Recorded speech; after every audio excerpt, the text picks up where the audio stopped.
first time in a week, I am able to send out a message to the world, telling all who will listen about the plight of my people. 7 days for an entire town to be laid to waste, and for most of its population to be slaughtered by enemies we never knew existed, all while our own military has stood by and watched. No, it's worse than that. The army haven't just ignored our plight. They've deliberately cut us off and left us to die. In fact, they've even gunned down innocent civilians who've attempted to break through their barricades. This is how far they're willing to go to cover up the incident. But we've managed to slip through the government's net, and now I'm going to reveal the terrible truth to you all. My name is Dante, and I'm a 40-year-old divorced father of one, hailing from a town called Purgatory, a small and unremarkable settlement which you've likely never heard of. I have an 8-year-old son who lives with his mother, and thankfully is far away from this living hell. I just hope I'll live long enough to see him again. Amongst our small group of survivors is my sister Lily and her 6-year-old daughter Eve. We fought tooth and nail to save Eve and the other children in our party, and I'm not going to give up on them now. But I'm getting ahead of myself. This nightmare all started in the early hours of last Sunday morning. I was at home in bed when I suddenly got woken up by a heavy din outside of my suburban home. Dragging myself up, I groggily moved over to the window and pulled back the curtains.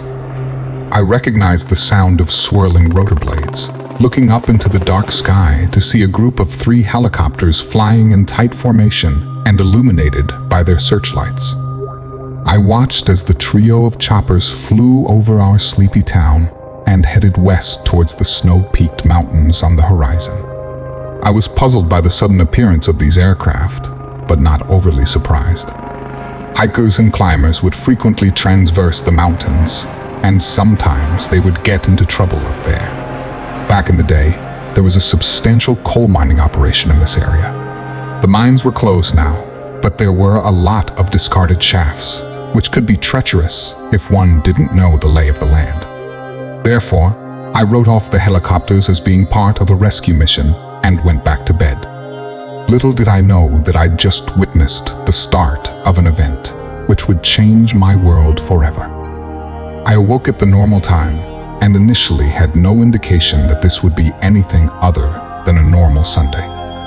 My first clue that something wasn't right came when I lifted my phone to go through the normal routine of checking my emails and social media feeds. However, I was unable to connect to the internet or even receive a phone signal. This was irritating and rather unusual, but not unheard of. We lived in an isolated rural area close to mountains, and so cell coverage was often patchy. I made no connection between the loss of phone and internet service and the helicopter flight I'd observed the night before, and so I went about my day as normal, washing, dressing, and preparing my morning coffee. In fact, I was sipping from a hot cup of joe when I made my way over to the front window to look out onto the street, and then I witnessed something extraordinary, which I could not explain. I heard the interloper before I saw it, noting a heavy thumping on the asphalt that shook the whole street. The hairs stood up on the back of my neck as I watched in awe, hardly believing what I was seeing. The beast which stomped along the tarmac was unlike any animal I'd ever seen before, and certainly wasn't indigenous to these parts. The best way I can describe it would be a cross between a rhinoceros and a Komodo dragon, a huge animal with a horned head, tough gray scales, short stumpy legs, and a long swinging tail. Its yellow eyes moved back and forth in agitation, like it was as surprised to be here as I was to see it.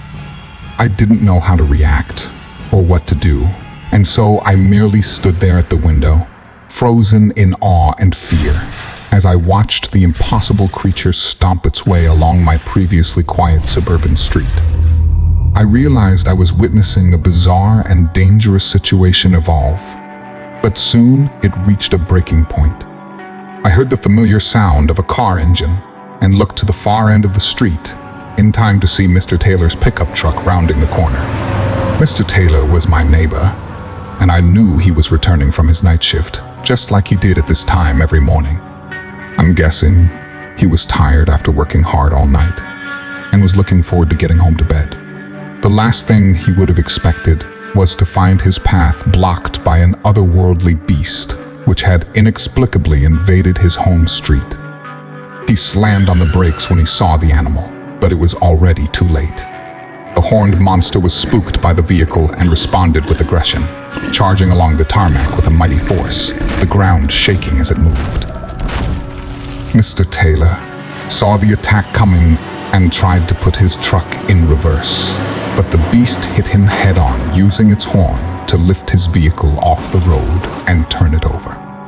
Not yet satisfied, the monster trampled on top of the overturned truck, crushing the vehicle under its immense weight and strength. I was powerless to intervene, merely watching as the savage animal crushed Mr. Taylor's vehicle underfoot, before finally it moved on and left our street behind. Only then did I run to my front door, sprinting out onto the street and quickly making my way over to the wreck. I cried out my neighbor's name and lay down upon the tarmac, only to see Mr. Taylor's body crushed beyond recognition, a bloody mess of broken bones and viscera. Sadly, my neighbor was beyond help, and there was nothing I could do for him now.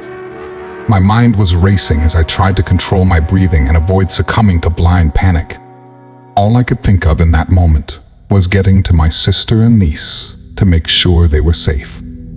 I didn't like my chances going by car in case I ran into that monster, and so I decided to proceed on foot. But there was one item I reckoned I would need. Therefore, I darted back into my house and went straight to my gun cabinet, unlocking it and arming myself with my hunting rifle, whilst filling my pockets with spare ammunition. Once I ran back onto the street, I heard a cacophony of sounds interrupting what should have been a quiet and peaceful Sunday morning. I heard the din of distant sirens, the screams of terrified citizens, and the ominous roars of unidentified creatures. A cold chill ran through me as I realized the death of Mr. Taylor hadn't been an isolated incident, and it seemed like most of the town was now under attack. I didn't have time to think about this. However, as instead I sprinted the couple of blocks to my sister's home street, I was revealed to discover that Lily's block seemed untouched by the chaos occurring around us, although there was no way of knowing how long this would last. I ignored the manic barking of the neighbor's German shepherd as I banged my fist against my sister's front door. "What the hell, Dante?" she exclaimed as she opened the door to let me inside. "Don't you know what's going on out there?" I asked frantically. "No," she replied as her eyes widened in near panic. "I just know what it says on the TV. I tried calling you, but the phones are down." I looked to the television set, hearing a buzzing static and seeing a transmitted message which read, "This is the emergency broadcast system. Please stay inside your homes and await further instructions." Without thinking, I grabbed hold of the remote and started flicking between the channels, only to find the same emergency message on every station. "Jesus," I swore in disbelief. Whatever the hell was going on, it was escalating quickly. I continued to stare at the TV in disbelief until I heard a soft whimpering from behind me. "Mummy? Uncle Dante? What's going on?" I turned around to see my niece Eve, still dressed in her pajamas and clutching hold of her favorite teddy bear. She didn't understand what was happening, but I could tell she was scared. I stood there, looking into my niece's eyes and not knowing what to say. But luckily, her mother took charge, going to her daughter's side and embracing her in a tight hug. "It's okay, sweetie. There's no reason to be frightened. Your uncle and I are going to handle this. Just go back to your room and play your video games." Eve looked up suspiciously to her mother and then at me. She's a clever young girl, and I think she knew we weren't telling her the whole truth.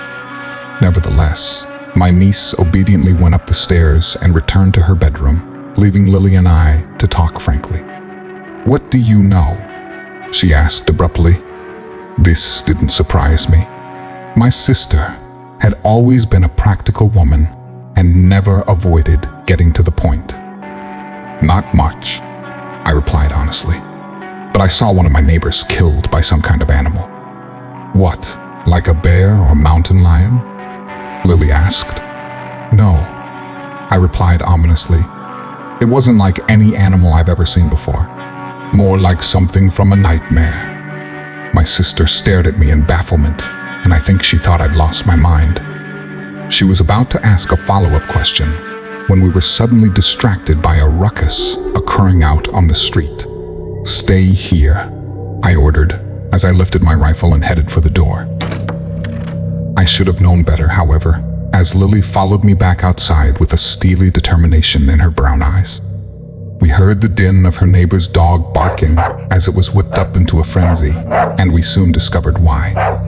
A flock of half a dozen winged predators descended from the blue skies and launched an unprovoked assault upon the neighbor's dog, screeching as they dove down towards the guard dog with claws and beaks extended. Again, I couldn't identify the winged beasts, but would describe them as something similar to giant bats, each with a wingspan of close to 6 feet. The dog jumped up with his jaws open and fangs exposed as he went to battle with the lead bat, biting deep into its throat. The winged creature screamed in pain as blood poured from a gaping wound in its throat. The guard dog had beaten the first attacker, but the poor mutt was heavily outnumbered. The remaining 5 bats tore into the dog, slashing and biting into his flesh in a sickening feeding frenzy. In that moment, the dog's owner charged out of his home, shotgun in hand. He roared in fury, cocking his gun as he screamed, "Get off my dog, you bastards!" He fired, hitting the bat-like creatures with buckshot. Suddenly, I remembered the hunting rifle I carried on my shoulder, aiming and firing, hitting one of the hellish bats in its torso. Chaos ensued as the wounded bats fell from the sky and the survivors fled in a blind panic. I ran forward, meeting my sister's neighbor on the dead ground as he scrambled to help his wounded dog. But when I looked down at the poor animal and saw it had been badly mauled and had lost a lot of blood, instinctively, I knew that the dog wasn't going to survive. I guess his owner knew so too, because he gently cradled the dying animal in his arms and cried out in grief, "My boy, look what they've done to my beautiful boy." It was a tragic event to witness, but sadly, there would be many more tragedies to come over the next few days and nights. We didn't know it back then, but this was only the first wave of the inexplicable invasion which would hit Purgatory and reduce our town to a living hell in one short week. We called Wave 1 the Beasts, for they were simply animals, dangerous but not organized or coordinated. They inflicted damage and caused a mass panic, but were nothing compared to those who followed them. But, like I said, we knew next to nothing at this stage. We also took the government's advice and returned inside Lily's home, trying to comfort the crying Eve as chaos continued on the streets. My sister's neighbor was called Dan. We invited him to join us, but he declined. Lily told me how Dan was a recluse who lived alone. His dog Rex had been his sole companion, and so the loss of his beloved pet hit him hard. It was late in the afternoon before the sounds of battle began to subside. Soon after dusk, we saw a patrol car pulling up on the street, and a deputy jumped out and approached Lily's front door. I peeked out the window and was relieved to see a friendly face. The deputy's name was Carl, and he was an old friend who I'd known since middle school. I opened the door and greeted him, noting how his face was drawn and his eyes bloodshot. I guessed that he'd had a long shift. Lily invited the cop inside and went to make him a cup of coffee while we talked. "What the hell is going on out there?" I asked incredulously, hoping that I would finally receive some answers. Unfortunately, I was to be disappointed. Carl shrugged his shoulders before he answered. "Damned if I know. It was meant to be my day off. And then I got a call from the sheriff saying all hell's broken loose. We got out on the streets and saw all these damn monsters causing mayhem. I'd never seen anything like it, man. It's taken us all day to get on top of it. We shot the big one dead on Main Street. The sheriff had to empty a whole clip into its head before it went down. I've lost count of how many crazy critters we've had to shoot." "Where did they come from?" I asked. "From the mountains, we think. There's been sightings of them coming down since dawn." "Come on, Carl," I interjected. "I've lived here my whole life. So have you. There's nothing like those monsters living in the mountains." Carl raised his hands defensively, saying, "Hey man, I'm only reporting what I've been told." "What about the emergency broadcast?" I inquired next. "And the phones and internet. What are the authorities doing?" I swore I could see Carl's face turn paler before he answered. "That's what really scares me, buddy. Communications are completely down. We can't reach the feds, the state police, not even the next town over. And that's not all. They've blocked the roads, the bridge, and the mountain path." "What?" I exclaimed in shock. "Who's blocked them?" "The military by the look of things," Carl confirmed. "They've got a lot of scary firepower and are ordering drivers to turn around and go home. The sheriffs tried to speak with their commander, but he's not returning our calls." My heart sank as I considered the terrifying implications of what my friend was telling me. "I've already told you that our town is out of the way, but perhaps I didn't emphasize the point strongly enough. Purgatory is situated in a valley with mountains on one side and a wide river on the other. There are only two ways in and out. A road cutting through the mountains and a bridge over the river. But now both were sealed off.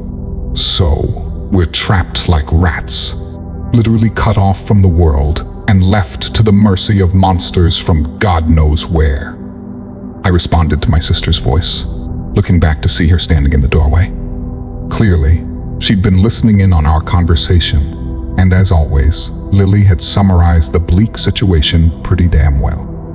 An ominous silence fell over the room, as none of us could think what to say next. But eventually, the silence was broken by a burst of static from Carl's radio, as an emergency call came in from the sheriff's office. 13A11, come in. "Duty calls," Carl said, perhaps relieved to have an excuse to exit this difficult conversation. "Stay safe, you guys. Whatever this is, I'm sure it will be over by tomorrow." But of course, he was wrong. We all slept in the front room that night. Lily held Eve in her arms while I cradled my rifle and kept a watchful eye on the door. In truth, I barely slept a wink, and even when I did drift off, I was plagued by nightmares of terrifying beasts and savage monsters stalking the streets of our once peaceful town.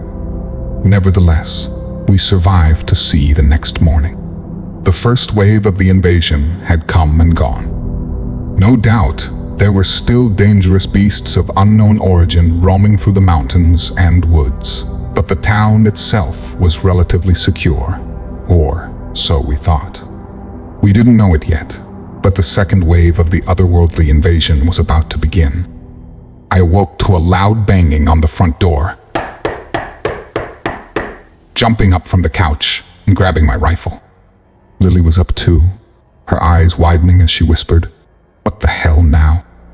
It might have been Carl or one of the neighbors at the door, but my instincts told me otherwise. Eve was awake too. Of course, the worry evident on her baby face. "Go to your room," her mother ordered, but my niece refused to leave. I went over to the window and peeked out at the figure on the far side, recoiling in shocked horror at what I saw. The creature knocking on my sister's door took the appearance of a man, but almost certainly wasn't human. He wore an ill-fitting black suit and tie, which gave him the appearance of a salesman or missionary, but his face was an unnatural, ghostly shade of pale. Meanwhile, his head was totally bald, and he had no eyebrows or facial hair. And what's more, his eyes were too large for his head, appearing as a pair of massive dark ovals, which stared back at me. The black-suited being looked like a bizarre parody of a man, like someone who'd never seen a human being had tried to design one from a vague description. The creature saw me staring at him and looked back through the thin glass with those god-awful eyes. And then he opened his mouth and spoke in a deep, croaky voice. Although I was surprised to discover he spoke almost word-perfect English. "Good morning, sir. I am a representative of the Church of God's Many Kingdoms. May I come inside and speak with you about the pathway to peace and harmony?" I was left dumbstruck, astonished by the words this creature had just uttered. What was this being, and what did it want from us? I was sure its words were a ruse, a means of gaining entry to my sister's home for whatever malicious intent it really held. "You need to get off the porch," I said through clenched teeth. The creature's grin widened as he persisted. "Please, sir, I appreciate this is a confusing situation, but if you let me inside, I can explain everything." I froze for a moment and did briefly consider the creature's offer. Could this odd being really provide the answers I wanted so badly? I honestly don't know what would have happened had my sister not intervened. "Get the hell off my porch, you son of a bitch!" she screamed angrily. The creature didn't look happy. His grin disappeared and his eyes narrowed. I swore I could hear a sadness in his voice when he next spoke. "As you wish, ma'am," he replied before slowly moving on, slinking back to the sidewalk in a most unnatural manner. Lily and I watched without saying a word as the strange, black-suited being headed to the next house along. But he wasn't the only one. We saw another 4 near-identical and suited humanoids, 2 on each side of the street, moving from house to house and knocking on doors as they repeated the same phrase over and over in an attempt to gain entry. Doors remained firmly locked as Lily's neighbors sent them on their way. But then one of their number reached Dan's house. The hermit was still grieving after the death of his beloved pet, and I guess he was on edge after the previous day's attack. And when the black-suited being attempted to gain entrance to Dan's house, the homeowner reacted aggressively. "Excuse me, sir. May I speak with you about the pathway to peace and harmony?" "Get the hell off my property, you freak!" Dan shouted. "Please, sir," the creature answered calmly. "I mean you no harm." "This is your final warning," Dan replied menacingly. "Sir." The creature didn't get the opportunity to finish his sentence, as a second later, there was a gunshot from the other side of the door, and the black-suited being was cut down by buckshot, his body being flung backwards as his blood spilled all over the sidewalk. The creature didn't move, and so I guessed he'd been killed instantly. But then the strangest thing happened. We watched as the other black-suited beings abandoned their door-to-door mission and instead walked calmly over to their fallen brother. One might have expected the 4 to seek bloody vengeance upon Dan for killing their comrade, but instead they carefully lifted their brother's dead body and slowly carried him down the street in a solemn and silent procession. Lily and I watched in astonishment as the party left our street and disappeared around the corner. And then Eve came to my side, shaking my trouser leg and asking, "Uncle Dante, why did they hurt that man?" I looked into her sweet and innocent eyes and realized I didn't have an answer. I guess one of the other neighbors must have reported the shooting because the cops arrived a few minutes later. 3 police officers arrived in 2 patrol cars. Sheriff Omar, my friend Carl, and a female deputy called Tanya. These 3 officers represented the entirety of Purgatory's tiny police force, and they'd never faced a situation like this in all their combined years of service. I was shocked to see the cops drawing their pistols as the sheriff shouted out to the assailant, "Dan, you need to put down the gun and come out with your hands up." "To hell I will," came Dan's defiant response. "This is my house, and I'm not leaving." "Come on, Dan," the sheriff shouted. "Don't make it worse for yourself." There was a brief pause before the door slowly opened and Dan emerged. I felt relieved for a moment, as I thought the siege could be resolved peacefully. But then I saw he was still holding his shotgun, and there was a madness in his bloodshot eyes. "What the hell do you people want from me?" he cried maniacally. "Drop the gun," the sheriff screamed. I don't know which one of the cops fired first, but a shot rang out and a single round struck Dan in his shoulder. He didn't fall and instead cocked his shotgun, leading to a barrage of bullets as the officers shot him at least a dozen times. I looked on in horror as Dan's lifeless body fell to the tarmac, his blood mixing with that of the creature he'd slain only minutes before. This tragic incident marked the end of the second wave of the invasion, introducing the faction we would later call the Prophets. These pale-skinned, black-suited beings proved to be the most passive of all the invaders, merely knocking on people's doors and attempting to deliver their mysterious message. Some reacted violently to their appearance, but most simply ignored the Prophets once they learnt they didn't pose a threat. But in time, some of the townsfolk began listening to these strange beings, and what they had to say was astonishing. But I'll get to that later. A meeting was called that evening at our town hall. People were becoming increasingly unsettled and were demanding answers. I attended the meeting while Lily stayed home to look after Eve. The hall was packed, and I guessed there must have been over 200 people present. I had elected to leave my rifle at home, but I saw that others were armed, which only added to the tension. It felt like a tinderbox inside of that hall, like a single misspoken word could push the attendees over the edge. I remained silent during the heated discussions, listening to the paranoid theories espoused by the town citizens. "The government are running an experiment," claimed one woman. "They're using us as human guinea pigs, sending these monsters into our town to see how we'll react." "That's garbage," an elderly man shot back. "This is Judgment Day, pure and simple. The gates of hell have opened, and this is only the beginning." It seemed clear that no one really knew what was going on. All we had was the panic theories of delusional and frightened people. Our town's mayor was Maria Rodriguez, a popular and respected public servant who'd made a good peacetime leader. But I suppose she'd never anticipated facing a situation such as this.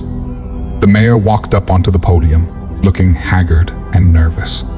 She was flanked by Sheriff Omar and his deputies, the 3 cops keeping a close eye upon the armed citizens in the audience. The mayor began to speak slowly into the microphone, her voice steady but still betraying her fear. "Good people of Purgatory, thank you for coming this evening. Let's not sugarcoat things.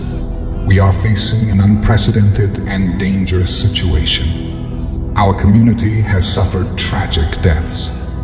Our emergency services are stretched to near breaking point. We don't know what's coming next or how long this crisis will last. But we must come together as a community during these dark times. What the hell is this? A heckler shouted. We came here for answers, not false platitudes. What is happening to our town? We don't have all the answers just yet, the mayor replied less confidently. But we're working hard to get this information. Why has the military blocked the roads? Another man shouted. Why won't they let us evacuate?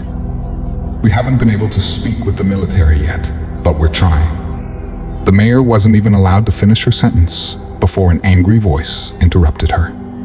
This is bullshit. They're not telling us the truth. At this point, the meeting descended into near anarchy as 100 voices cried out all at once, and the mayor lost control. I could only watch as the crowd grew increasingly hostile. The cops noticed this too. The 3 officers stepped forward, placing their hands on their gun holsters. The ugly situation might well have descended into violence had it not been for a timely interruption. My head turned as the hall's door swung open, and a loud voice shouted out, "Come quick! Those son of a bitches are looting the supermarket!" Old arguments were soon forgotten as the mob piled out the door and onto the street. Sheriff Omar tried to take back control of the situation, ordering the armed citizens to return to their homes and let the police deal with it. But he had no chance. Soon, men and women were jumping into their cars to make the short drive over to the town's only supermarket, located close to the river. I hopped into my SUV and followed them. I was concerned about what the angry mob would do and naively thought I could act as a calming influence. We arrived to a scene of chaos, finding the front glass of the market smashed open as a gang of looters piled up everything they could carry in shopping trolleys. There were around a dozen looters in total, and it looked like they were led by a guy called Kevin, a small-time thug who'd spent time in the state penitentiary for drug offenses. Sheriff Omar, Carl, and Tanya were the first on the scene, drawing their weapons and ordering Kevin and his people to surrender. But several of the looters were also armed, as were members of the angry mob who'd followed from the town hall. I waited for the inevitable din of gunfire, but suddenly a new group entered the fray. The attackers came in a wave, moving rapidly across the parking lot before descending upon the shattered front of the market. These new creatures looked like a cross between human beings and lizards, their hides covered in thick green scales, and their yellow bug-like eyes appearing like those of a reptile. They were slim and sleek, scurrying rapidly along the tarmac. Some on 2 legs, others on all 4s. No one had time to react before they pounced. The lizard men didn't go for the people, not at first anyway. Instead, they fought with the looters for possession of the stolen food and water, ripping packages and bottles from the hands of bemused and frightened criminals. Some handed over their stolen goods, but others fought back, struggling frantically with the otherworldly creatures and turning the parking lot into a battlefield. Kevin was particularly reluctant to give up a coveted bottle of single malt whiskey which he had stolen. He wrestled with the lizard man for possession of the bottle, but ultimately it fell from his hands, shattering on the tarmac. Kevin was furious, pulling a revolver from his waistband and shooting the lizard man in the head. The creature's brains splattered all over the concrete, and its body fell.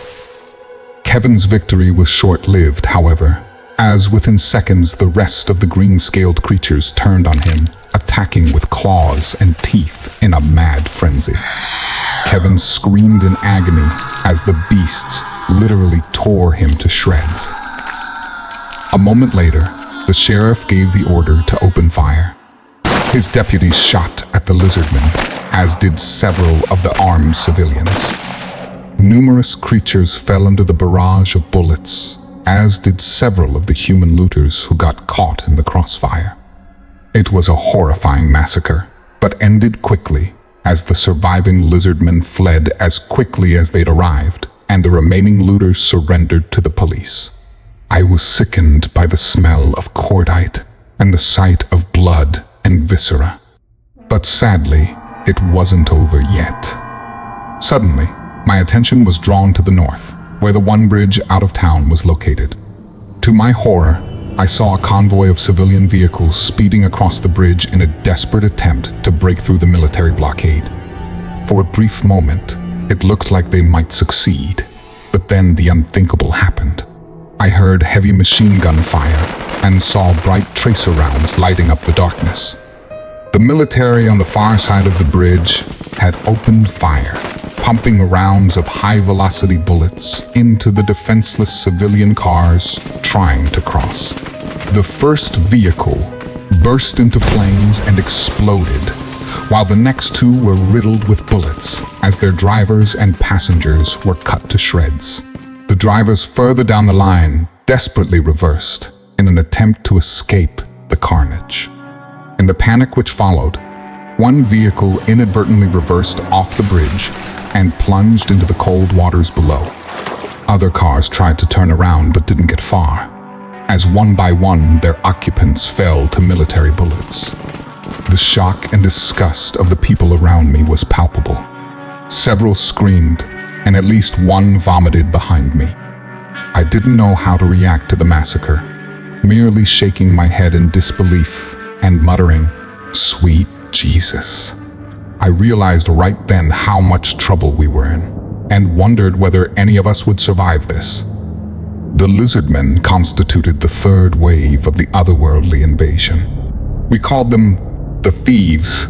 Their assault upon the supermarket had been less than successful, but dozens of these creatures had invaded our town and the surrounding exclusion zone, and for a time they attacked and looted homes and shops with near impunity.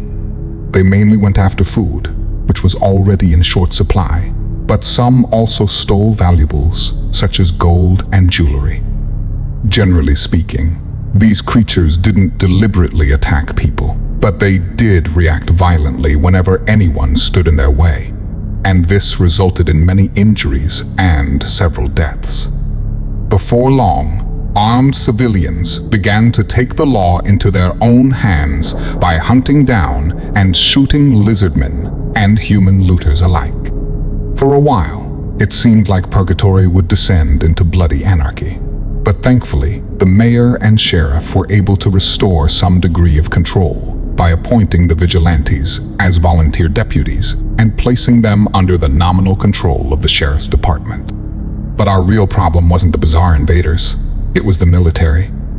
I would never have believed that our own army would shoot us down like dogs, but the incident on the bridge had shown they would use lethal force to keep us from escaping the town. We were trapped, abandoned by our government, and unable to communicate with the outside world. And what's more, we had no idea what would hit us next, and that was truly terrifying. But nevertheless, life went on as much as was possible. The next 48 hours were relatively quiet. Some beasts and thieves continued to appear, but their numbers were much reduced, and the prophets were deemed harmless, and so were largely ignored. The vigilante patrols maintained law and order, and the mayor's office rationed out our remaining food stocks. Thankfully, although our communications were down, our electricity and water supplies were still on, although no one could say how long this would last. After 2 days of relative peace and quiet, I guess you could say we became complacent because we didn't see the next attack coming. It was the early hours of Thursday morning. I'd been out on a vigilante patrol that evening and was physically exhausted, but yet I could not sleep, instead lying on the hard mattress in my sister's guest room and staring at the ceiling. At about 3 a.m., I heard a banging noise coming from my niece's bedroom, followed by a soft whimpering sound. Instinctively, I jumped up, suddenly alert. We'd only just persuaded Eve to sleep in her own bed again, and she'd been suffering from night terrors. I suspected she'd had another nightmare, but decided to go investigate just in case. I felt a dark foreboding as I put my hand on the door handle, slowly opening it to reveal a horrific scene. My niece was being manhandled by a monstrous creature with leathery skin, small but squat, its eyes shining like those of a cat. It hissed when it saw me, spitting venom in my direction as it tightened its grip upon Eve. The bedroom window was wide open, and I guess this is how the vile monster had gained entry. Now, it had its right leg balanced on the windowsill as it sought to make good on its escape. I ignored the beast, however, focusing my intentions upon my young niece, whose eyes were wide with an absolute terror.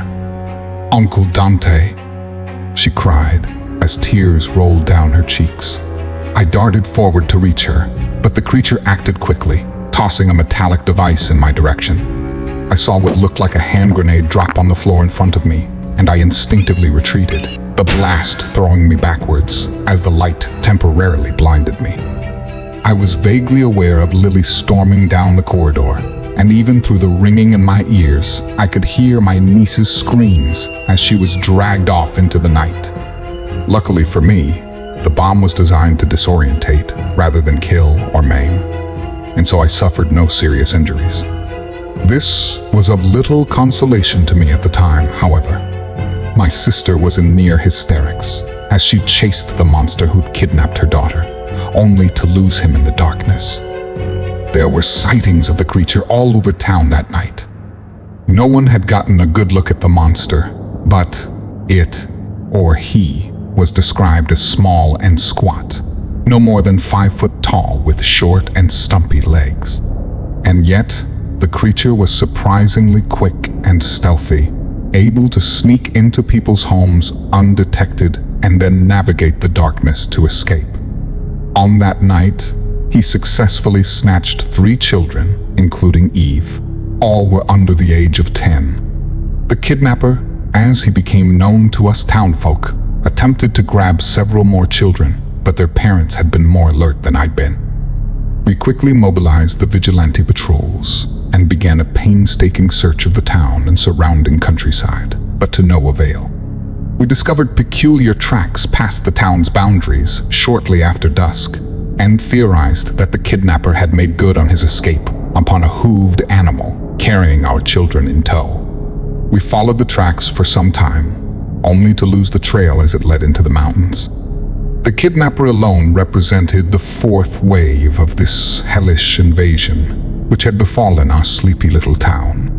This single, odd-looking monster had wreaked havoc upon our community, inflicting a huge psychological blow that nearly pushed us over the edge. It's difficult for me to describe what it's like to lose a child under your care. The emotional devastation, the helplessness, and the fear of what they're suffering alone. I experienced all of these emotions, but what I felt must have only been a fraction of what my sister was going through. To her great credit, Lily didn't descend into hysterics. She was too strong for that.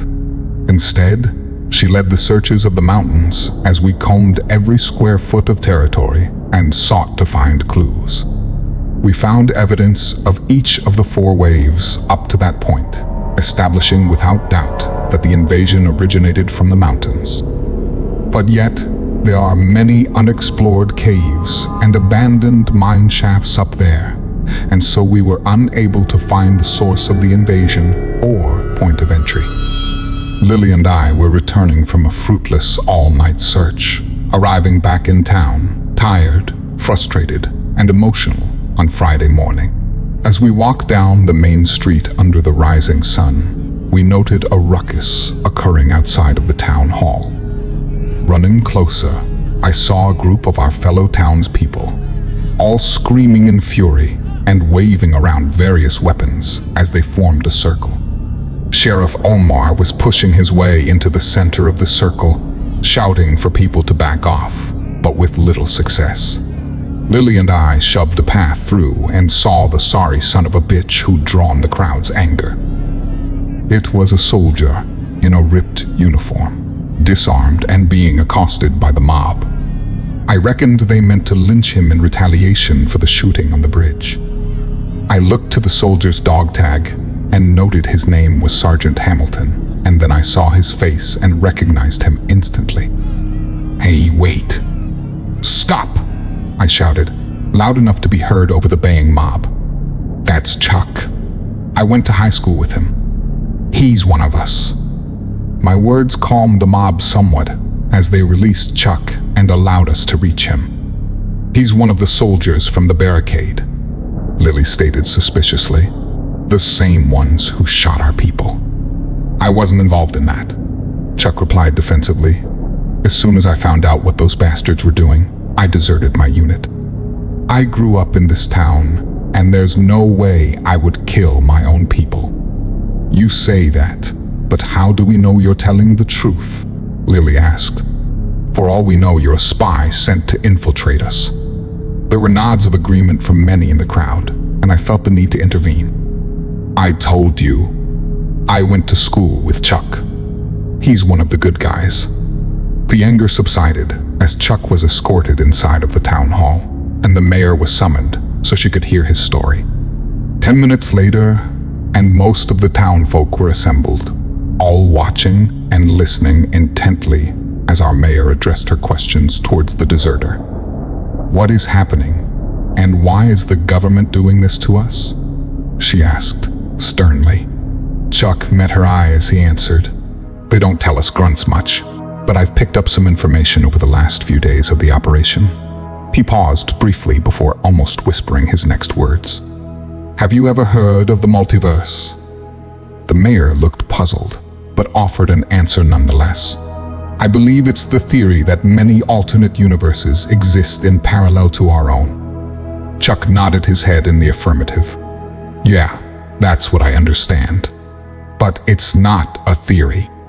The multiverse is the real deal, and our government knows about it." "Wait," the mayor interrupted. "Are you saying these things, these monsters, are from a parallel universe? You got a better explanation?" Chuck shot back. "But how did they get here?" the mayor asked frantically. "I'm no scientist," Chuck replied. "But the way I understand it, there are walls separating the dimensions. But sometimes these walls break down, and so you get temporary rifts in space and time. The government has the technology to detect these rifts and seeks to contain them, but they keep this a secret from the public to avoid mass panic." I'd held my tongue for long enough, but couldn't resist asking a follow-up question. "So, if the government contains these rifts, what the hell happened here?" I asked. Chuck smiled grimly before answering me. "They screwed up. That's what happened. The brass sent up a survey team with an armed security detail to secure the site, but something had already come through the rift, and the team was overwhelmed. Command called in the cavalry, but by then it was too late. The hostile entities had already entered the town, so they cut their losses and sealed off the roads." "You mean they abandoned us to die?" I shot back angrily. "Yeah," Chuck replied, breaking eye contact as a guilt entered his voice. "They're prepared to sacrifice the whole town to cover up their mess. I'm afraid there's no way out." "That's not necessarily true," said a new voice. We all turned around to see Eddie, an elderly former coal miner who'd been barricaded in his house since the start of the crisis, but was recently rescued by a vigilante patrol. "There's an old tunnel that leads through the mountains that we used back in the day. It's been abandoned for decades, but it should still be passable." "Seriously? There's a way out for us?" I exclaimed in surprise as a glimmer of hope entered my weary heart. "It doesn't matter," Lily said sternly. "I'm not leaving without my daughter, nor will any of the other parents." There were murmurs of agreement from some of the townfolk, although others surely felt differently. We were facing a terrible dilemma with no easy answer. Ultimately, I'm not sure what would have happened had events not intervened once again. We heard the distant sound of gunshots followed by screaming and I think everyone present realized that a further attack had begun. We piled out onto the street while Sheriff Omar attempted to radio his deputies, although he was unable to reach them. The din of battle grew ever closer, with the cries of terror and gunshots interspersed with the predatory roars of a yet unseen enemy. We knew they were headed in our direction, and so we hastily set up a defensive barricade using our vehicles and set ourselves up behind them. Both Lily and I were still armed following our patrol, and so we readied our weapons and prepared for battle. My instinct was to send my sister out of harm's way, but I knew she wouldn't listen. A tense moment followed as we surveyed the road and waited, but the assault didn't come in the manner we'd expected. I caught a glimpse of the enemy out of the corner of my eye, dark shapes scurrying quickly across the flat-top roofs to bypass our barricade. I cried out a warning, but it was already too late. The first beast leapt from the rooftop and instantly went for the sheriff. It was almost as if it knew who to take out first. The sheriff saw his attacker late, screaming as he swung around and tried to fire, but the monster was too fast. It roared before slashing out with its mighty claws, slicing the sheriff's throat wide open and almost chopping his head clean off. His blood spilled and the sheriff's limp body fell. I swung around and raised my rifle, getting a good look at the creature for the first time. If this monster wasn't a real-life werewolf, then it was something very close to one. Half man and half canine, the beast stood at over 6 foot tall.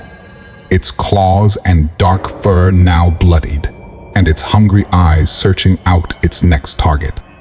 The werewolf saw me and roared through his fang-filled maw before it charged towards me at immense speed, covering the ground in no time. I wasn't able to aim, so I fired from the hip in a blind panic. Miraculously, my bullet found its mark, hitting the beast in the shoulder and forcing it to yelp in pain and retreat on all fours. But the attack was far from over. In an instant, another dozen werewolves leapt off the top of buildings from both sides of the street, setting upon the human defenders with a murderous zeal. A bloodbath ensued as the attackers sliced and diced my neighbors in quick succession, slaughtering them with claws and fangs before moving on to their next victims. The armed vigilantes screamed in terror and fired wildly, but to little effect, as the sheer speed of the enemy's assault overwhelmed our people. It was Chuck who took charge of the chaotic situation, grabbing hold of a discarded rifle and laying down a suppressing fire as he barked out orders. "We can't hold them. Get back to the hall. Protect the kids and the old folk." We didn't need to be told twice. I fired another shot at an attacking werewolf before grabbing my sister as we fled back towards the town hall. Many had already fallen, but those who were still on their feet retreated, Chuck coming last as he took out another werewolf with a well-placed round. We reached the relative safety of the town hall and prepared to shut the heavy doors and barricade ourselves inside. But Lily and I hesitated at the last moment when we saw a figure darting from her hiding place underneath a parked car. It was our mayor, Maria Rodriguez. She'd been wounded, sliced across her thigh and limping, but the woman was still alive and moving. "Please, don't leave me," she screamed, a pure terror now evident in her voice. "Hurry," Lily shouted back as we held the door open. Maria ran, but she wasn't fast enough, as a werewolf leapt upon her, tearing at the helpless woman with its sharp claws. We heard her screams and witnessed the bloodbath, but could do nothing to help, and Chuck slammed the door shut and locked it behind him. We successfully defended the town hall for the next 24 hours, but in truth, we were lucky to survive. The werewolves were intelligent and coordinated. They didn't launch a full-scale attack during the daylight hours, instead testing our defenses and fraying our nerves. They received reinforcements at dusk. More monsters, fresh from committing bloody massacres in other parts of the town.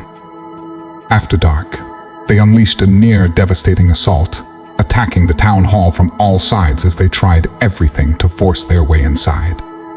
We fought back fiercely, knowing that our survival depended upon it.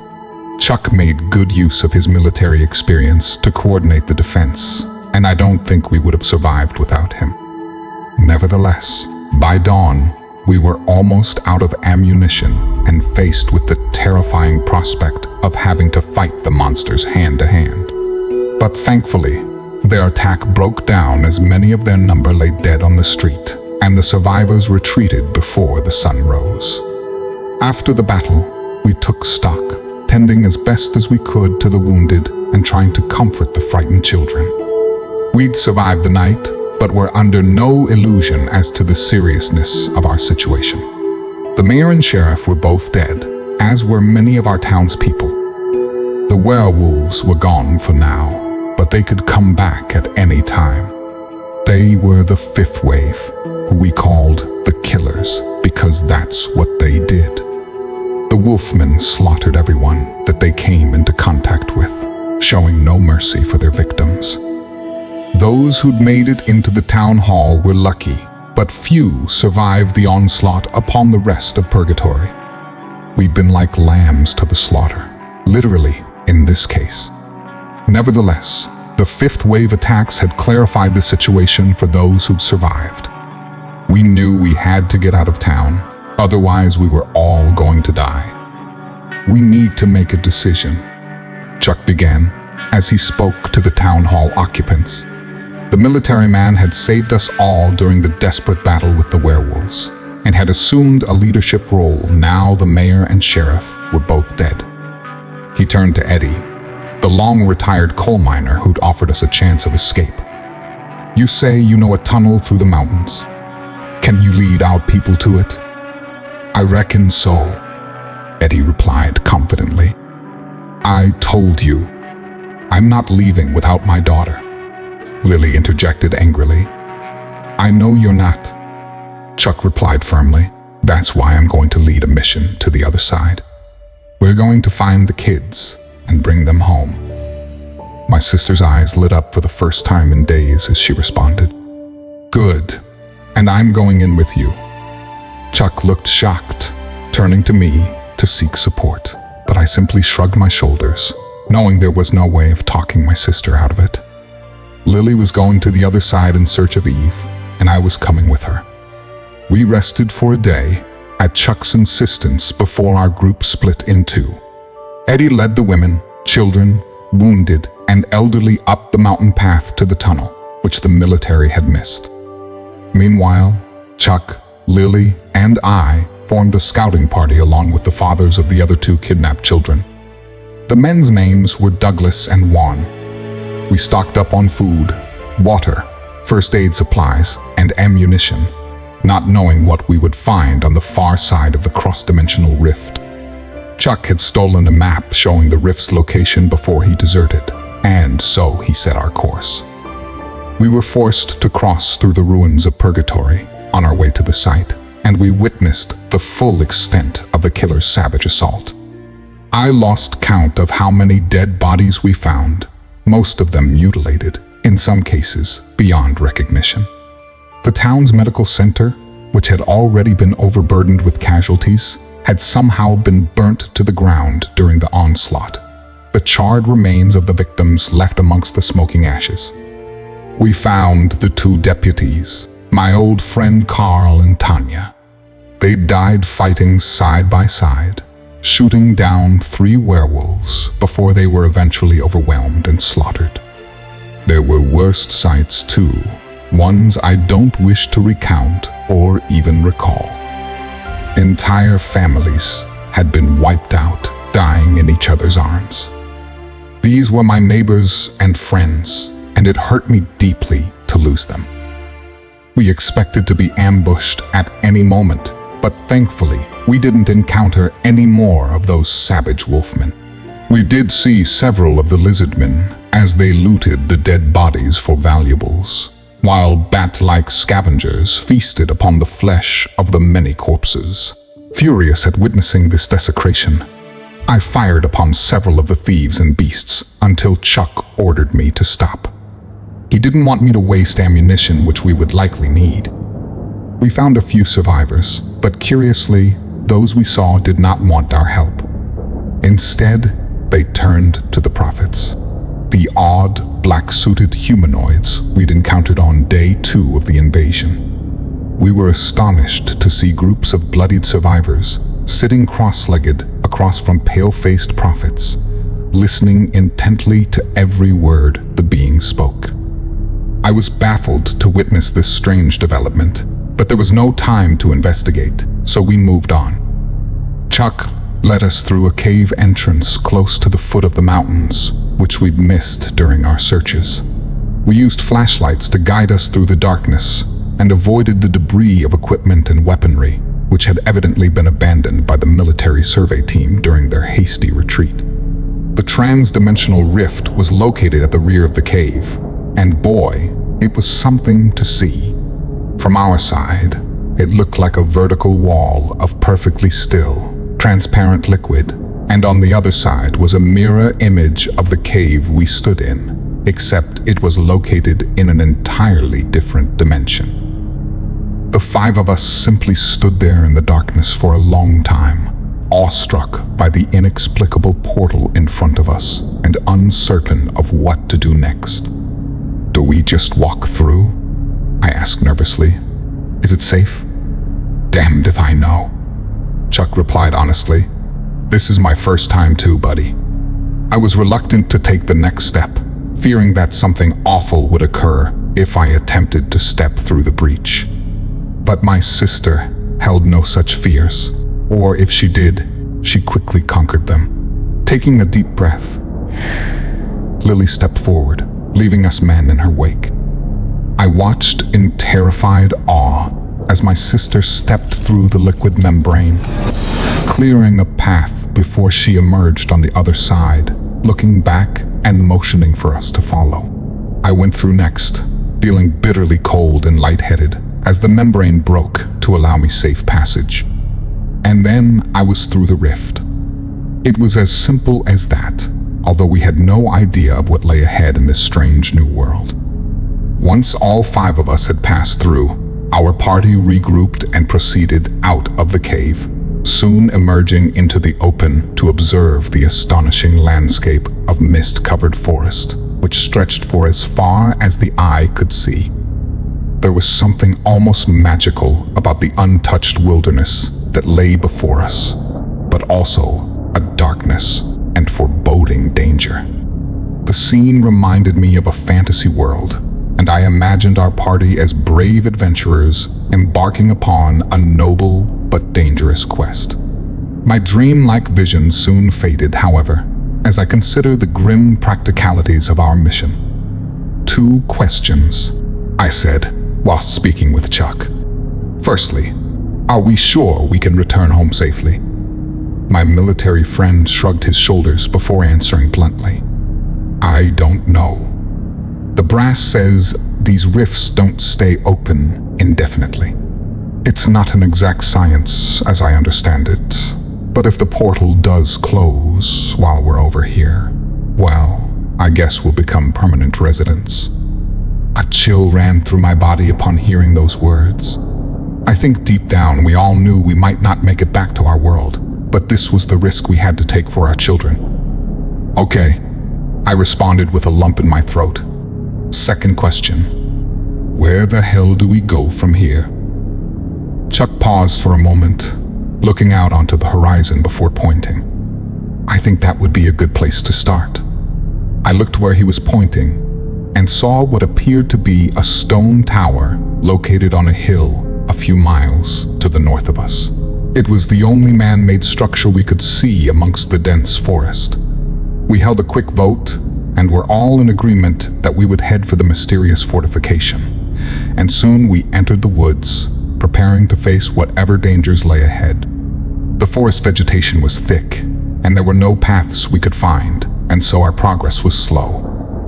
It was an unnerving experience to walk underneath those dark trees, to traverse a woodlands, which seemed familiar in some respects, but was subtly different from our home world.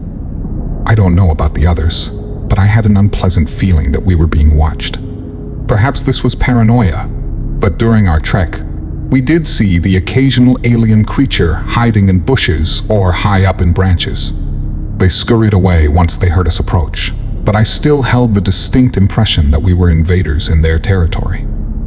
Nevertheless, our trek through the woods was relatively uneventful until we reached the hillside, not far from the mysterious structure which was our destination. The attack came like a bolt from the blue. I heard a deep growl, turning to see a sudden flurry of movement as a beast leapt from the trees to our side. Juan turned to face the threat, but wasn't fast enough. The killer werewolf pounced upon our companion before he had a chance to fire a shot, biting deep into his throat. Juan screamed in agony as his jugular was ripped open. In an instant, we all opened fire, cutting the werewolves to shreds with our bullets. But a moment later, and a second beast attacked through the bushes. In an instant, it cut Douglas down with its razor-sharp claws before charging straight at me, tearing across the forest floor at an immense speed. I aimed and pulled the trigger, only to hear an empty click. My rifle had jammed on me. I cursed as the werewolf roared, its eyes lighting up with a murderous glee as it prepared to pounce upon me. I closed my eyes and prepared for death, only to be brought back to reality by the sharp crack of a gunshot. When I looked again, I saw the werewolf lying dead on the ground and Chuck standing over it with a smoking gun in his hands. The attack was over, but we'd lost 2 of our party. There was little we could do for Juan and Douglas. We had no means of burying their bodies, and so simply held a moment's silence before moving on. It broke my heart that these 2 fathers would never see their children again, and I knew we owed it to them to bring their sons home safely. The round stone tower on the hill must have been close to 100 foot tall. I had no idea of who built it, or for what purpose, but when I looked up to an open window, I swore I could see a shadowy figure watching us approach. The tower was surrounded by a thick wall about 12 foot in height. We had no clue what to expect and feared the castle would be heavily defended. But as we carefully walked around the defenses, we were surprised to see the gate wide open and undefended, allowing us to simply walk inside. I was so astonished by what we found that I thought my eyes must be deceiving me. Inside of the castle, sitting cross-legged under the shadow of the tower, were Eve and the 2 young boys who'd been kidnapped. All looked healthy and happy, but what really threw me was the strange beings who sat alongside the children, smiling contently as the kids laughed and played. They were prophets, 3 of them in total, sitting in a circle. They were no longer dressed in the black suits they'd worn on our world. Instead, they wore brown robes like those of a monk, but their skin was still a ghostly shade of pale and their smiles unsettling. But the 3 children appeared comfortable and unafraid in their presence. I stood there inside of the gate, unable to comprehend what I was witnessing. But my sister didn't stand on ceremony. Lily's eyes lit up with joy and sheer relief as she called out her daughter's name. "Mommy!" Eve cried as she ran across the courtyard, and Chuck and I watched as mother and daughter were reunited, hugging each other in a loving and heartwarming embrace. We stood back as one of the prophets approached us, smiling amicably as he spoke. Hello, my friends. We are pleased to see you. "I don't understand," I replied. "Who are you people? And what are you doing with our kids?" The being you call the kidnapper is driven by the thrill of the hunt, but he soon loses interest in his victims after he's captured them. We found your children abandoned here in the castle and have taken care of them over the past few days. I looked back to Eve and the smiling boys and realized he must be telling the truth. As for my people, the prophet continued, our motivations are quite simple. we travel between the dimensions and spread our message of peace and reconciliation. These rifts result in a collision of worlds, and often this leads to violence and suffering. But it doesn't have to be this way. So, you try to bring peace between violent beings from parallel universes, hell-bent on slaughtering each other. Chuck summarized sarcastically. How's that working out for you?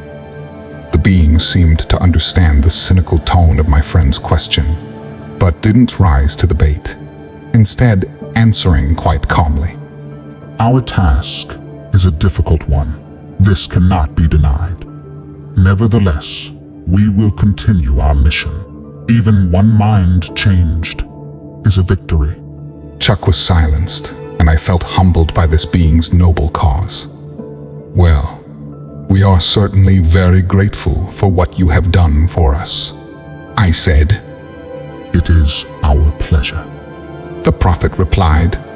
But be warned. The kidnapper has little interest in caring for his captives, but that doesn't mean he'll take kindly to losing the children. It is likely that he will pursue you. Therefore, I recommend you leave this place immediately and head back to the rift. I nodded my head, heeding the being's warning, and we left the tower soon after. We retraced our steps through the forest and headed back towards the mountains. 3 armed adults with 3 young children in tow. It was not an easy journey. We expected another attack at any moment, so we're constantly on alert. But we had to at least try to stay calm for the sake of the kids. Our situation only became worse as day turned to night, and we were faced with the dark and sinister woods, jumping at every shadow or cracking branch. Nevertheless, we nearly made it back to the cave before he finally caught up with us. We heard the heavy stomping of hooves from our rear as a large animal charged towards us. Spinning around, we shone our flashlights upon our pursuer, seeing the monster head-on. It was the kidnapper, short and squat, but with glowing eyes, burning with hatred and a hideous mouth curled up in rage. We saw the beast. He rode upon what looked like a giant elk with huge and sharp horns. The mounted monster was coming at us with a frantic fury, and when he opened his lips, he spat just a single word in our language. Mine. Chuck and I dropped to our knees and raised our rifles while I shouted back to Lily, saying, "Get the kids out of here." I heard the children screaming, but focused upon our attacker. We fired multiple bullets, but missed our mark, watching as the kidnapper reached into a sack and withdrew a metallic device, hurling it in our direction. A second later, and one of our bullets struck the elk in its head, bringing the beast down and throwing its rider to the ground. But the grenade he'd thrown had landed at our feet and was primed to explode. I was frozen in terror, waiting for the end to come. But, in an act of extraordinary bravery, Chuck dived on top of the grenade, covering the bomb with his body. I screamed aloud, but it was too late. I heard the muffled sound of the explosion and witnessed my friend's body being blown apart. I stood over Chuck's corpse for a moment, awestruck by the ultimate sacrifice he'd made to save us. But the danger wasn't over yet. The kidnapper had survived his fall and was up on his feet, hissing in my direction as he reached for his sack of bombs. I raised my rifle to fire, but Lily beat me to it, firing round after round into the monster's body until the kidnapper fell and stopped moving. "That's what you get for messing with my kid," Lily spat, the fury still in her eyes as I reached across and took hold of her smoking rifle. "Come on, Lily, let's go," I whispered. And so we did. Miraculously, we calmed the terrified children and made it back to the cave without further incident. We carried the kids through the rift, arriving safely on the other side and returning to our homeworld. We barely crossed over before the portal faded and then disappeared entirely, replaced by the rocky back wall of the cave. I didn't understand what had just occurred. Either we'd been extremely lucky and had crossed back just in time, or the presence of the 3 missing children in the other dimension was an anomaly. And now they were home. The equilibrium had been restored, allowing the trans-dimensional rift to close. In any event, we didn't dwell on the mystery, instead leaving the cursed cave and making our way down the mountainside. As planned, we rendezvoused with Eddie and the other survivors, finding the abandoned tunnel which led through the mountains and past the military blockades. We have escaped the exclusion zone, and for the first time in 7 days, I can communicate with the outside world and tell you our story. I don't know if we're safe. The government may still pursue us out of spite, but their big secret is now out of the bag. Our world is only one of many, and the walls between the dimensions are porous. There are many dangers out in the multiverse, but there's also hope. And in the end, we're all going to have to learn to live together. Peace be with you, my friends. If you enjoyed this video, don't forget to like and subscribe to Descent into the Unknown for more terrifying stories.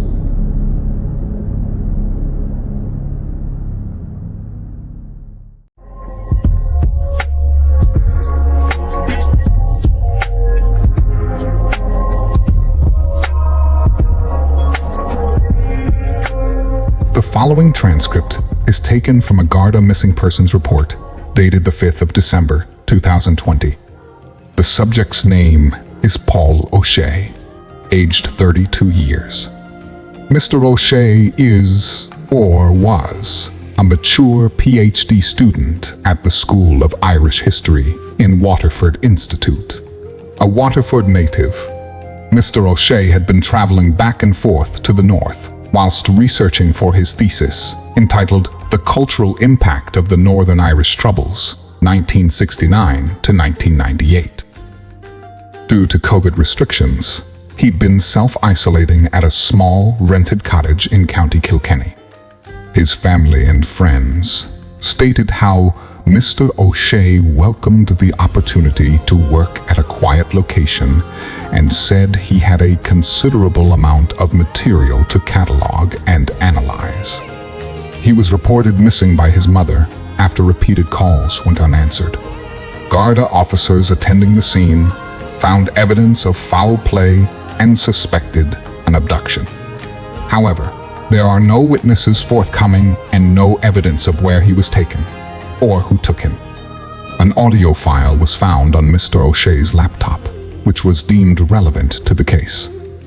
The transcription of his recording is shared here to shine a light on the police cover-up and to provide a warning to others who may foolishly consider following Mr. O'Shea's example.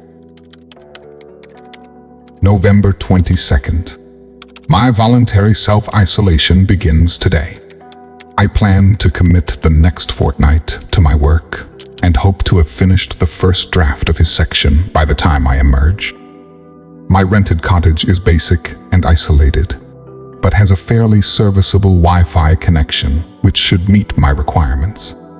My current area of research is paramilitary propaganda videos from the late 1980s and early 1990s, a key period of the conflict that saw a final flurry of violence prior to the paramilitary ceasefires of 1994. As I've previously stated in my introduction, the Northern Irish Troubles was one of the most comprehensively covered conflicts during the latter half of the 20th century. To a significant extent, this is due to cultural bias and perhaps an unconscious racism. After all, the Troubles was a conflict which occurred in the Western world, and all the participants were white and spoke English.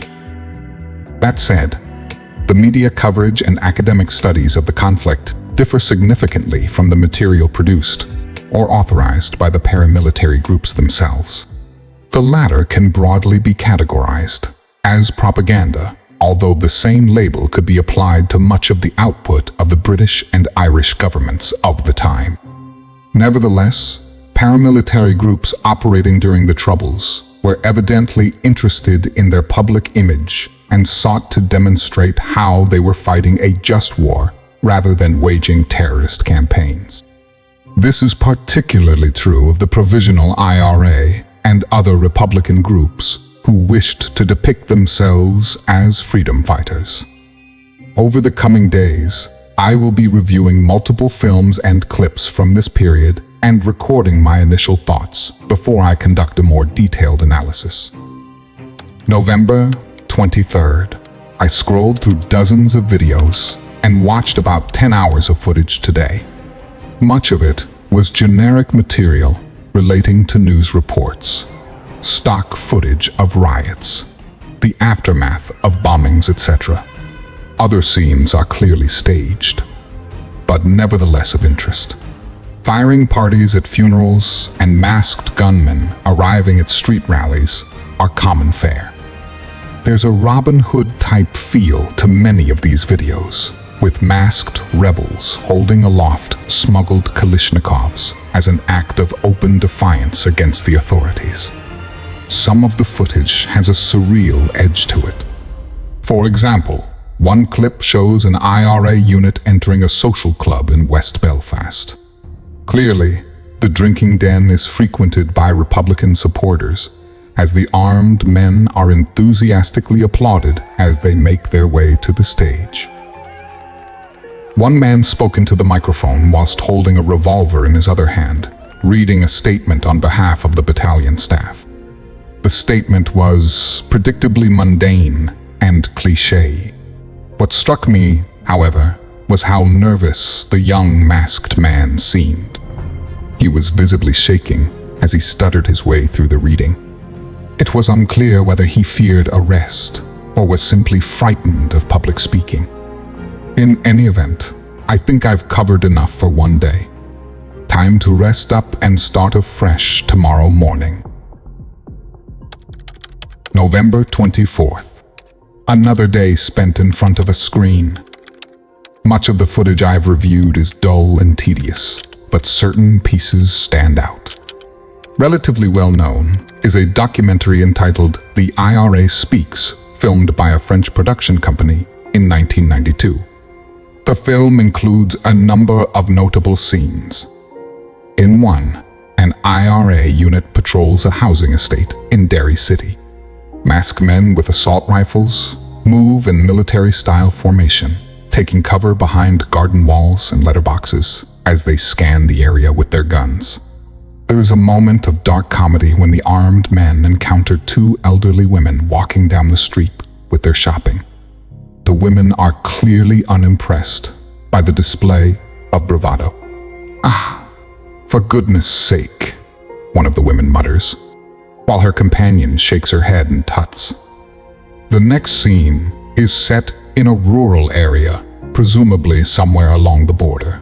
On this occasion, the IRA have set up a checkpoint along a narrow stretch of country road. They hide in hedgerows by the roadside until a car comes into view. One man steps forward, signaling for the vehicle to stop, while the rest of the unit covers the road with their guns. The gunmen are polite and civil to the drivers, asking to see their identification and inquiring where they are traveling to. One middle-aged woman says she is going home to make dinner for her family and is allowed to proceed. There is a cargo cult element to these staged scenes. The IRA are replicating the behaviors of the British Army, carrying out patrols and manning roadblocks. Their aim here is to demonstrate legitimacy. This afternoon, I spent some time on an internet forum discussing rare or lost footage from this period. I got chatting with a user calling himself Captain Black. He claims to be in possession of a digitized video showing the aftermath of an IRA attack from the early 1990s. This isn't strictly what I'm looking for, but it does sound interesting. My university email address is public knowledge anyway, so I see little harm in sharing it with this user. He has agreed to forward me the video in a zip folder. I await his response. November 25th. I received the file last night and watched it first thing this morning. The converted video was just over 5 minutes long and entitled Aftermath of SAS Ambush in County Tyrone. As it transpired, the footage was taken by the security forces and apparently leaked. What it showed was the bloody aftermath of a counter-insurgency operation undertaken by the elite Special Air Service. The video opened with a long-range shot of a bullet-ridden lorry in a car park. A heavy machine gun was physically attached to the rear of the vehicle, indicating that the lorry had been used in an IRA attack. The cameraman slowly moved closer to the vehicle to reveal a gruesome scene. The driver was still in the cab, having been shot multiple times at close range, with fragments of his skull and brain splattered across the cab's interior. The cameraman focused on the dead man for a moment, zooming in to emphasize his grotesque head wounds. Then he moved on, slowly walking alongside the truck whilst continuing to film. There were 2 bodies located at the rear of the vehicle, close to the machine gun. Both were riddled with bullets and also had severe head wounds, possibly caused by coup de grace-style close-range executions. They both looked young. Once again, the cameraman lingered over the gruesome scene. There was blood everywhere. Next, he walked across the car park to reveal a 4th corpse. This man had apparently tried to flee from the scene and was shot multiple times in the back. I closed the video at this point and vowed never to watch it again. The bloody carnage left me feeling ill. Effectively, I just viewed a snuff video, and watching it makes me feel like an accessory to a vile crime. I completed some research and linked the footage to a botched IRA operation in rural County Tyrone in the early 1990s, which resulted in the deaths of 4 IRA members at the hands of the SAS. The footage was originally filmed by the security forces as part of their investigation. But at some point, the video was leaked and copies found their way into loyalist circles, and eventually a digitized version ended up online. Obviously, this isn't the type of material I'm looking for in support of my thesis.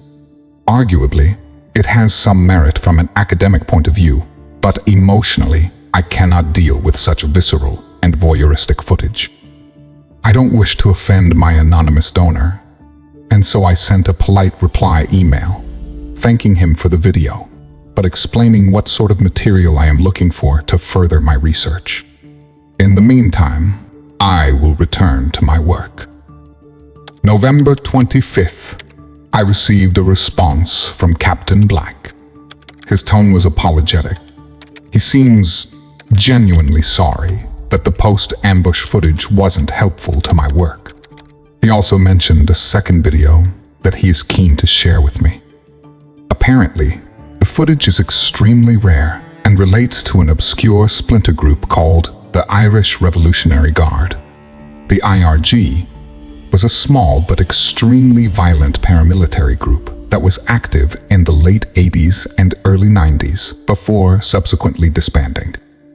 Several of its members were killed in an internal feud, while others were arrested and jailed. However, one of the IRG's cells disappeared without a trace in 1990.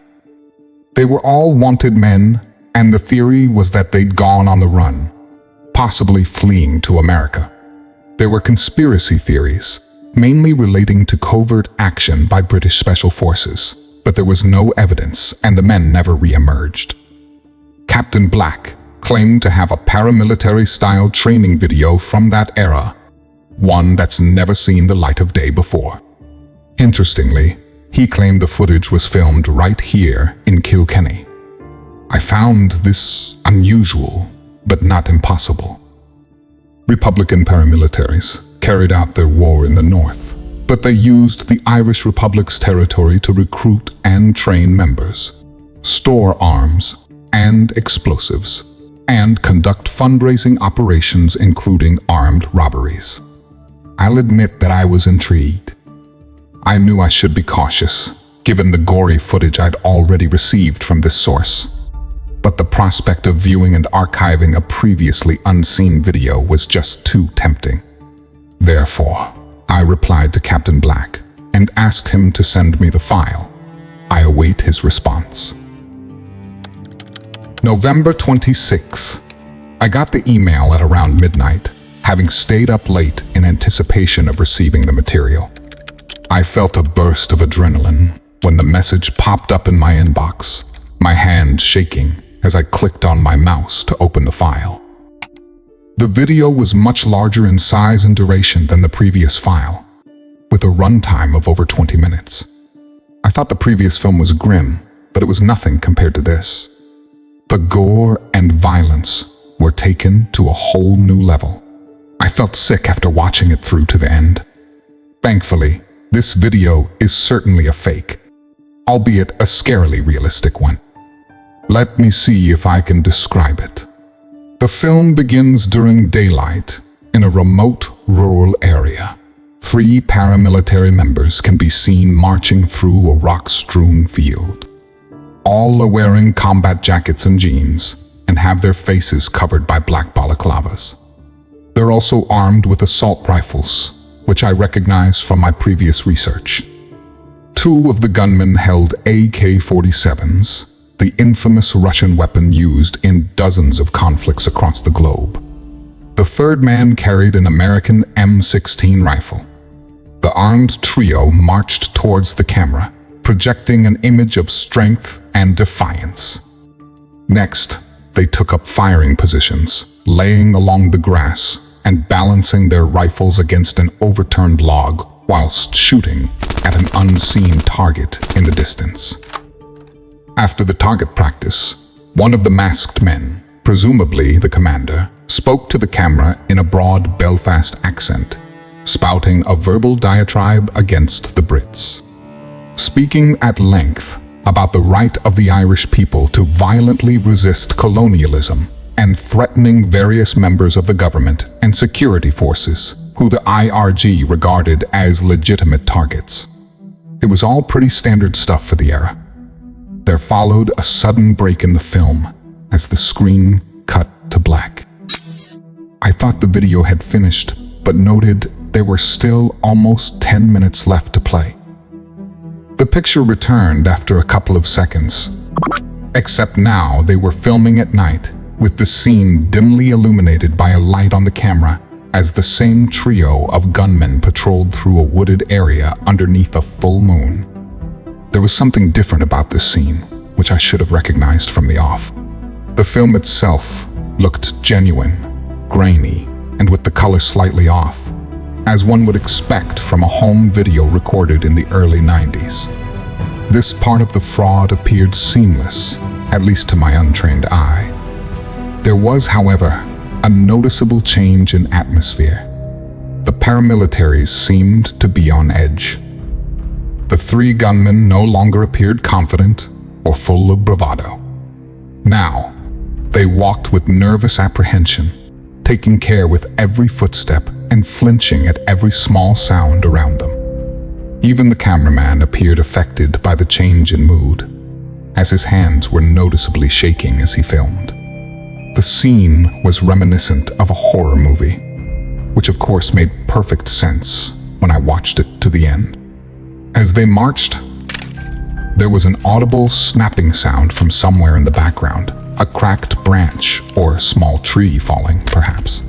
The on-edge paramilitaries reacted with fear to the sudden noise, jumping up and raising their weapons whilst they frantically searched the dark tree line. "What the fuck was that?" one man exclaimed. "It's the SAS," another replied fearfully. "Calm the fuck down," answered the 3rd man. I recognized the voice, identifying him as the commander who'd read the statement earlier in the video.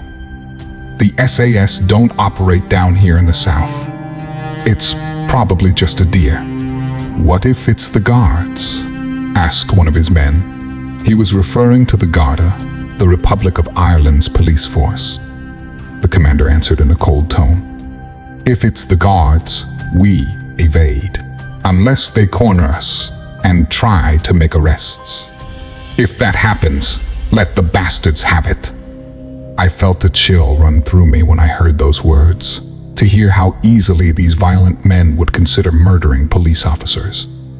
The next development was unexpected. A loud and piercing howl reverberated through my laptop speakers, making me jump. The paramilitaries nearly lost the plot when they heard the howl, which was closely followed by another, even deeper and more prolonged. Jesus Christ, one man swore. That was no fucking deer.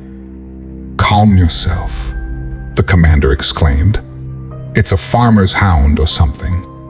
But he didn't sound so certain this time, as I could hear the anxiety in his voice. The tension was almost unbearable at this point. The patrol had halted, and the gunmen all knelt down on one knee, aiming their rifles in the direction the howling sound had come from. Cameraman obviously kept on filming, but he was shaking almost uncontrollably now, as he struggled to focus on the scene before him.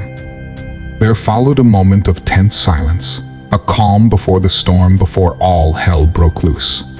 There was a mighty crashing sound from behind the trees, surely caused by something huge charging through the undergrowth, and a blood-curdling growl so piercing it chilled my bones. "Fa!" screamed one of the paramilitaries. He didn't get a chance to finish his curse, as a split second later, something huge and vicious tore through the undergrowth, moving so fast it appeared like a blur of muscle, fur, and teeth. The beast threw itself on top of its victim, rapidly slicing the helpless man's throat with its razor-sharp claws. The dying man let out a sickening death rattle as his blood was sprayed in all directions. "Jesus!" screamed the commander as he raised his rifle and prepared to open fire.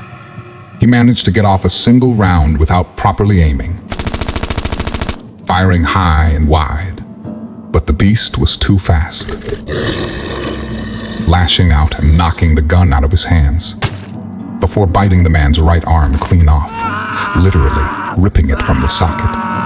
The commander screamed in complete agony, clutching at his bloody stump as he fell. The beast rapidly leapt on top of him, viciously clawing at his chest until he stopped moving. The third gunman remained perfectly still throughout, apparently frozen in shock and fear. He came back to reality too late, dropping his rifle and attempting to flee. He didn't get far, as the beast tore across the open ground on all fours, biting deeply into the man's exposed throat. He was soon dead.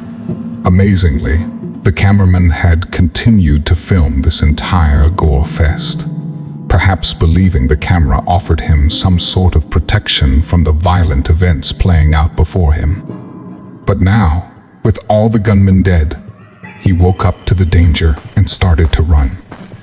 He didn't drop his camera, and it continued to record, showing shaky footage of a frantic pursuit through a darkened forest. The cameraman's panicked breathing is clearly audible, along with the bloodthirsty growl of the beast, as it chased him through the woods, closing in for the kill. Predictably, the cameraman didn't get away. Suddenly, the beast was in front of him, blocking his path. Cornered man raised his camera in a panic, shining the light to illuminate his attacker. At this point, I saw the beast clearly for the first time. Basically, it was a werewolf, a humanoid covered in gray, and now blood-splattered fur. Its body was muscular and powerful. It stood on two legs now, its front legs or arms protruding, with long razor-sharp claws ready to slash. The head was that of a wolf, however, its snout filled with huge teeth, and with fresh blood pouring from its mouth. The eyes were unlike any animal I've ever seen, glowing a bright red like those of a demonic entity. Its glare was terrifying, awakening a terror inside me that I hadn't felt since I was a child. The wolfman stood there for several seconds, staring down the cameraman, who appeared to be frozen to the spot with fear. The beast seemed to be taunting his victim, but it wasn't long before it pounced, taking off on its powerful hind legs and knocking the man off his feet. The camera was knocked out of his hands, falling down to the forest's floor. I heard a desperate scream and the terrible sound of ripping and tearing. Mercifully, these awful sounds soon stopped.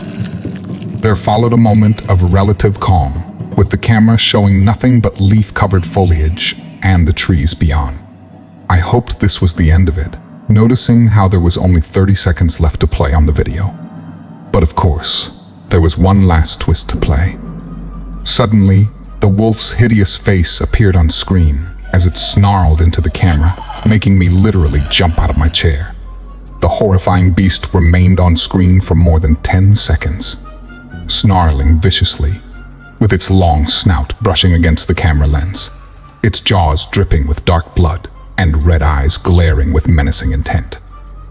It seemed like the beast was looking straight at me, its frightening gaze fixed upon me, like I was to be its next victim. This was impossible, of course, but in that moment, I did feel truly scared. But then, mercifully, the video cut to black. The video was extremely unsettling, but it was, of course, fake. Wolves have not lived in the wilds of Ireland since the late 18th century, and I know for a fact that there is no creature like this living anywhere in the world. I'll confess that the film was very realistic and well made. I suspect this clip may be some sort of viral marketing scheme for a new horror movie or series. I feel stupid to have been taken in by such an obvious hoax. I am also very angry with my contact, the mysterious Captain Black, who presumably sent this to me as a sick joke. I stayed up late to type Captain Black, a strongly worded email, stating in no uncertain terms how unimpressed I was and how I didn't appreciate my time being wasted in such a childish manner. I sent an email but soon received a bounce-back message stating that the email address no longer existed. Finding this odd, I returned to the chat forum where I'd first made contact with this individual, only to discover all posts made by Captain Black had been removed and his user account deleted. I was concerned by this point, fearing I'd fallen victim to an online scam and that the files I received and opened may contain viruses. Therefore, I quickly deleted both video files and ran a scan using my antivirus software. Thankfully, the scan brought up nothing. Nevertheless, I'll need to report the breach to the university's IT department, which will be embarrassing. I still can't believe I was taken in by such an obvious trick. Still, I'll need to put this incident behind me and get back to my work, starting tomorrow. November 27th. I didn't sleep a wink last night. It's an odd thing, but I couldn't get that damn video out of my mind. I'm not usually the squeamish type, but this short film really got under my skin. It was so damn realistic. I can't forget about that bloody wolf. Every time I close my eyes, I see its face, its snout dripping with blood and its predatory eyes hungry for death. It hadn't occurred to me before, but I am very isolated out here. My rented cottage is 5 miles from the nearest village, and the next farm is at least 1.5 miles away, as the crow flies. When night falls, the darkness is all-encompassing. From my front window, I can see the darkened tree line of a forest 1/4 mile to the north, and it reminds me of the hideous events in that damn film. The woods at night, the stuff of primal fears imprinted into our DNA. It hadn't bothered me previously, but now I can't stop my imagination from running away with me. I kept the light on in my bedroom last night, something I haven't done since I was a kid. I'm ashamed to admit that I hid under my covers, shaking at every slight noise and creak, and experiencing a great relief when I saw the first light of dawn. I got very little work done today, as I found it impossible to focus. What the hell is wrong with me? Perhaps I've burnt myself out. I have been working very hard recently, and I need to rest. A good night's sleep is essential, but I'm dreading nightfall. To think of that darkened tree line of who or what could be lurking in the shadows. Damn it. I need to get a grip. I'm a grown man, well-educated and rational-minded. No more of these childish superstitions. November 28th. It's 3 in the morning. I was asleep, but got abruptly awoken. I can hear howling, fucking howling. It's somewhere in the distance, but not too far away. Is someone screwing with me? Captain Black, or whoever the hell he is, playing a sick practical joke? A moment ago, I crept to the bedroom window and peeked through the curtains. The scene outside is partially illuminated by the moon, but nevertheless, I can see little. But then, I heard the howl again, louder this time. Shit, what is happening? Just to reiterate, there are no wild wolves left in Ireland. The last one was hunted down in the 1780s, for God's sake. The most dangerous predators we have are foxes, and it sure as hell isn't a fox making that noise. It could be a dog, I guess, but I hear it again, even louder on this occasion.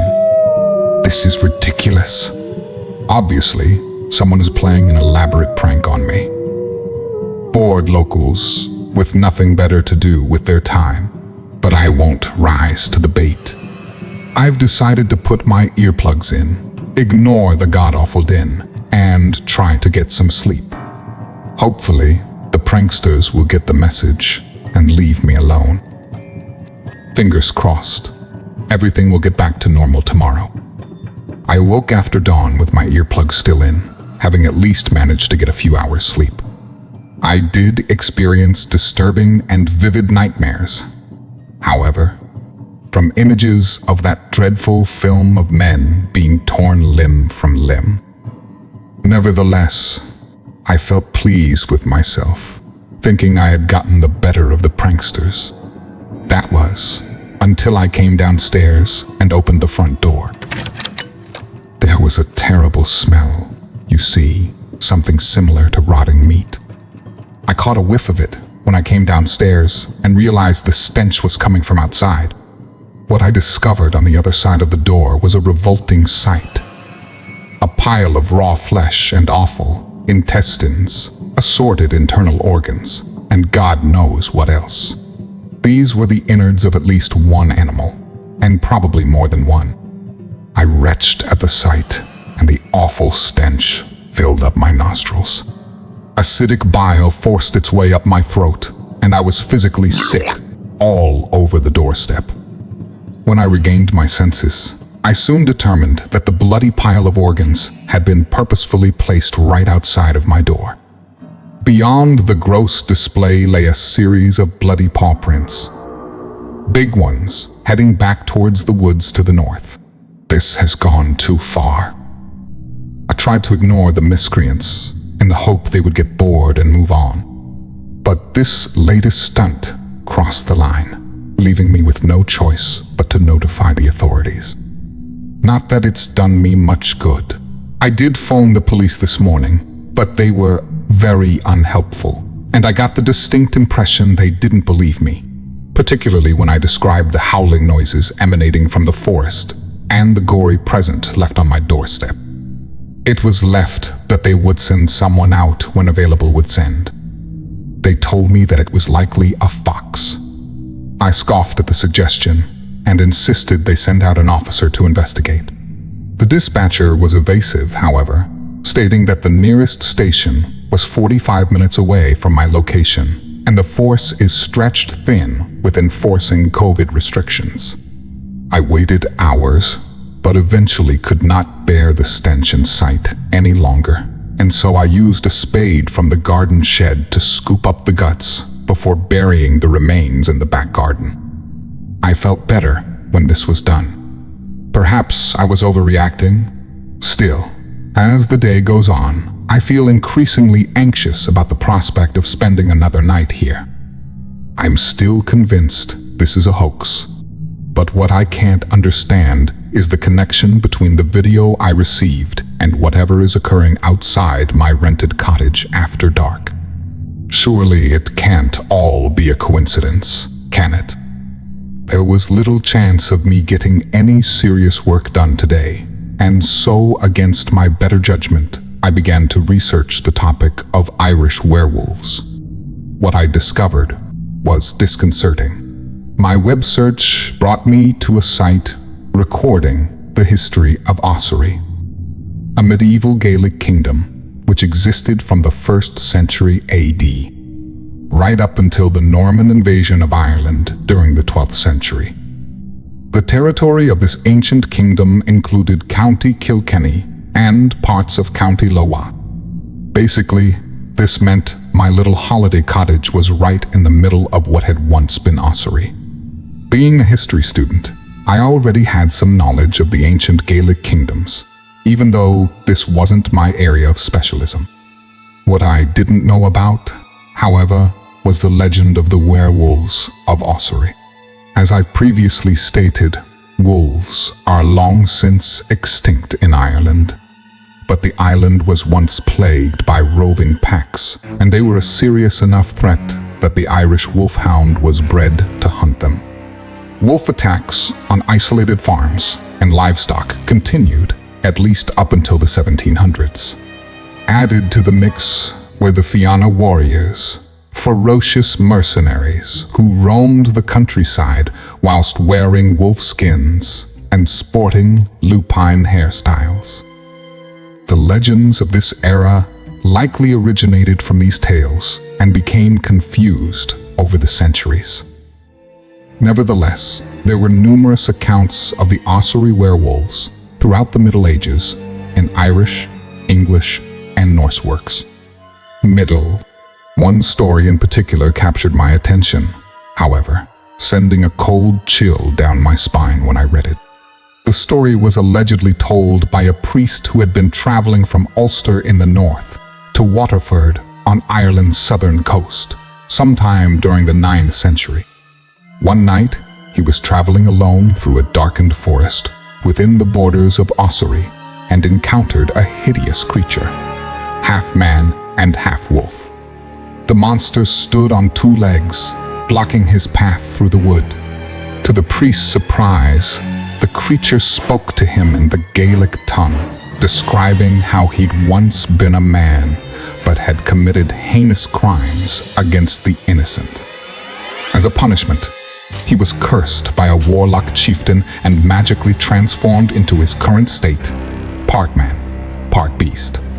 What's more, the wretched creature's soul was trapped for all eternity between this world and the next, with the warlock's curse condemning him to return to these lands in a physical form once every generation, so he could hunt during the cycle of the moon.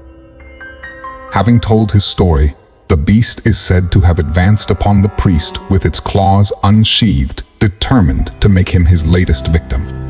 However, the holy man remained steadfast, standing his ground and raising his wooden crucifix whilst reciting the Lord's Prayer, thus forcing the unholy creature to retreat.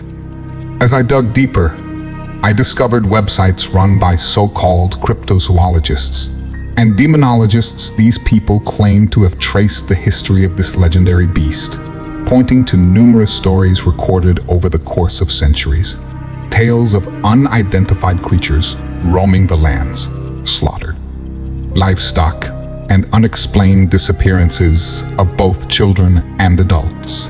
What apparently links these incidents is that they all occurred at 30-year intervals, or once per generation.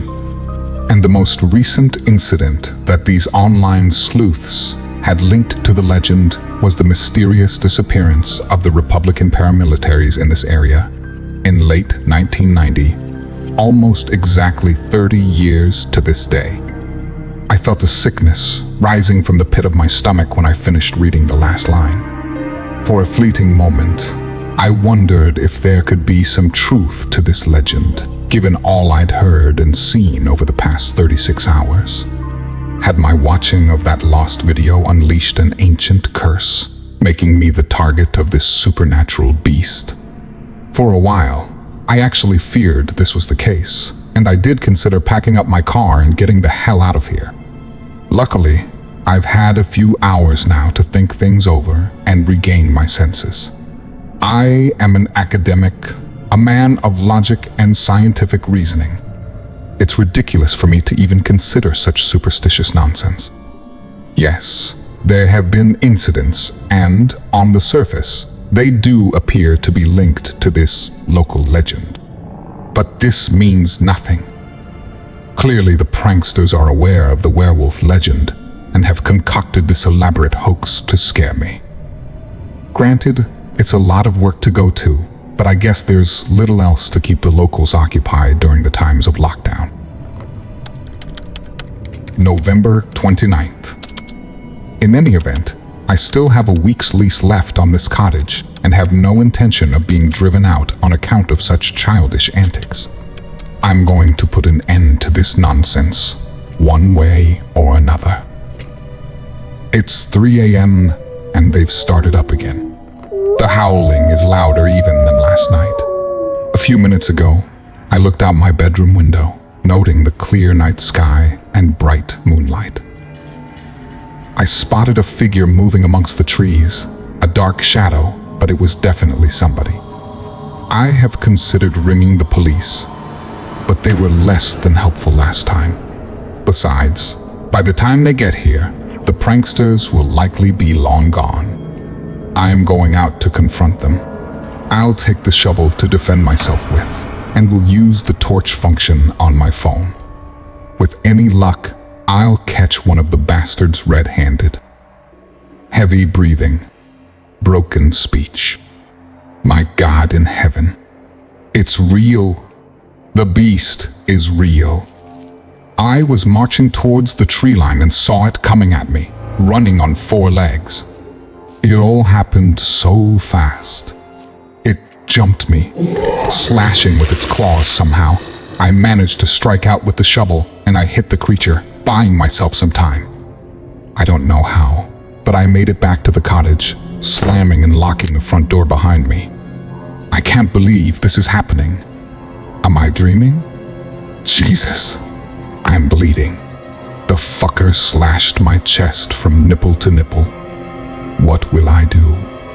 What the hell can I do? Fuck. I dropped my phone during the fight. I'm cut off totally on my own. Why didn't I take this seriously? I am a damn fool. I can hear it roaming outside, can see its dark shadow through the windows, that low growl it makes as it searches for a way in. What the hell is it doing now? Jesus, it's attacking my car, slashing the tires and tearing up the engine. This thing is intelligent. It knows the car was my last chance of escape. Now I'm trapped. I have a kitchen knife to defend myself with, that's all. It's going to get in. I can hear it trying the back door. Did I lock it? Fuck. If anyone finds this recording, please tell. My God, please don't.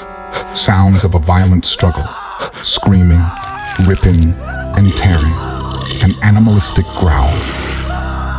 The Garda have refused to officially release this recording, but it was leaked by an anonymous civil servant who wishes to alert the public, along with details on what the investigating officers discovered at the scene. Mr. O'Shea's vehicle had been severely damaged as he described on the recording.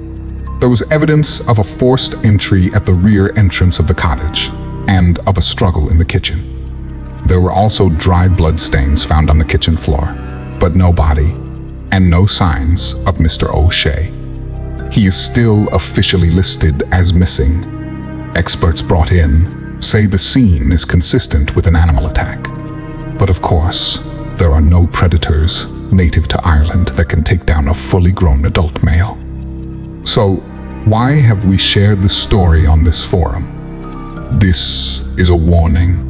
Anonymous posters on various forums are still trying to push this lost paramilitary tape on unsuspecting persons. If you are contacted by Captain Black or any other user offering to send you such a video, do not provide any of your contact details. And if you do receive this video unsolicited, do not open it. The laptop was found undamaged, and this audio recording recovered. No trace was found of the video that Mr. O'Shea described watching. And even when specialist software was used, the police were unable to recover the deleted files. It seems the Garda have no clue what happened to Mr. O'Shea, and they have no leads. We don't know for sure what the connection is between this film and whatever ancient curse it conjures, but Mr. O'Shea didn't take the threat seriously, and it cost him his life. Do not make the same mistake. If you enjoyed this video, don't forget to like and subscribe to Descent into the Unknown for more terrifying stories.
My grandpa, Jack Wolfe, had 262 acres of beautiful land in the Appalachian foothills.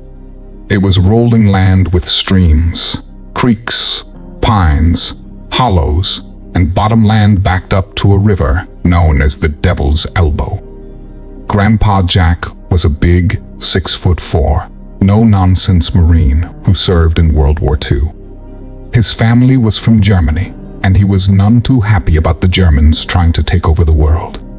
Grandma Esther Barnes, Fawn, was a Cherokee Indian whose family grew up in the area and had sold the land to Grandpa Jack on the promise he would never sell it or develop it. Grandpa Jack and Esther had 5 kids, 3 boys and 2 girls.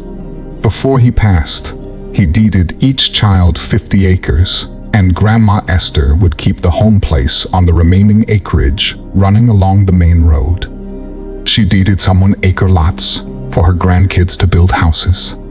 All 5 children married and built houses on their 50 acres, with some of their kids building on them also. All the family had livestock of some sort. Uncle Roger and Aunt Doris's property adjoined, so Uncle Jim and Roger were partners in the cattle business. All told, there were 18 of us first cousins. 10 of them still lived there, including my oldest cousin, Sally. She lived in Grandma's house and took care of her until she died. She was a spinster and never dated much, but she could handle a gun and a horse as good as any man. Her fiancé was blown up by an IED in Iraq. She had become bitter and very independent. So, we were called the Wolf Pack because there were so damn many of us. Many of the boys, including me, grew up hunting, fishing, and playing sports in school. Several joined the military, including me and my younger brother Max, who died when his Black Hawk was shot down in Iraq.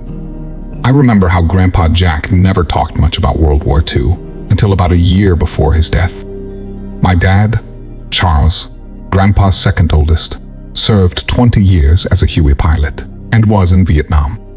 He refused to talk about Max because he felt responsible for encouraging him to be a helicopter pilot. When Grandpa Jack would open up about things, I was usually there to listen intently to any story he told. I was also close to my Grandma Esther's brother, Will, also known as Chief, who also talked about his service in Korea. By the way, my name is Chuck Wolf, and I'm an Army Ranger who served 2 tours in Afghanistan. I'm on my way home to experience a totally different kind of war. Many times, while growing up, Uncle Will would take me hunting on the land to the north of ours, on the other side of the river, where he and several family members lived. When we got a couple of miles from the river, he always seemed to be on alert. He would say, "Little Chuck, you gotta use all your senses when you are out here, and never go down Black Creek Valley." One time I asked why, and he said, "The elders say the Nun-Yunui, or evil spirit who hunt humans, used to live here." I got a little scared, but he said, "Don't worry, as long as you leave an offering. Besides, the hunting is always best here." I remember getting my first deer at age 13, and we left the organs, entrails, and the legs as an offering. I once asked Chief what the spirits looked like.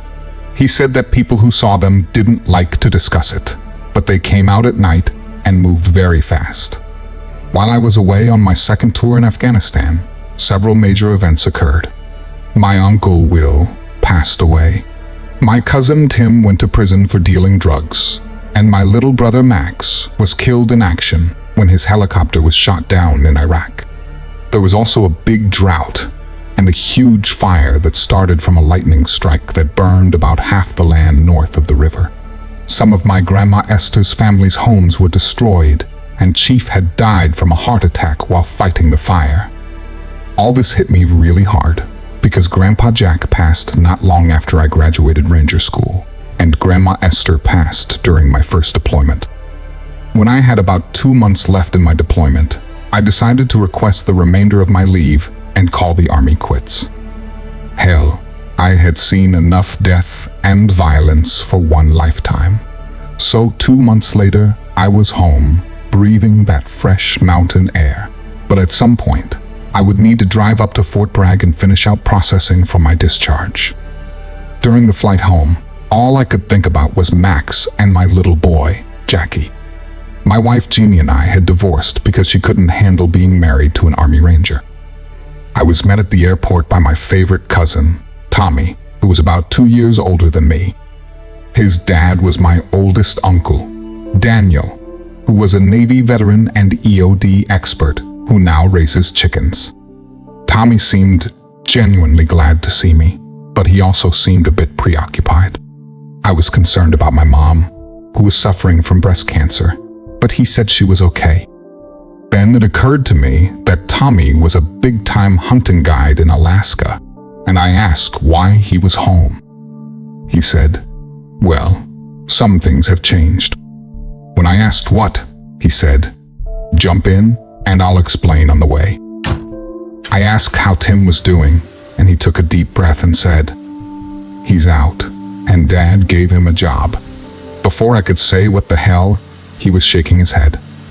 During the ride home, Tommy seemed distant and worried. I asked him to tell me what was up. He began to tell me that after the big fire, a couple of my aunts and uncles began to lose livestock. "What do you mean?" I said.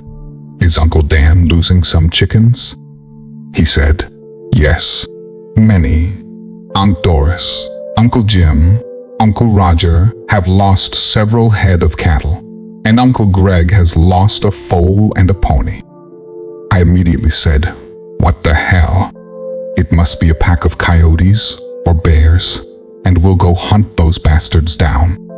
He looked over at me and said, "It ain't bears, and whatever it is, it's slaughtering coyotes also." Then, I remembered the time when I was 15, where I'd stopped my trail bike to scope Black Creek Valley, and I swore I saw this huge wolf. Uncle Will said not to speak of it, and never to go there again. When we arrived at Dad's house, it looked like the whole family was there. My dad had tied a big yellow ribbon around that large oak tree in the front yard. The yard was full of cars, and the house was full of my family. The place smelled like those Sunday dinners when I was a kid. Everybody was talking at once and asking how I was. A couple of my nephews wanted to know how many terrorists I had killed. But mostly, everybody was just glad to see me. And then, to my surprise, there stood my sister Ruth and Mom, along with my ex, Jeannie, and my little 6-year-old boy, Jackie. He ran to me along with her, and for a few minutes, the whole world slowed down. Mom cried, I cried, we all cried. Then, after a huge feast and many cold beers, Tommy, my dad, Uncle Roger, and some other cousins sat on the front porch, where they started telling me what was going on. Uncle Daniel and my Aunt Elsie's husband, Greg, weren't there yet. Dan the nephew, Tim, had to repair and reinforce some doors and windows on some chicken houses before dark, and would be along shortly. My Aunt Doris's husband, Jim, and their son Eric were also putting up some security lights and repairing a fence.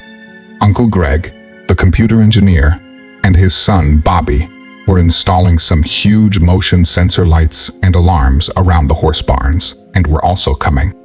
My dad was the only one who wasn't really a farmer or rancher, but he did have some goats and a few laying hens. He said that something had taken 2 goats and 5 hens. At that point, I just had to say, everybody, please stop, and somebody tell me what the hell is going on here. And that's when Jeannie spoke up. Jeannie told me about how she and Jackie were staying at the little A-frame I had built upon the hill overlooking my dad's place. She said something had been waking her up at all hours, running around outside the house, and at one point, something or somebody had tried to turn the doorknob. That was when she called my dad to come get her and Jackie to stay here in my old room. I immediately asked her what it was, and she said she didn't know, but she could swear she saw a set of yellow eyes looking through the window blinds on the rear door. She also said she had peeped out the upstairs window to see something hairy like a bear running across the yard and as fast as a small horse. She and Jackie only stayed there 2 nights before they came to Dad's house. She said she hoped it was okay for her and Jackie to be with me in the same room. I put my arms around her and pulled her close. Now, whatever this was, had just declared war on my family. The following morning, I went with Dad up to my A-frame to check things out. We found large canine tracks around my place and a well-worn trail leading all the way down to the creek, about 300 yards behind my house toward the backside of Dad's property. Dad said that something had been spooking his goats and causing his laying hens to cackle all night. He said that every time he turned on the lights and came out with a gun, things would calm down. One time, he had even seen the bushes rustling and what he thought might be a panther running away. The strange thing was that he couldn't find any tracks around the barn or the coops, even though a goat and some chickens had went missing. Dad was retired from the construction business and had a big warehouse on his property full of leftover materials. We decided to replace my wooden doors with steel ones and put some security bars over the windows. And we put some booger lights front and rear. I called Tommy to come over and have a look at these tracks. I asked him if we had any wolves come into the area. He said there were no wolves south of West Virginia, but there had been reports of mountain lions making a comeback as far south as the Tennessee-Georgia line. I asked if he had seen any wolf tracks like this in Alaska. He said those tracks were large, even by Yukon standards. I asked what kind of damn wild dog could make a track the size of my hand. He hesitated and asked if I remembered Uncle Will talking about the nun Yunui. I hesitated and said, "Yeah, but that's a legend." "Yeah, but remember what you saw," he said. "Wait a minute. I never told you about that," I said. "I know, but Chief did." I said, "Okay. Tomorrow morning, you and I are going to visit our cousins on the other side of the Devil's Elbow." I got up early, and Jeannie was already up with breakfast made.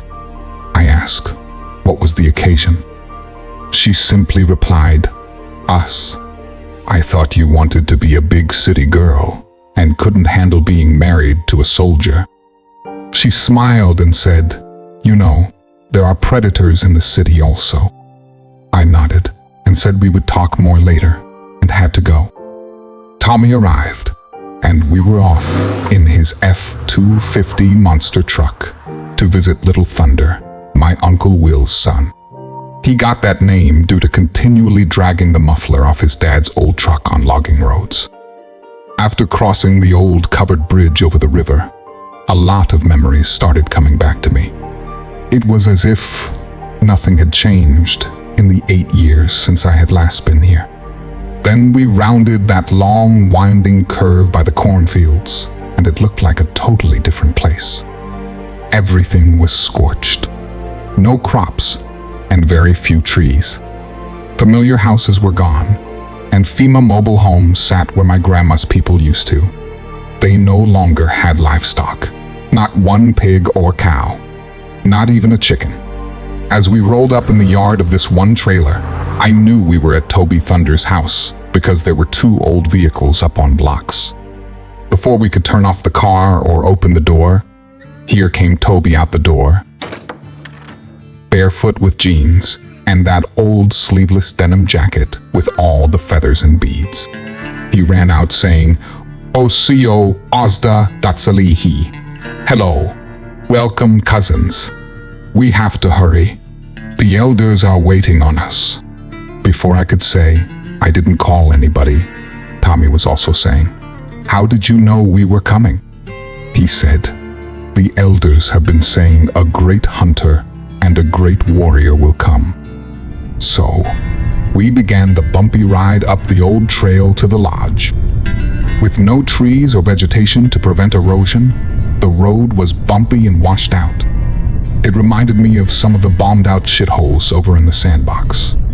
When we finally made it to the top of the mountain, all that was standing was the old concrete block building that used to be the restrooms.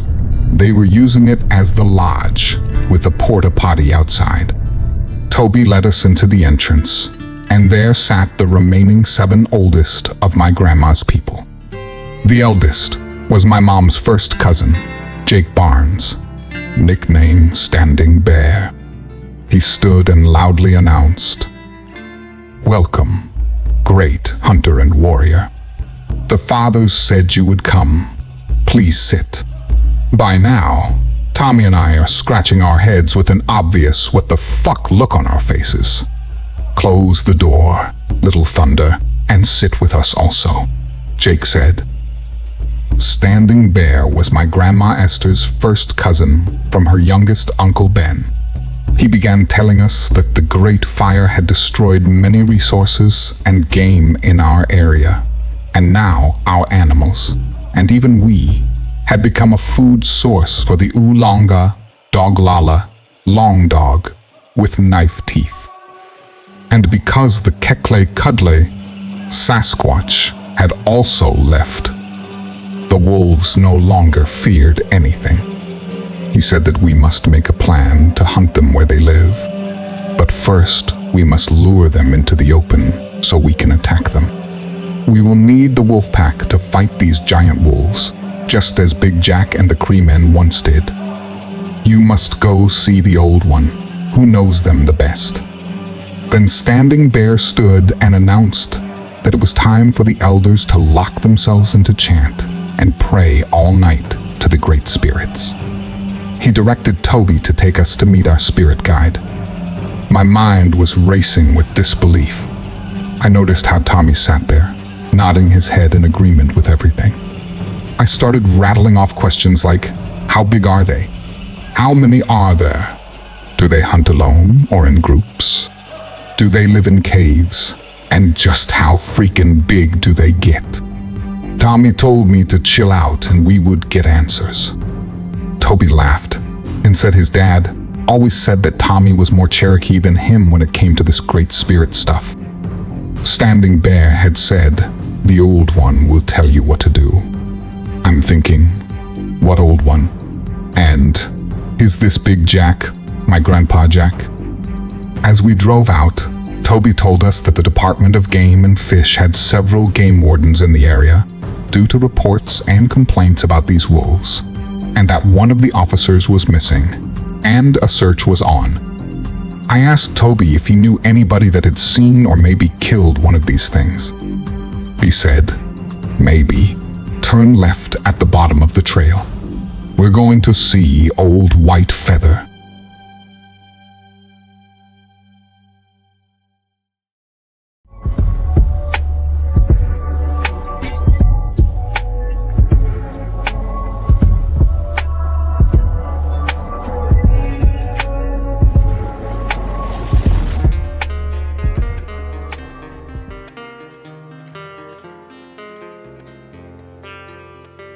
Don't go up to the mountaintop without me. Don't go up to the mountaintop without me. Don't go up there alone. Crazy people are getting stoned. Don't go up to the mountaintop without me. We drove for what seemed like an hour on an even worse road than we had been on, until we came to this old shack by a creek. And there, rocking on the front porch, was an old, leather-faced man called White Feather. Toby said he was a Cree Indian who had settled here before the land had been completely divided up and was supposed to be over 100 years old. We walked up to the porch, and Toby started to introduce us. But before he could finish his sentence, White Feather said, "I know these Aniga," slur for white man, "but since they are half-breeds, I'll talk to them." White Feather rocked slowly, with an old double-barrel rabbit-eared 12-gauge across his lap. I looked him in the eye and said, "Sir, you owe us an apology. We're not half-breeds, we're quarter-breeds." He cracked an almost toothless smile and motioned for us to sit. He said, "So you're here to ask about those evil walking wolf sons of bitches?" I looked at Tommy, wondering how he knew, but I said, "Yes, we are." He began to tell us that they had been around since the beginning, but weren't always this damn big. He said that his people believed that the government had done experiments to make them bigger and meaner. They have stayed far away from us because we shared land with the hairy men who they feared. But now that the hairy men are no longer here as a deterrent, they are afraid of nothing. But I know you have many questions. The first thing I will tell you is this. To understand monsters, you must hunt them. To hunt monsters, you must understand them. How big are they? Where do they stay? How do you track them? How do you kill them? He responded. The big ones get over 8 feet tall, and they can weigh up to 500 or 600 pounds. They can run as fast as a horse on all fours. They prefer deer and wild boar, but will eat anything, even us. They have huge, thick heads, but a high-powered, big-bore rifle can kill them. They have a thick chest and back, but their sides are vulnerable. They love to open them big mouths and show their teeth. When they smile at you, put a load of double-aught buckshot right down their throat. If you can take out a knee on their rear legs, you will cripple it permanently. This can cause a big distraction because it will howl in terrible pain, and the others know they have to kill it. But most of all, they fear fire, and that's why people see them in water, along with trying to catch fish. During the fires, they ran to water, and when they are in water, especially above their waist, they are slow and clumsy. He pulled out a canvas bag and showed us a huge dog skull. This son of a bitch was in my creek one morning. I gasped at the size of it. They live in caves or burrow into brush-covered hillsides at the bottom of hollows, under a thick canopy and trees. They are hard to track because they can run so fast and jump so high and far. My father said they would jump over the teepees just to show how they could rip off the top with their long claws. They can smell blood a mile or more away, but what they cannot resist is the smell of organs like a heart or liver with fresh, warm blood. Their sense of smell can also be used against them by mixing the juice from hot peppers to squirt in their eyes and nose. A very high-pitched sound or whistle annoys them. My ancestors modified a flute to call them in and hurt their ears at close range. But always remember, they will know you are there long before you know they are there, and they are far smarter than any dog or wolf. You must learn how they think and learn their travel patterns, just as your grandfather Grey Wolf did. You mean Grandpa Jack? I said. Then our phones started blowing up. We had almost no cell service there, but the text said to get home ASAP. We thanked White Feather, and he told us, "May the Great Spirit Wolf follow you." As we got closer to Toby's house, we were able to call our folks. One of Aunt Elsie and Uncle Greg's prize horses had been attacked, and the veterinarian was there. Aunt Doris and Uncle Jim had lost another cow, and worst of all, their dog Spike had been killed. We also found out that Uncle Dan's chicken houses were broken into again, with several chickens killed or gone. I asked Toby if he or any of our folks here were planning to do anything. He simply said, "We are waiting on you." When we arrived at my dad's house, it was already late afternoon. I asked Tommy if he would go see Uncle Jim and look for tracks, and I would go see Uncle Greg because I wanted to talk to the veterinarian. We agreed to meet at Uncle Dan's chicken house later. When I went in the house, my mom and Jeannie were sitting at the kitchen table. They said Dad had already gone to see Greg and Elsie because Elsie was a total wreck. I asked how they were doing, and by the look on their faces, I got my answer. I was really worried about Mom because she had just gone through her last round of chemotherapy.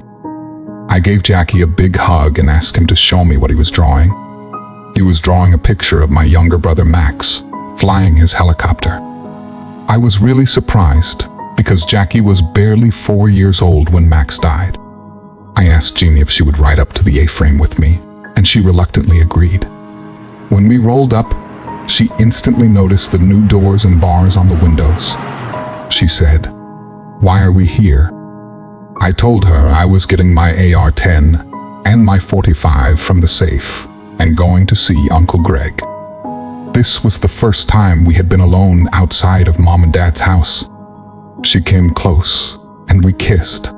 She smiled, and I asked if she would feel safe coming back here for a little date now, and she said, "Only during the day." We jumped in my truck, and I let her out at Dad's. Then I was off to Uncle Greg's. Dad, Greg, and the veterinarian were standing in front of the barn when I pulled up wearing my tactical vest with my weapon slung. I noticed Dad had his 12-gauge pump and .44 mag in a holster. Greg introduced me to Dr. Martin, who had been the vet in our area for most of my life. Doc said, "No intro needed. I know this young hero." "No, sir, not a hero, just a survivor," I said. He smiled and shook my hand, asking me to follow him into the barn, where he showed me Uncle Greg's prize, Appaloosa. There were huge bandages all over the horse's hindquarters and back, covering deep claw marks and gashes. There were also what he called canine bite marks on the back of the neck. Doc said he had only ever seen anything like this one time when a panther mauled a horse, but these claw marks were larger and deeper. I asked if the horse would be okay, and Doc said he thought so if we could prevent infection. So That's when I leveled with Doc and asked if he thought a wild hybrid dog/wolf did this, and if it's happening anywhere else. He looked at me, stone-faced, and said, "I see you have spoken to the elders." I raised my brow as he told me about the Scott family across the street, who were pig farmers and had lost a dozen or more pigs. Everybody knew the Scotts. They had about 300 acres where they grew corn, watermelons, beans, and all kinds of produce in addition to a small pig farm. My ex-wife, Jeannie, is one of the Scott girls, and she couldn't stand the smell of the pigs. My dad used to joke and say the only reason she married me was because I smelled a little better than the hogs. I asked Doc what he thought we ought to do, and he looked at me and said, "The question is, what are you and Tommy planning to do?" "First, I want Dad and I to go look for tracks," I said, and told him that Tommy was over at Uncle Dan's. Doc said he had taken some hair, blood, and saliva samples for testing, and part of a tooth he found. He had another call to go on, but would be in touch. Dad told Greg to go on in and tend to Elise while he and I looked around. Greg was a brilliant computer geek who had always dreamed of being a cowboy. Other than having a garden, neither he nor Aunt Elsie were hardcore country folks like the rest of us. Elsie had met Greg in college, and they were really into the fraternity/sorority lifestyle. I think that soft, cushy life and being around all those urban-dwelling kids was what led Tim down the wrong road. He first got hooked on drugs and then started selling to support his habit. As Dad and I started looking around the barn, the sun was already getting low. He said, "Son, I don't feel good about us being out here with it getting dark." I agreed and said, "Let's stick close and keep our heads on a swivel, and we won't go any further than the creek." We followed what appeared to be some faint tracks and a few drops of blood down to the creek, where all signs disappeared. I think we looked at each other and both had the same idea. He said that the Viet Cong used to loop a rope over a tree branch on the other side of a creek and swing across so there would be no muddy footprints. "There ain't no ropes here, so let's get wet," I said. We cautiously crossed the creek, and on the other side, we found tracks where something had landed hard and left the biggest freaking dog or wolf tracks I ever saw in my life. That was about a 30-foot jump, and the tracks faded as they led up into the thicket. I pulled out my cell and took the best pictures I could. And Dad said, "I'm uneasy. Let's book it." On the way out, I suggested we meet up with Tommy at Uncle Dan's to see what he had found. When we arrived at Dan's place, it was almost dark, but there stood Tommy, Dan, and Tim. Something had ripped through a window and helped itself to about a dozen or more chickens. Tommy said he and Uncle Dan had followed some partial tracks and feathers about 100 yards into the tree line, where it looked like a grand chicken feast had occurred. Tim had stayed behind to nail up plywood over the windows. "Hey Tim, how's it going?" I said. He was obviously a little shaken. He told me about how he had only had to serve 6 months of his sentence, and the Department of Corrections paroled him for being a model prisoner. He was ashamed of what he had done and bringing shame to the family.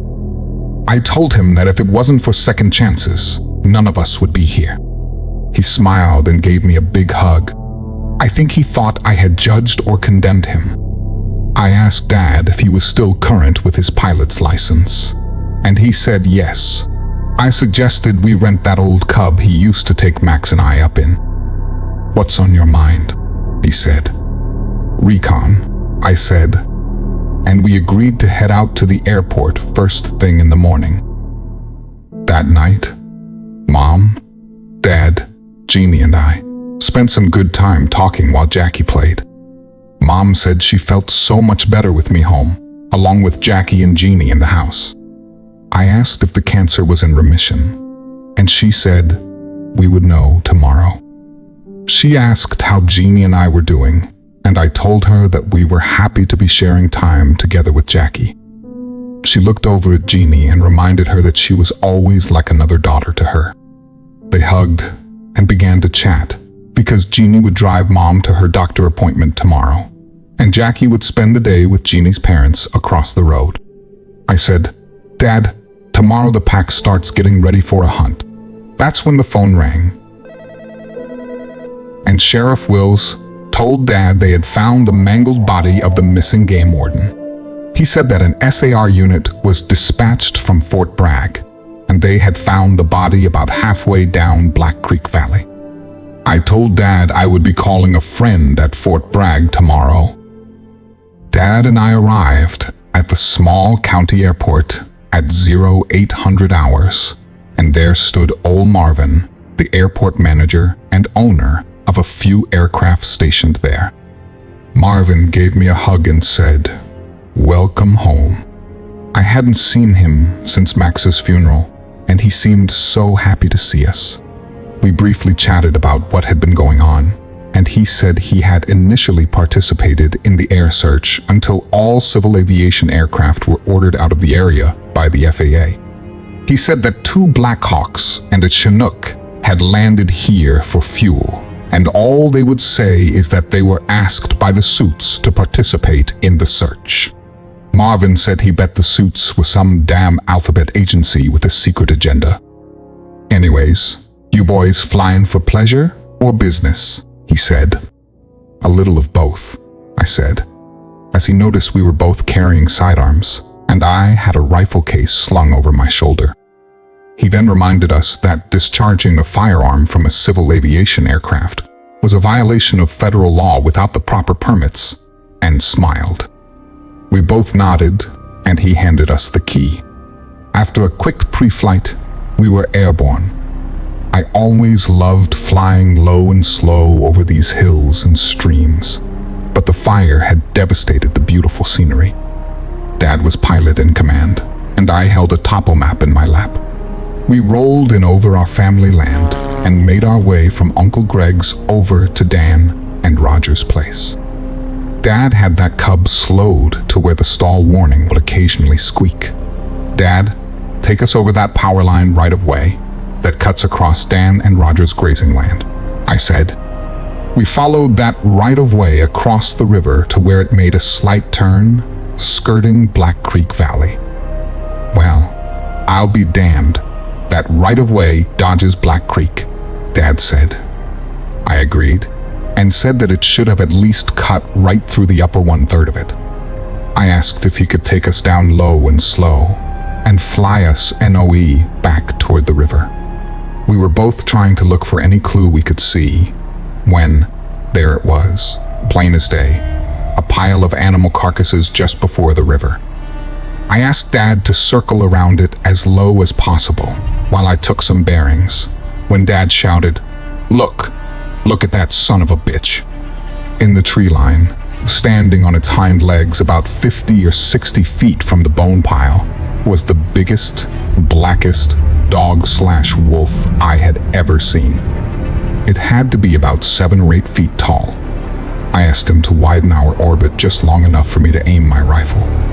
I scoped that ugly son of a bitch, and I put a bullet right where its neck met its chest.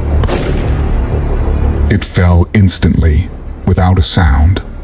I took some pics with my zoom, and asked Dad to take us up higher to look for trails leading off from the bone pile. As we climbed, we started to hear growling and howling over the sound of the propeller and engine noise. By the time we had gained about 200 feet, there were about 5 or 6 more of those things raising hell and climbing trees like they were coming up after us. Dad said, "Son, don't shoot any more of those damn things. I got a bad feeling about this. Let's get the hell out of here." After the adrenaline slowed down, I noticed some missed texts and calls from Toby Thunder. When I got him on the phone, he was frantic. He said, "Get here quick. Something killed the elders." As I hung up and told Dad, I noticed he was flying due north, throttle to the firewall, away from the spot. "What the fuck?" I said. He said he was using an old trick to lead the enemy away so they wouldn't follow us back. I was damn glad my dad was pilot in command. After about a 15-minute detour, we landed back at the airport, where Marvin told us that something big had happened north of the Devil's Elbow. We didn't mention what had just happened to us. After we got into Dad's truck, he saw 3 missed calls from Uncle Dan, Uncle Roger, and Sheriff Wills. I also had a missed call from Tommy. The sheriff wanted to form a search party to meet at the lodge, ASAP. When we rolled into Dad's driveway, there was a yard full of cars and trucks. There was Uncle Dan, Tommy, his youngest son, Alex, the lawyer, Uncle Greg, Tim, Bobby, Uncle Jim, Marty, Uncle Roger, and Arthur. The pack was definitely back. It was already about 12:30 p.m., and everybody was clamoring and looking at me like, what do we do now? I remember thinking that Uncle Greg and Tim don't need to go with us. I easily convinced Tim that he and Sally needed to hang around and take care of the place. I told Uncle Greg that we needed his computer expertise to research why the power line right-of-way skirted Black Creek and to see if he could come up with a way to create a computerized, high-pitched sound weapon. He lit up at those 2 challenges. Jeannie stopped me at the door and said, "It seems like we've been here before, but at least your mom got a good report from the doctor." "Great, but don't worry. Everything will be all right," I said. Then we headed out to the lodge.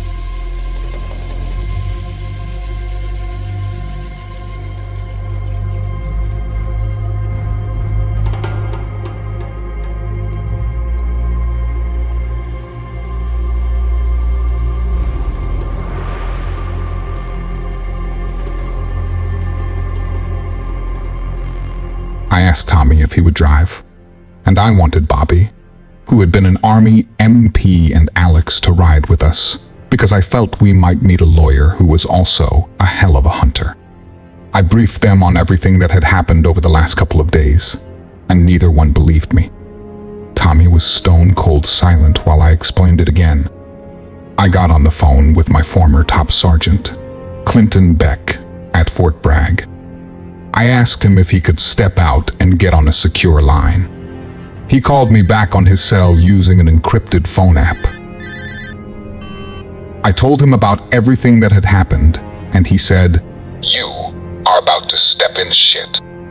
He went on to say that over the past 3 days, it had been alphabet soup around there with black helicopters, men in black, and the whole 9 yards. I told him there wasn't any turning back for me now because these things were terrorizing my folks. I asked if he could find out anything that he could share, and I would owe him big time. He said, "Roger that," and hung up. Tommy looked over at me and said, "You have marked yourself by killing that thing."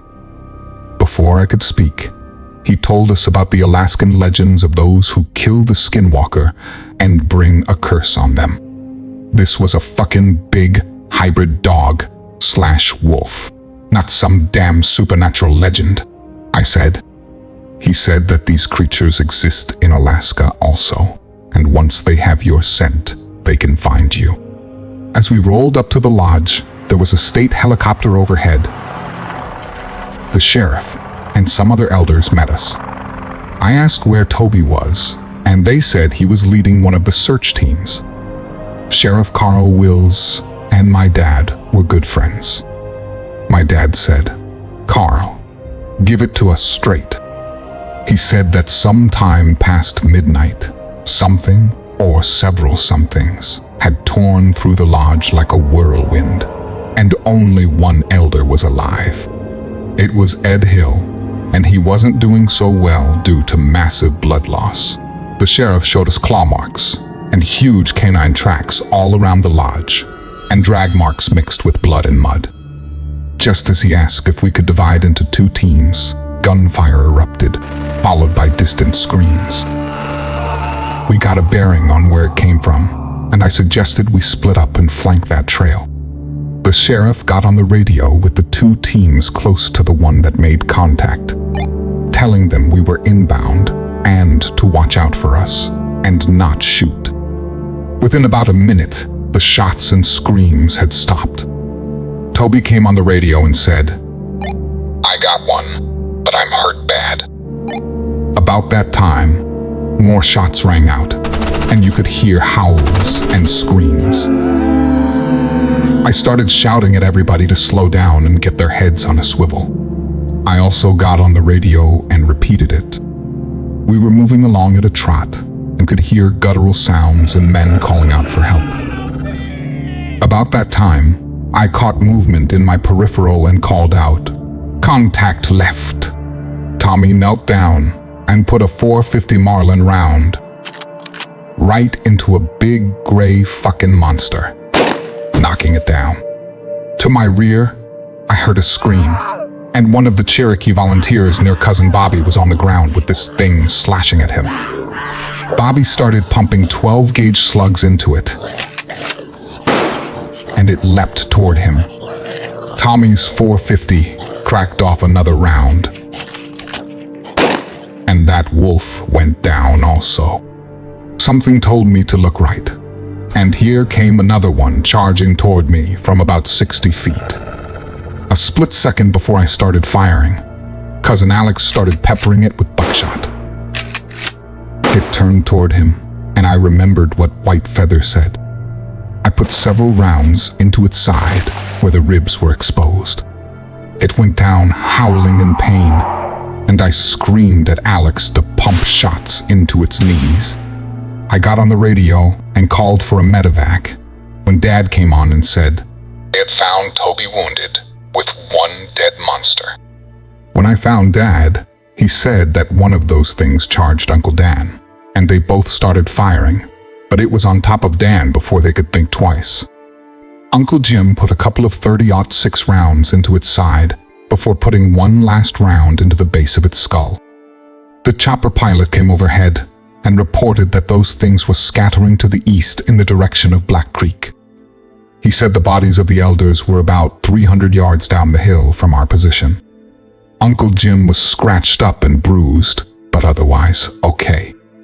The volunteers in our group would need a bunch of stitches and surgery, but we were able to stabilize them. Toby's team wasn't so lucky. He had severe lacerations and a broken arm. He emptied both barrels of double buck shot into that thing's mouth, but one jumped him from behind.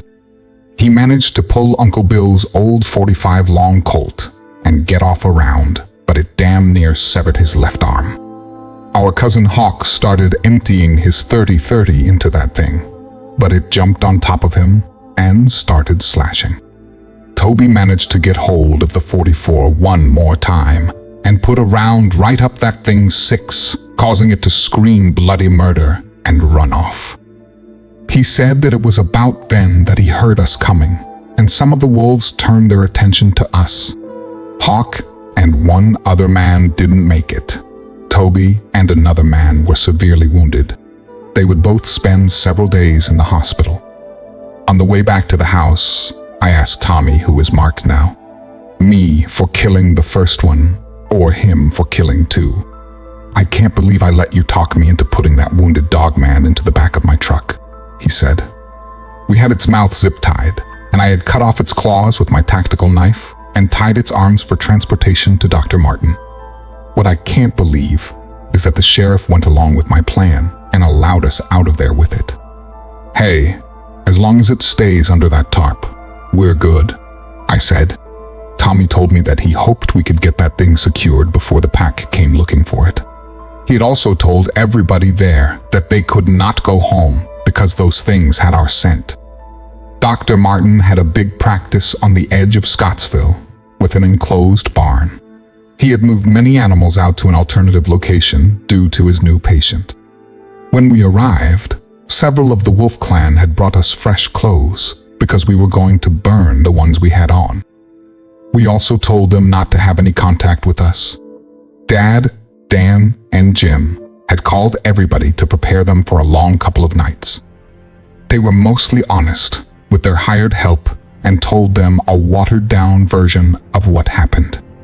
They told them they would pay them well to hold up heavily armed and help watch the place with the family. Dan and Dad went to buy some party favors. We pulled the tarp off of Doc's new patient, and he said, "Damn, it stinks." I suppose we hadn't paid much attention until now, but he was right. He said that the hair samples he took from the Appaloosa didn't match any known dog or wolf. He had a sedative ready and wanted to take some blood and tissue samples. About that time, my cell rang, and it was Sergeant Beck. He said, "Heard you got a new pet?" I was flabbergasted and asked how he knew.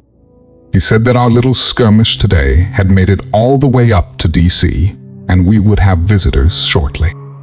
At that point, I heard a helicopter in the distance and thought, "Oh shit."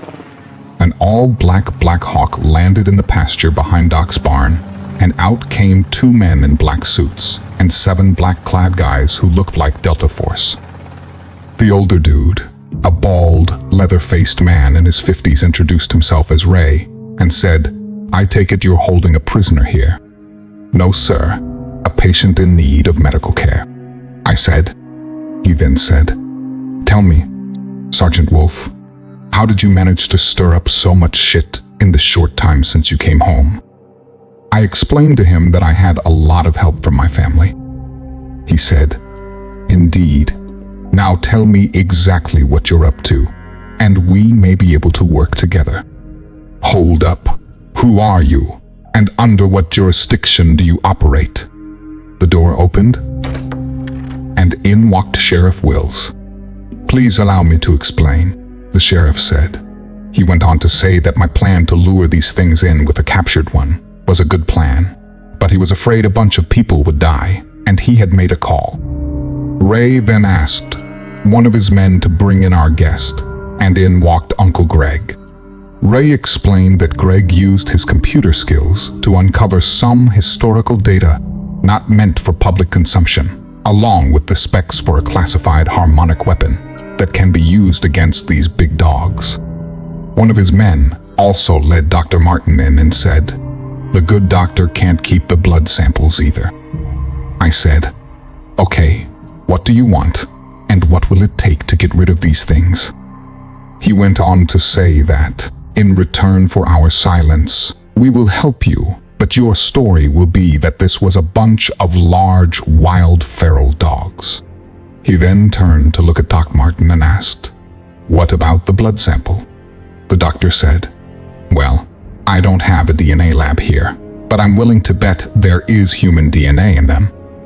"Correct, and that will also be our secret," Ray said. He then asked for my plan. "You gotta promise me our families will be safe," I said. He instructed the other black suit to make a call and have 2 security experts at each house to assist. My plan was to make this monster squeal and shriek and record it all. I planned to take this thing out to the big fields in the afternoon and cut it open, then tie it up in a tree with its organs hanging out.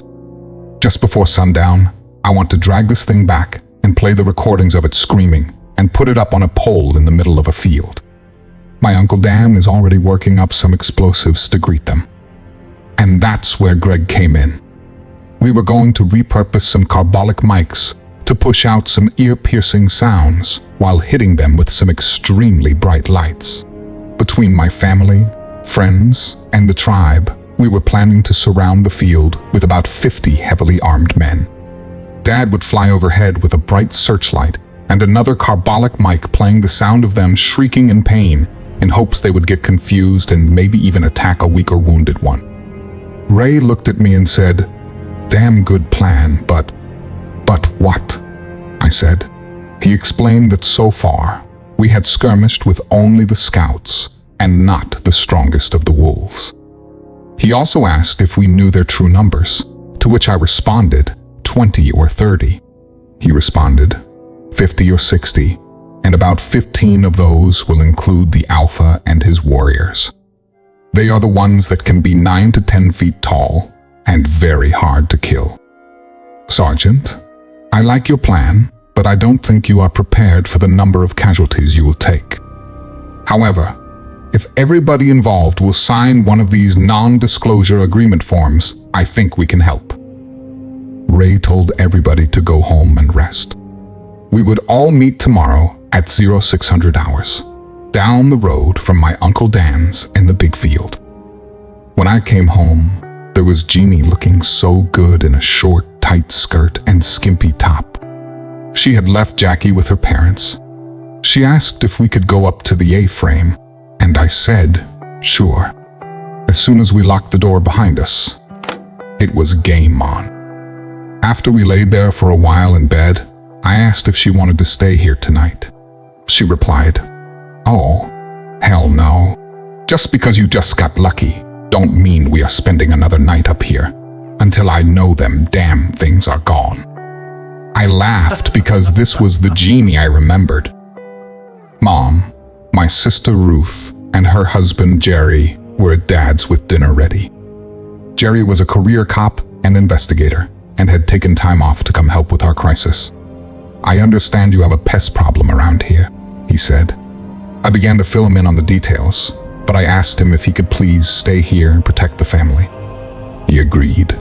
We arose at 0500 for a quick breakfast before heading down to the big meeting. Mom hugged Dad and me.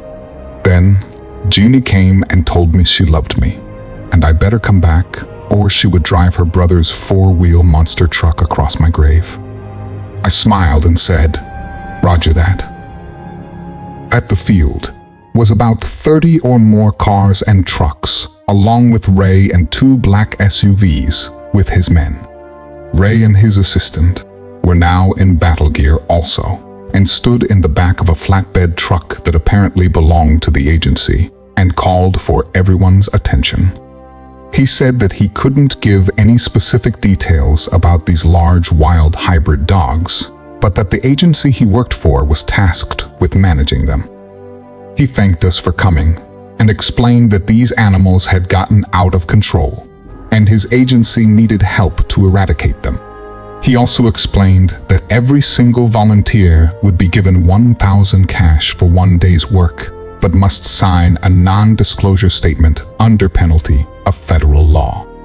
He advised everyone that it would be dangerous, but Chuck here has a plan, and we are going to provide some extra equipment, manpower, and firepower. Ray gathered everybody around the truck and had his assistant yank the tarp off a cage that held the Dogman I had shot. Look closely. Yes, they are big and scary, but they bleed and die just like any animal. My stomach sank because I knew he was giving a pep talk to some people who were going to die this night. He advised that his men would break us up into even groups and not to worry because 2 or 3 of his men would be with them and explain exactly what they should do to win this fight. I asked Ray why we couldn't call in the troops from Bragg. He said that the military absolutely could not get involved in this, and that it was a civilian agency matter only. He also added that his helicopter would be available after sunset with a crew of 5, 2-door gunners, rockets, and a special weapon. I told him, that sounded great, but couldn't we at least request a Ranger platoon and a couple of Apaches? He again said, absolutely no military, but at least you and your dad won't have to shoot a rifle from a cub. Before I could speak, he asked if I would like to see the satellite video sometime. I walked off and proclaimed aloud, well, just fuck me. He then told his assistant to brief Tommy and I on the first step of the plan while his men prepared our volunteers. Ken, the assistant, asked for me, Tommy, and 1 other person to join him. I grabbed my cousin Bobby and said, let's go. As we covered the big cage with a tarp, I noticed what looked like either a large fan or an airplane propeller. When I asked Ken about it, he said, "Oh, that's just ventilation." So, we were off for the 30 to 40-minute drive to the big field against the Devil's Elbow. Ken asked me to locate the spot on the GPS directly across the river from Black Creek Valley. When we arrived, it was almost 1,300 hours. We jumped out, and Ken told us that we were going to make this puppy bleed and scream. There was a hoist on back of the truck that we tied to a strong rope. The other end of the rope was then tied around the Dogman's feet. Ken positioned us facing out for what I assumed would be a quick getaway. He pulled the tarp off to reveal one of those swamp airboat motors. He handed Tommy and Bobby some field glasses and told them to keep their eyes on the tree line. I helped him hoist that stinking son of a bitch, and we all put on headsets. Then we started the motor, blowing the scent directly toward Black Creek. Ken began to torture this thing by sticking an oversized cattle prod to its testicles. This is no lie. The screeching and howls were drowning out the sound of the airplane motor. For a moment, I felt bad about this and said, "Hey Ken, should we do this?" He responded, "That's how your grandpa and the Cree warriors did it." I was speechless.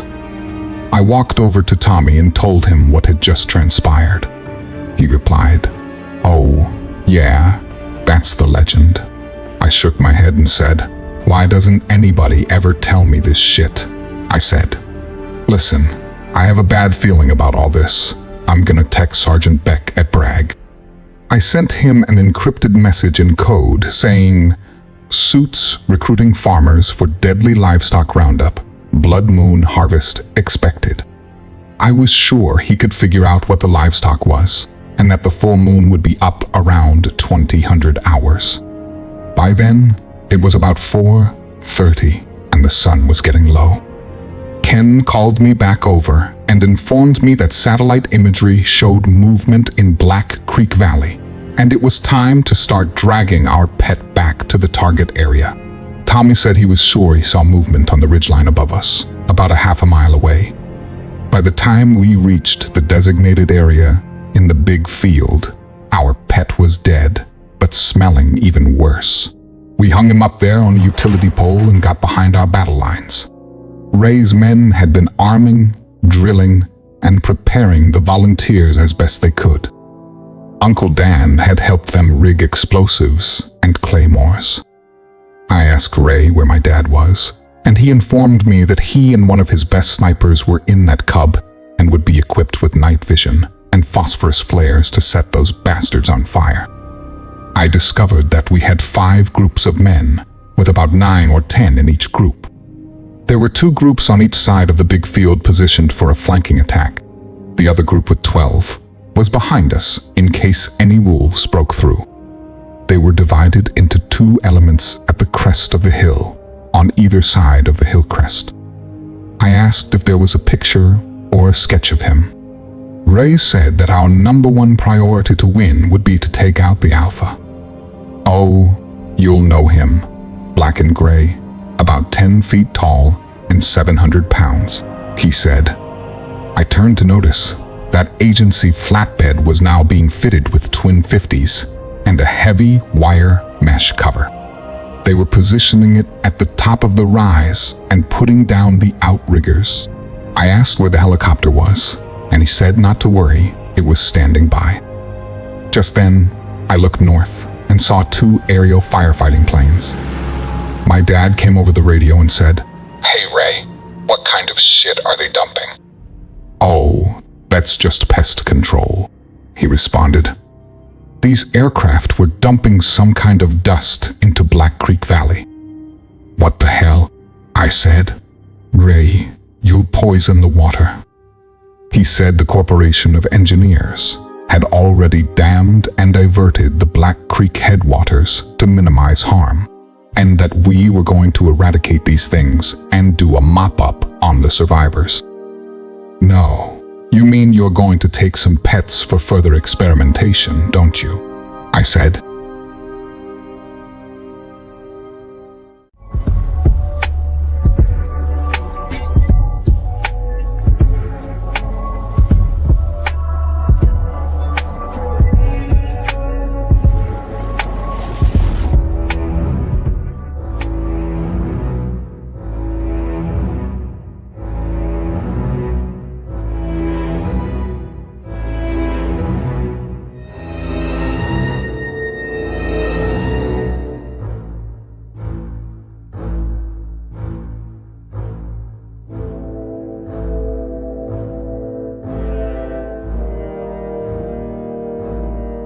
As dark approached, we could hear some chants and short round of drums. Somebody repeated, "Peace to the great spirits and strength to the warriors." You could also hear the Lord's Prayer recited. Ray had climbed behind the .50 caliber and came on the radio to say knock it off. I told him to cut my people a little slack, as some of them knew they were going to die. It was now completely dark, and the motion sensors Ray's men had placed down by the creek started to go off. Dad came over the radio and said, "Contact 10 or 12 coming up from the creek." His backseater chimed in with, "I count 14 or 15 moving fast from the east." It was then that you could hear his rifle cracking off rounds. And some howls also. Ken was monitoring events from an infrared drone overhead and said, "Groups 1 and 2 open fire, on my mark." He detonated a series of claymores and phosphorus flares, triggering the loudest firefight I had heard since Afghanistan. There was roaring and growling from these things, and then I heard the first human scream. Ray told Tommy and I to take our positions with the 2 elements on the hill crest. He went left, and I went right without even thinking, and we were about to have round 2 with these things. Just as I knelt down and aimed, you could hear more men screaming, and Ray said, "Groups 3 and 4, stand by." He detonated another round of claymores and flares, and more howls thundered up the hill, along with more screams. As groups 3 and 4 commenced fire, Ray got down with that .50 caliber, and I heard Dad shouting, "A third group is advancing." That's when I heard the sound of rotor blades above. The 2 door gunners laid out and opened up with miniguns, and the roars and howls got even louder. At that time, the screams from groups 3 and 4 could be heard. I shouted, "Stand by for contact," and several blurs appeared about 75 or 80 yards in front of us. I could already hear the sound of Tommy's rifle, and we all opened up. I went full auto and started going for headshots. About that time, we were overrun by 5 or 6 of these things, and people went flying in different directions. I had taken a position at the outside to cover our right flank. I changed mags and opened up on one of these things right in front of me. As it was slashing at a man on the ground, I ripped into its spinal cord, and it went limp. Before I could turn, something hit me broadside, and I lost my rifle and rolled. I pulled my .45 and rolled onto one knee and fired twice, right into this thing's gaping jaws. Its head snapped back, and I double-tapped right into its throat, and it went down. I swirled around to grab my rifle, and one was closing on Tommy from his left flank. I started running, screaming, and firing into its chest. It was on Tommy in a second, and I jumped on its back, shoved the pistol in its ear, and fired. I only had 1 round left, and it put this monster out instantly. The familiar smell of CS gas was in the air, and it was then that I figured those phosphorus flares had an ingredient to overwhelm the Dogman's sight and smell. A group of about 5 or 6 men were gathered at my Uncle Roger's, and about that many at Uncle Jim's. They could already hear the hell on earth, less than a half mile away. They had brought the cattle close to the house. 2 men were in the barn lofts for overwatch. My cousin Sally had left Grandma Esther's house and come to Uncle Dan's with Tim and 4 employees. 2 of them got on the roof of each chicken house and waited. The cattle in Roger's pasture suddenly erupted all at once and were running all over each other. There were at least 2 8-footers slashing cows just for sport. Cousin Alex trained his laser sight on one and opened up along with the other men. Uncle Jim's sons, Eric and Marty, saw 3 large figures barreling down the hill on Uncle Jim's infrared cameras, and they opened up. The cows were trying to jump over the fence, but 2 of the dogmen got to them. One of Dan's employees came over a portable and said, "Do you hear the chickens?" About that time, a large blam was heard as one of these monsters crashed into the side of the main chicken house. Sally hit a remote switch for the spotlights and illuminated 3 of those things. She had my dad's AK-47 and she started making it sing. Dad had asked Jeannie's father to take Mom, along with the goats and hens, to his house. Uncle Will had given Dad a pet goat when he was about 5, and the rest was history. You know how they say the fog of war can leave you confused. As seasoned as I was, I had never encountered anything like this. Although things tend to slow down during a firefight, these damn dogs don't. Tommy was cut up and bruised, and I managed to change out mags to my rifle. 2 men from our group were laying in a large pool of blood. I could really hear that .50 caliber sounding off now, as I heard more screams and howls. I remember Ray talking about a special weapon and thought now would be a good time to use it. I heard my dad's backseater shout, "Contact Alpha at utility pole." That's when I heard the most horrendous howl ever. It was louder than all the others and had the intensity of a train whistle. Suddenly, this high-pitched shrieking sound erupted from above. It was confusing, disorienting, and nauseating all at once. I looked around and saw people going to their knees. Despite having a headset, I felt like my ears would explode and my eyes were out of focus. Tommy and I were on our knees trying to right ourselves when I heard Max's voice plain as day say, "Turn around, Chuck, turn around." When I turned, there was one of those huge wolves Ray had talked about, not 40 feet away. Somehow, I managed to pull up my rifle and go full auto on it. The next thing I knew, it was on top of me, and Tommy was trying to push it off of me. I keyed up my microphone and shouted, "Ray, you're killing us with that noise." Luckily for my folks back at the farmhouses, that high-pitched noise was far enough away that it didn't affect them the way it did us. But it did confuse the wolves long enough for our folks to kill, seriously injure, and run them off. Sadly, Tim freaked out when one of the dogmen jumped on top of the roof. He lost his footing and fell about 20 feet, breaking his neck. The noise suddenly stopped, and I could hear screaming again, but no howling. I began to hear snarling and growls now, and men calling out for help. I keyed up the mic and shouted, "Ray, what the fuck have you done?" A familiar voice crackled and said, "Mark your position, Ranger." It was Sergeant Clint Beck. I pulled out my tack light, made a lasso, and heard, "Stand by."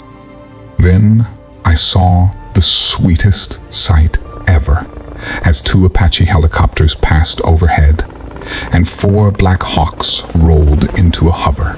Spotlights were shining, 30mm chain guns were popping, and Rangers were fast roping down all around us. A medic came running up to ask if we were okay. I could hear a voice over his comm say, "This is Mongoose 1, visual on big snakes. Roger, Mongoose, you are cleared hot." The familiar sound of Hydra 70 rockets, followed with an unearthly symphony of howls that you could hear over the choppers. Then in comes 2 Chinooks with what looks like hazmat teams. "Looks like Little Wolf killed some big wolves," a voice said. I was so exhausted that I could only reach out my hand. Dad came over the radio to ask if I was okay. I replied, "Oh, rah," he said. He had quite a seat overhead to watch those Apache gunships light up the big wolves as they made a run for it. "Did they get the Alpha?"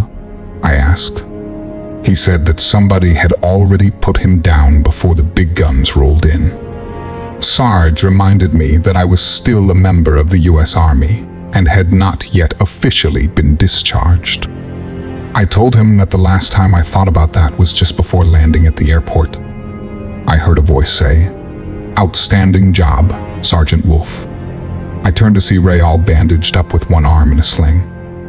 "How many casualties we got?" I asked. "Half my men and 10 or 12 of yours," he responded.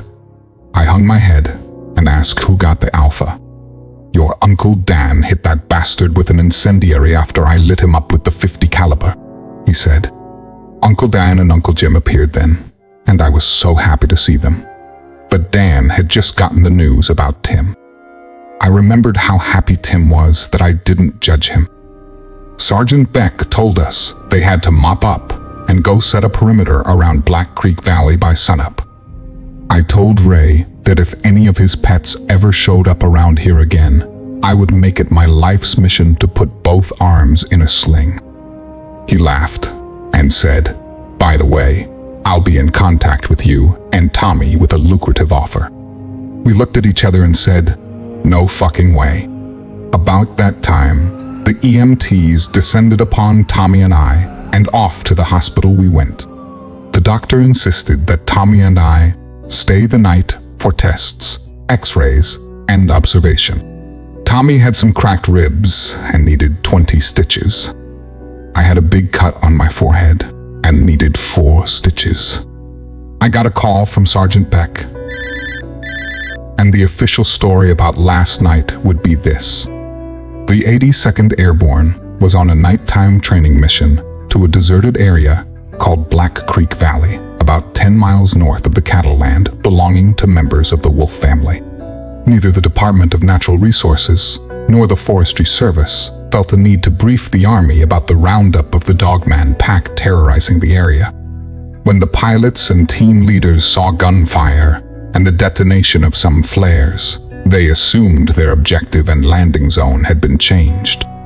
Unfortunately, due to underestimating the size and ferocity of the wild dogs and people being in close proximity to simulated munition explosions, several people lost their lives due to accidents and dog attacks. "Well, ain't that some shit?" I said. Sergeant Beck asked me to be sure and come by for lunch when I came over for my discharge.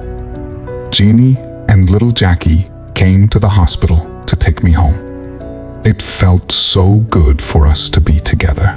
I told Jeannie it might be time to build onto that A-frame.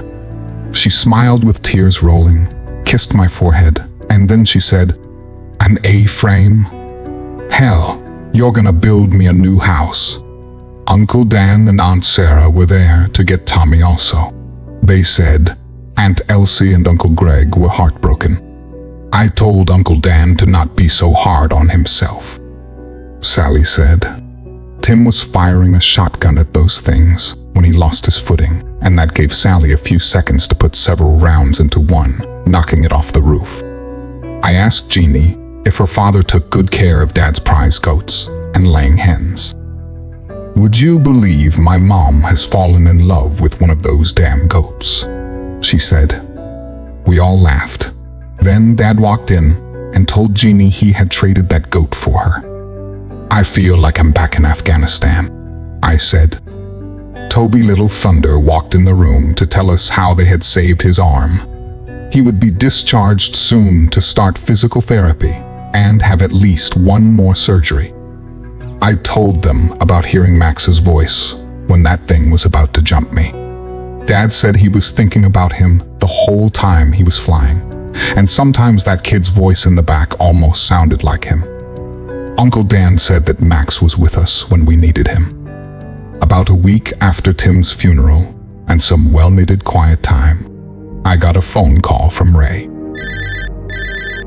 He wanted to compensate Tommy and me and meet us at 0900 hours the next day at Dr. Martin's office. We agreed. He had 2 bags of cash with $10,000 for each of us. Okay, guys, one question. Why didn't you call in the 82nd? I said. He said that they were already spun up, and my text to Sergeant Beck was incidental. I shook my head and said, I thought you were just trying out your new toy. Indeed, they were.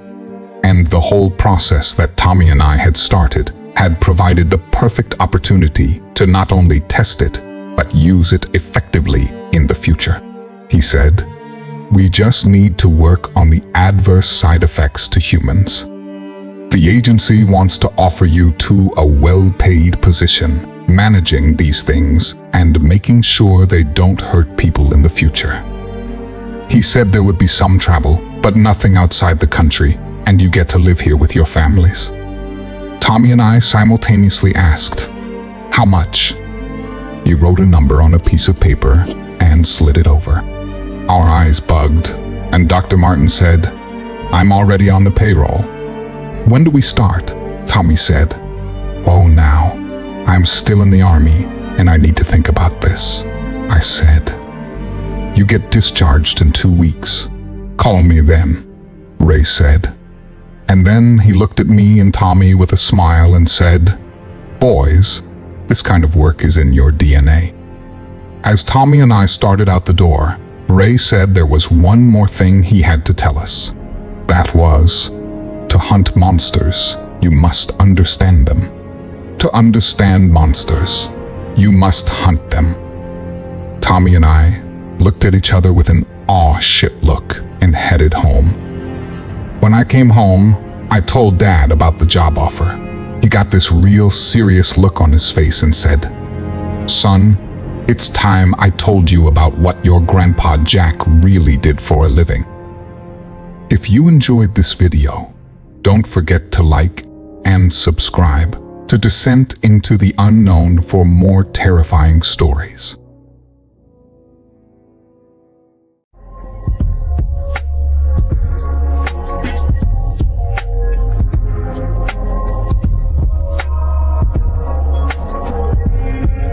I used to be a park ranger in the Great Smoky Mountains in Tennessee.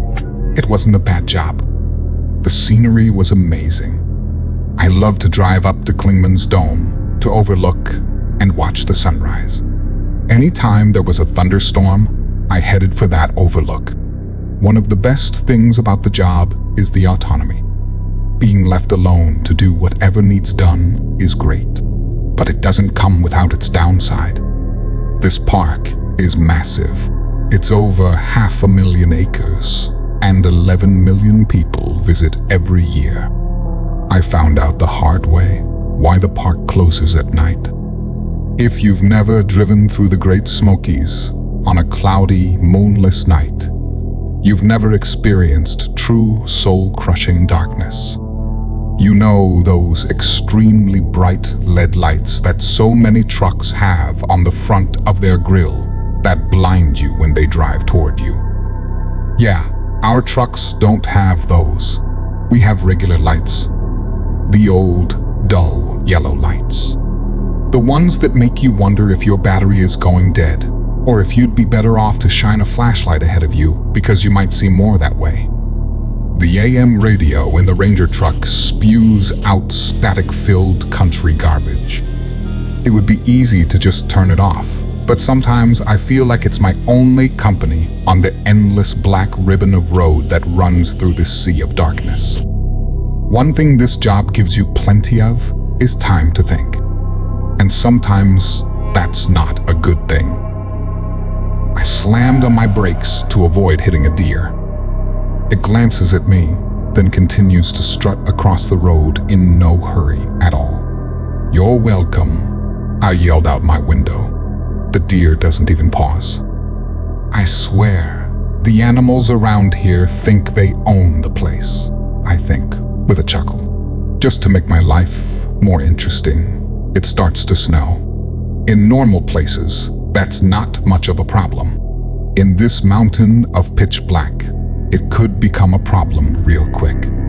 It usually doesn't snow here, but when it does, there's a call for concern. Most times, it's a freak occurrence and comes fast and heavy. This time is no exception. Within minutes, the road is covered. Already low visibility has been reduced to nearly zero. And of course, it starts when I'm the furthest away from the station, right in the middle of nowhere. I slow to a crawl, knowing it's gonna take me forever to get back, but at least I'll get there in one piece instead of sliding off a mountain to my fiery, gory death, I hope. I turn on my windshield wipers in a futile attempt to keep visibility. They work almost as good as the radio. The defroster and the wipers fight a losing battle against the onslaught of snow. I would just pull over and wait it out. But out here, I don't want to end up buried in snow for days, waiting for someone to come plow me out. Each station has one snowplow, and I don't remember the last time it was used. Suddenly, I look out at the front of the truck and remember that I'm driving the only truck that has the mount for the plow. Translation, I need to get back because no one's coming to get me. As that cheery thought rattles through my head, I come to a turn that I see just in time and have to wrench the wheel hard to the right to stay on the road. My tires and the deepening snow disagree on which way the truck is going, and I end up sliding towards the edge. I jump on the brakes in a panic, causing them to join the direction argument. In the end, momentum wins. I slide closer to the rail that I know won't keep me from diving hundreds of feet to my death. I'd love to say that my life flashed in front of me, but all I could see was that damn snow. I'm going to die, surrounded by irritatingly blinding white. With nothing else to do, I close my eyes and pray. Time slows as I try to bargain with my maker. The usual stuff. I'll be better. I'll give to the church. I'll become a priest, a missionary, or whatever you freaking want as long as you save my life. I feel a heavy thump. This is it, I think. I'm going over the edge. As a last-ditch desperate thought, I open my door and throw myself out into the road. I land hard, like a belly flopper on asphalt. The wind escapes my chest and refuses to come back. I lay there, rocking back and forth in the cold white road, hoping that by some bizarre twist of fate, someone else doesn't come along and run me over. Seconds turn to minutes as I lay there, watching the snow in its relentless downpour, waiting for my breath to return. Eventually, I'm able to come around and painfully rise to my feet. The truck sits idling, as if nothing has happened.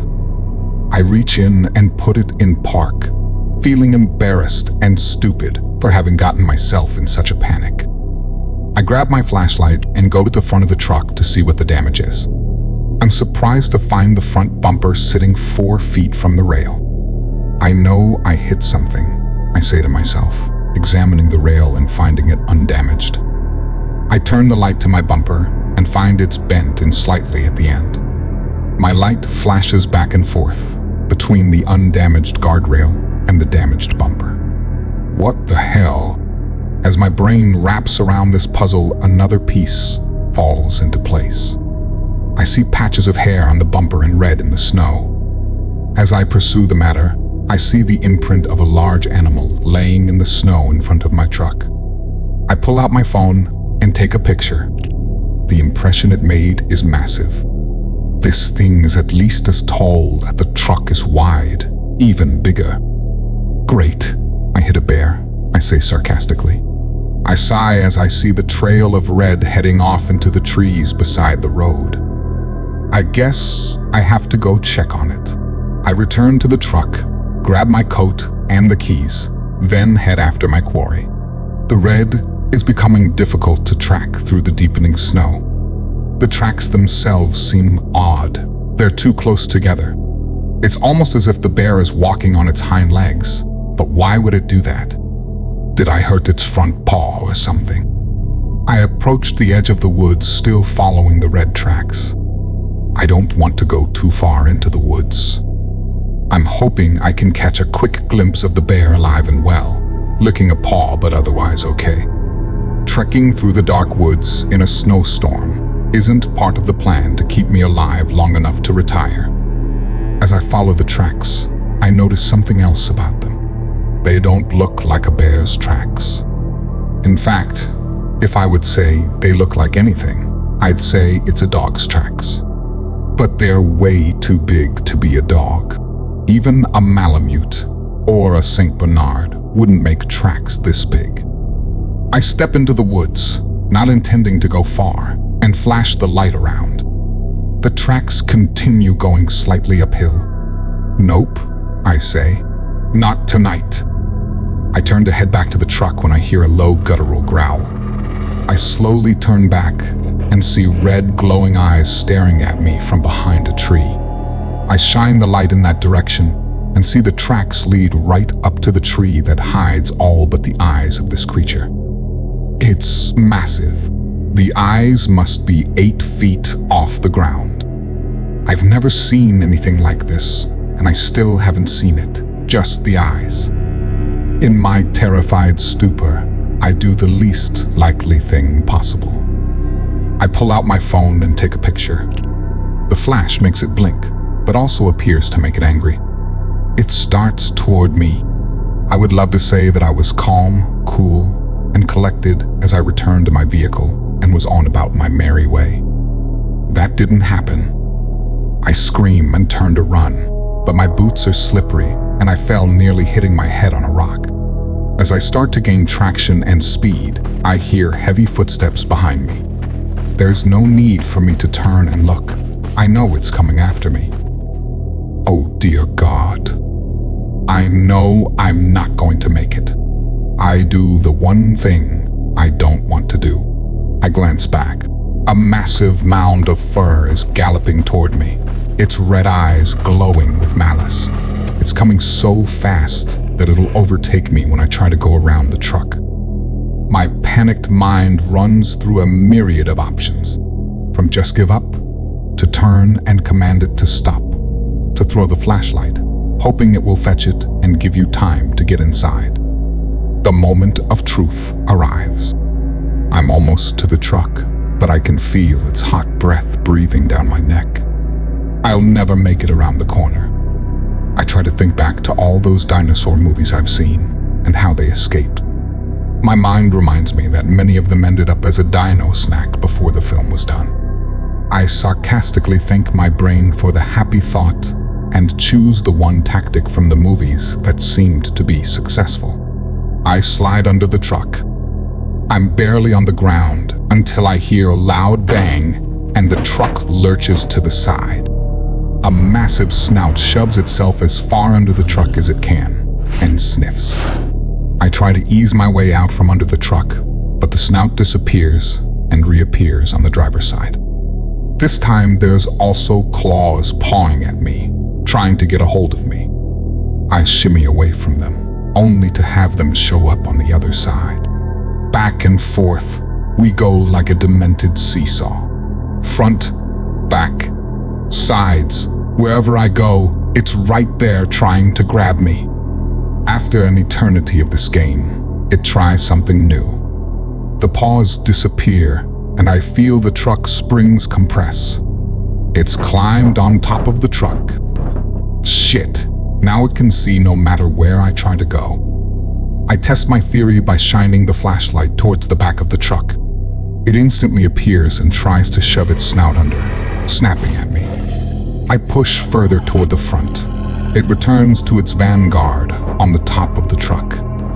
For what seems like an eternity, I lay as still as possible, trying not to move, barely breathing, hoping it would lose interest in me and return to the woods. My waiting game comes to an end when I realize the snow is almost up to the level of the frame of the truck.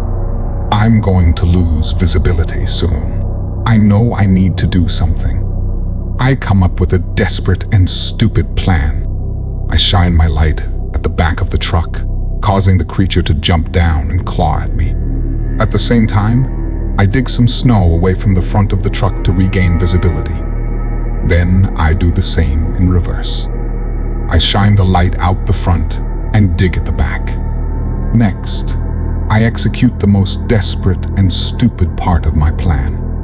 I throw the lit flashlight towards the front of the truck. It bounces near the guardrail, and for a moment, looks like it's going to hit it and bounce back. I freeze in fear as it takes one more bounce, then disappears over the side. The creature leaps down but doesn't shove its snout under the truck. It jumps the guardrail and disappears. I gasp in astonishment that my plan has worked. I lay there and marvel. Then my mind kicks my ass.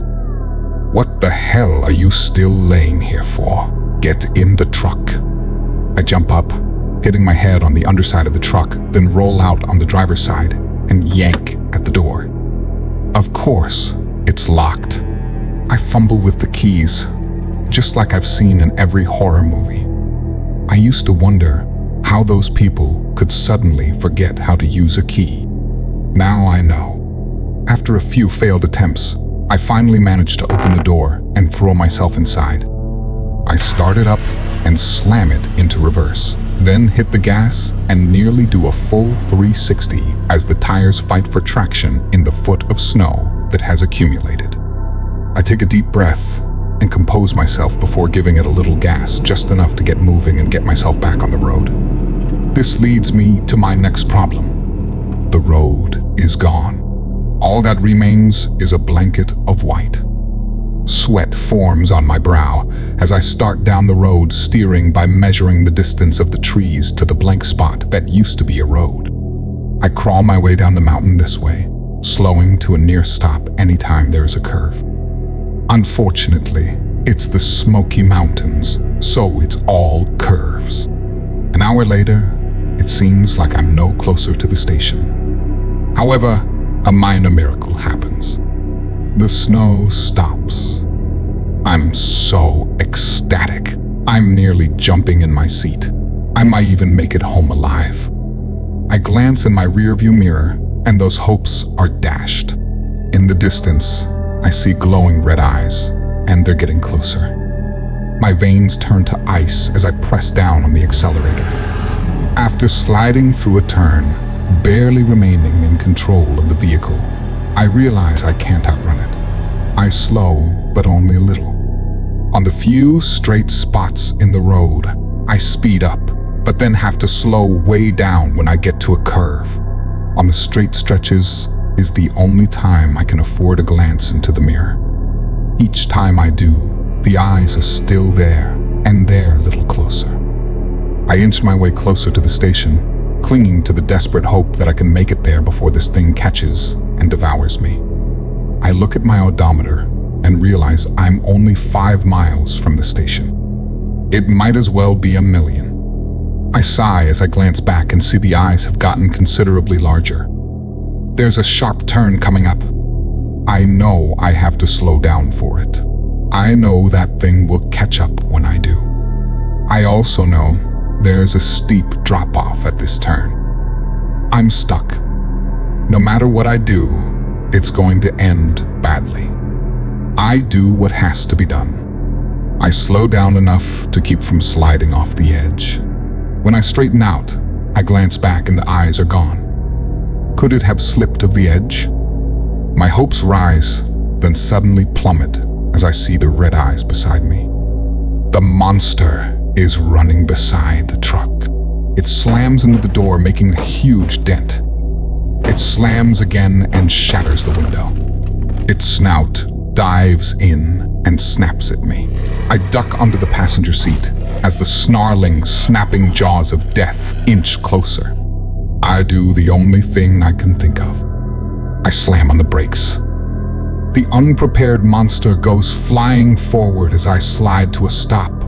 It shakes itself and stands, growling at me and baring its teeth. I jump on the gas pedal to get as much speed as possible and run it over. The truck leaps in the air as the tires pass over the massive monster. I don't slow down until I have to. After I make it through the curve, I look back and don't see the glowing eyes. I hazard a glance out the window and see nothing but snow. I can't trust the quiet. I'm so paranoid I'm shaking. At this point, I think I'd rather see the blasted beast just to know where it is, rather than this ungodly suspense. After a few minutes, and many more glances back, I finally give myself permission to relax. I am only a mile away from the station. I can't believe I made. The truck explodes from the impact. I feel like I've been rear-ended by a bulldozer. I wrestle with the steering wheel as I'm hit again. The truck is going faster, even though I'm standing on the brakes. I look back and see the monster. It's pushing me. I look forward and see the guardrail crumple underneath my front bumper. The truck slides over the edge. It's not the steepest ravine in the park, but it doesn't need to be. The truck falls end over end, then takes a turn and starts rolling. In all that's happened, I never took the time to fasten my seatbelt. I'm thrown around like a rag doll. By some miracle, I stayed inside the truck the whole way to the bottom. I don't know how long I was unconscious, but I wake to heavy footsteps and snarling. I'm laying sideways under what's left of the back seat. The truck is on its roof, and I'm laying in a puddle of glass and blood. The monster sticks its snout in through the shattered window and leers at me with its glowing red eyes. I try to crawl away, but my leg is bent at an unnatural angle, probably broken. Pain shoots through me as I try to use my arm to push away. In the end, I realize there's no escape, no fight left in me. I lay there and wait for the inevitable. It sniffs at me, and drool drips from its mouth as I'm assaulted by its putrid breath. This is it. I close my eyes and wait. Nothing happens. I open my eyes, and it's gone. I painfully turn to see if it's playing some game, but I can't find it. "What the hell happened to you?" says one of my fellow rangers as he sticks his face in the open window. "How?" is all I can manage. "Looks like you're about the luckiest son of a bitch I've ever seen," he said. "You must have rolled off the road up there and landed on this road down here. A few more feet and you would have been headed for another tumble." I lay there, waiting for something else to happen. This is a dream, I was thinking. I'm dreaming I'm being rescued while that monster chews me to pieces. "Let's get you to a hospital," the ranger says. I wake up in a hospital bed. My right arm and left leg are each in a cast. It hurts to breathe. I'm pretty sure there are some broken ribs. The door opens and the other ranger steps inside. "I see they got you all fixed up," he chuckles. "What did happen to you out there? Fall asleep at the wheel?" I think about what I should tell him. I wonder how much he would believe.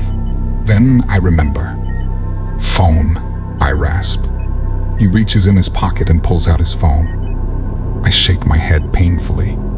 "No, my phone." He searches through the bag that has my clothes in it and pulls out my phone with several cracks on the screen. "Pictures," I rasp. He opens the screen and navigates to the pictures. He looks at the last one I took. "Well, ain't that something?" he says. I'm so glad he sees it. I can tell my story and have the proof for all of them to see. He turns the phone towards me. All I see in the picture is white. The flash was on, and the snow wiped out the image of the monster. He scrolls back to the other picture of the imprint of the creature, but it also is washed out by the flash and the snow. I'm devastated. I know what I saw. I know it's real. Isn't it? I turn away.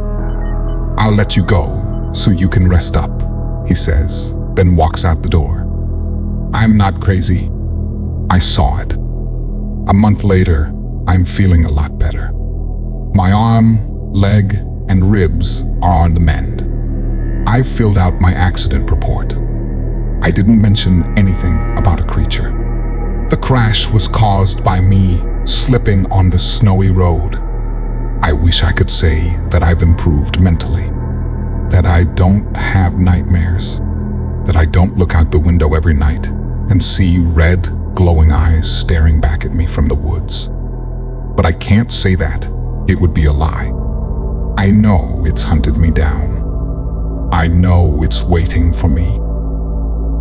If you enjoyed this video, don't forget to like and subscribe to Descent into the Unknown for more terrifying stories.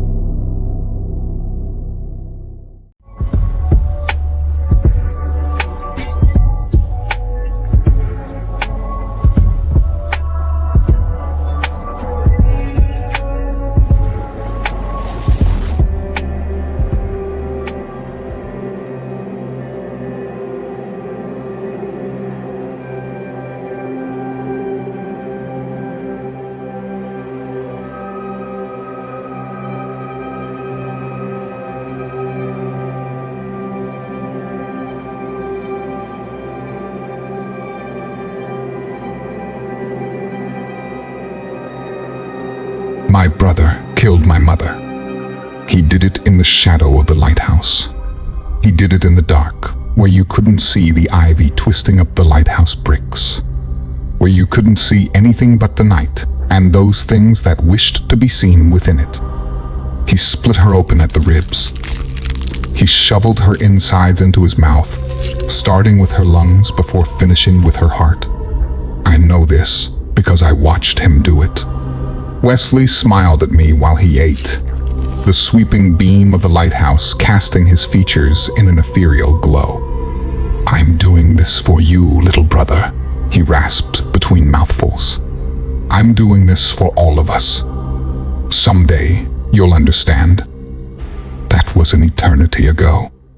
30 years, give or take, and I still don't understand. I doubt I ever will. I was only 3 years old at the time. What I was doing there with Wesley, how I even got there, I can't recall. It's a labyrinth of memories, a maze I've never stepped inside for fear of losing myself within it.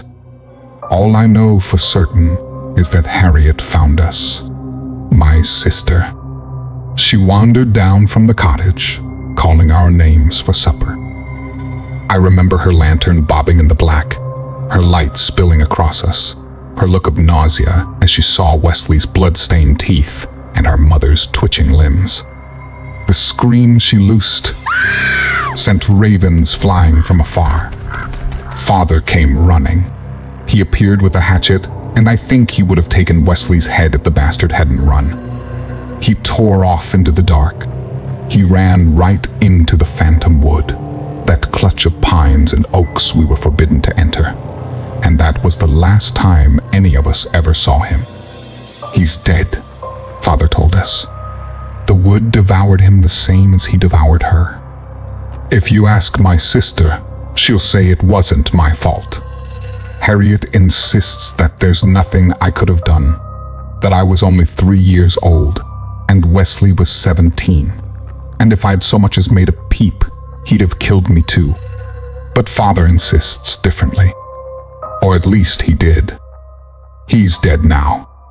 Harriet found him strung up from a tree, hanging limply in the autumn sunset, his corpse dressed in hungry crows.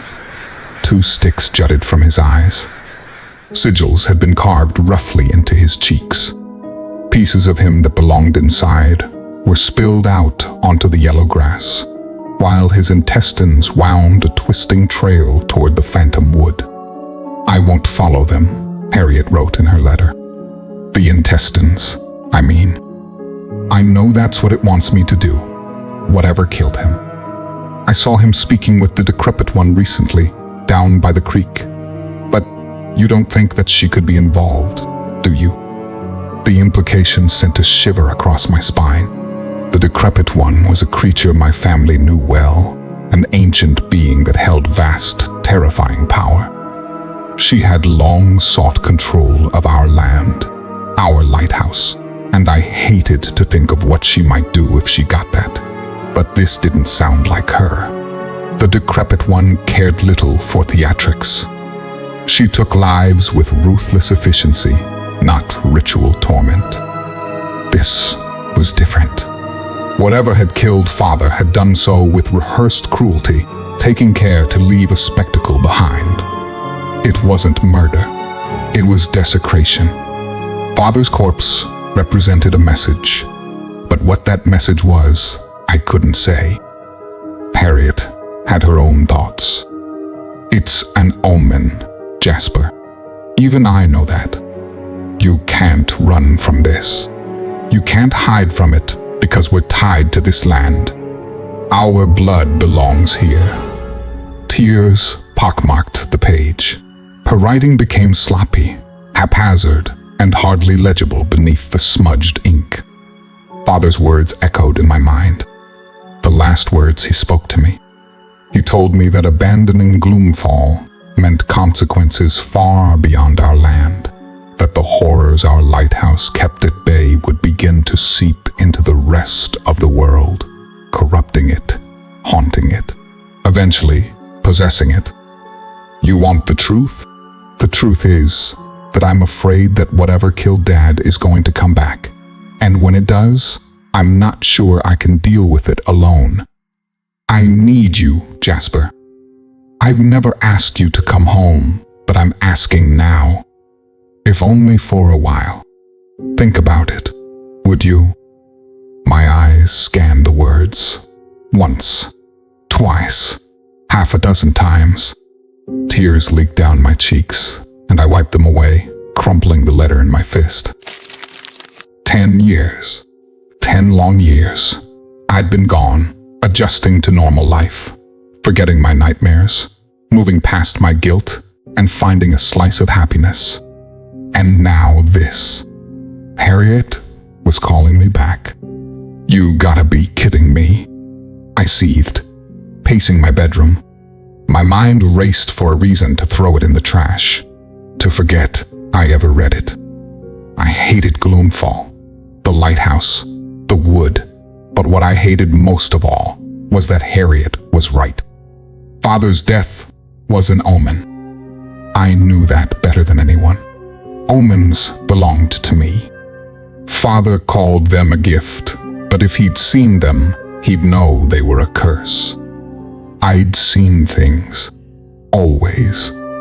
As a boy, I saw our chickens stricken with disease long before the illness ever came. I saw storms before we ever felt the rain.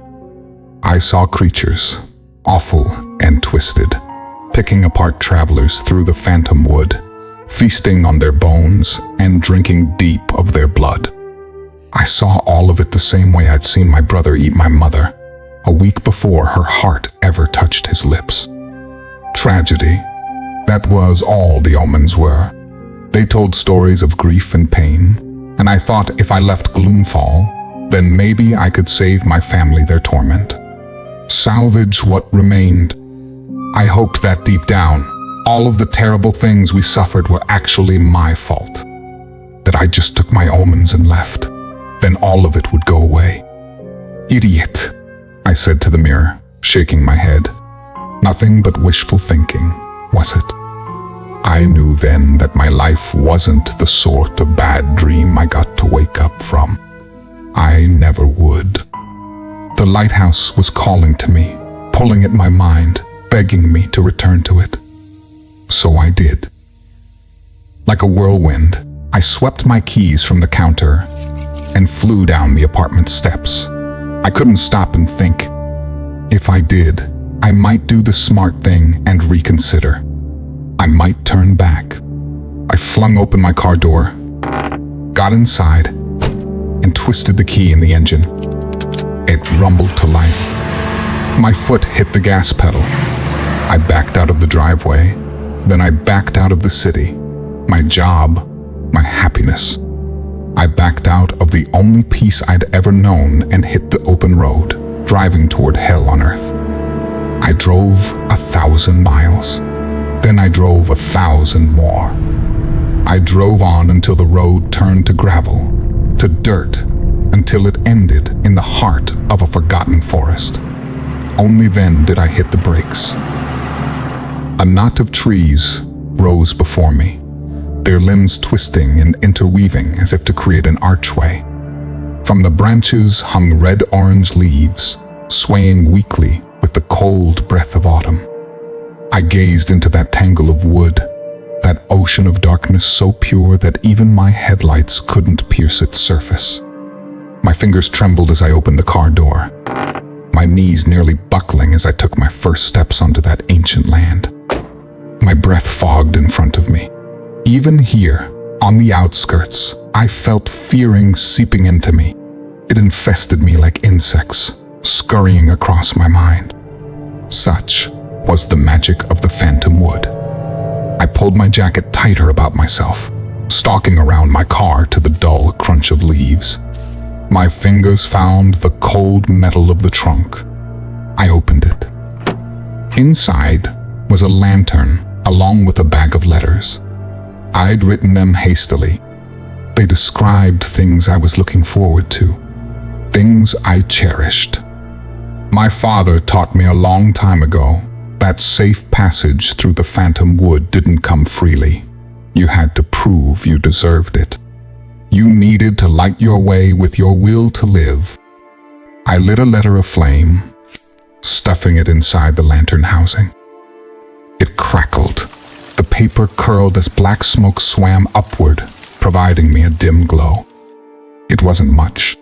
It was hardly enough to see my own 2 feet, but it'd have to do. My only hope was I'd written enough letters to last me the trip. Gloomfall was hours away. If I had more time, I would have written a surplus. But I didn't. Truth was, I had no time at all. Like I said, omens belonged to me. I owned them. The night before Harriet's letter arrived, I'd been visited by a new omen, a fresh one in the form of a dream. In it, I saw a being, a vast creature with eyes of burning embers and long, crooked limbs. It sat perched above a body, a woman's. Her hair was the color of chestnuts, and her eyes were an ocean blue, but she had a head that was lying 6 feet from her corpse. A head that belonged to my sister. The wood was a blanket of darkness. Tall trees reached to the sky, their branches stealing the narrow shafts of moonlight. I navigated with my lantern alone. In it, I burned letters. I hoped I'd brought enough. But even now, a half hour into the journey, I felt my bag emptying faster than expected. Not good. My heart thrummed as I moved through the brush. There was a single path to Gloomfall, a narrow trail that was rarely traveled except by my family and those like us. It would lead me to the Lighthouse, to my sister, but only if I could find it. Lost, said a voice. I wheeled about, raising the lantern and squinting into the murky shadows. Who's there? Laughter met my ears, playful. A shape appeared, something bipedal and canine. A dogman. I drew back, pushing my lantern forward as if to prove a point. This grants me safe passage. You can't harm me. More laughter. The dogman dropped onto all fours. It was the size of a small bear, and as it neared, I saw its long teeth gleaming in the lantern glow. you've safe passage. So long as you carry that, it'll run out before long. It lifted a human-like hand to its teeth, picking at them with a black claw. I can wait. Fucking hell. I didn't have any silver on me, which meant even if I could fight this thing, I couldn't kill it. I'd left before considering what I was walking into. Foolish. Stupid. Now I was paying the price. I squeezed the bag around my shoulder, crunching the letters beneath the fabric. There were fewer than I thought. "You're going to be waiting a while," I lied, trudging on. The Dogman didn't answer. Its padded feet moved through the brush behind me, softly passing over dead leaves as it sniffed at the air. Sniffed at me. My palms clammed up, and I readjusted my grip on the lantern. How far did I have to go? Too far. I still hadn't found the damn path. You're right to be afraid, said the Dogman. That so? I glanced over my shoulder, but I couldn't see it in the dim light. It was moving just beyond my vision. Out there, somewhere in the dark. Your old man was just the beginning, it said. Things are shifting here. Wheels are turning. You're a nameless haunt, I told it. What would you know? It snapped its jaws. I stumbled backward in surprise and nearly dropped my lantern. More laughter. And you're a fucking coward, it sneered. Nameless haunt or not, I'll have your heart in my teeth by the end of the hour. Bet on it. I took a deep breath, fishing in my bag for a fresh letter to light. Probably sooner than that, I thought anxiously. Where the hell is this path? Wait. A sound up ahead, just beyond the brush. Running water. I fumbled forward, doing my best to keep my tripping on any errant routes. I parted a clutch of branches, and ahead I saw a winding creek. The same one I'd walked along 10 years previous. If I followed that, then it would take me back to my family's land and the safeguarding lighthouse that sat upon it. I smiled. My chances of survival just went from 0 to slim, and I considered that a welcome improvement. She's next, you know, the Dogman said, rising up on its hind legs. It had to be 7 feet. It kept pace with me, its jaws salivating while its cold eyes buzzed with hungry anticipation. Without your old man, the girl's as good as dead. You are well informed for a haunt, I said, doing my best to salvage something from my situation. Something as well connected as you probably knows what killed my old man. I grit my teeth, telling myself to ignore its taunts. It wanted a rise out of me. The more emotional I got, the sloppier I became, and the more likely I'd be to drop the lantern. More laughter. Howling. The Dogman kicked up stones along the creek shore as it bounded around me, and I did my best to shield the lantern from any errant debris. If it knocked it out of my hand, even accidentally, the Dogman would die. That was the law of the land. But I'd still be left without a lantern, and that meant other phantoms would have their fill of me before long. Something funny? I asked. I've just forgotten how long you've been gone. 8 years.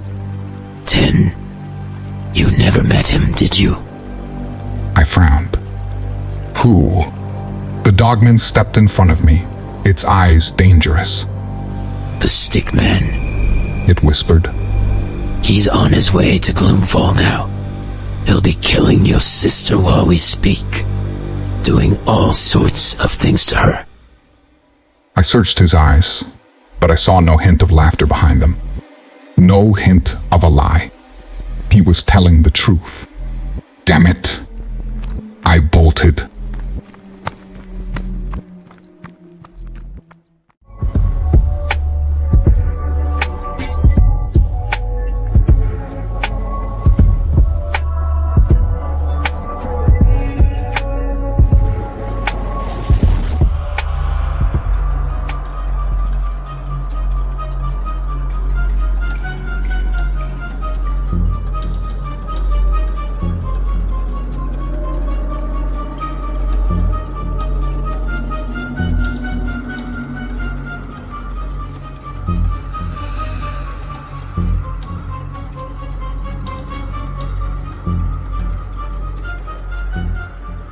halted.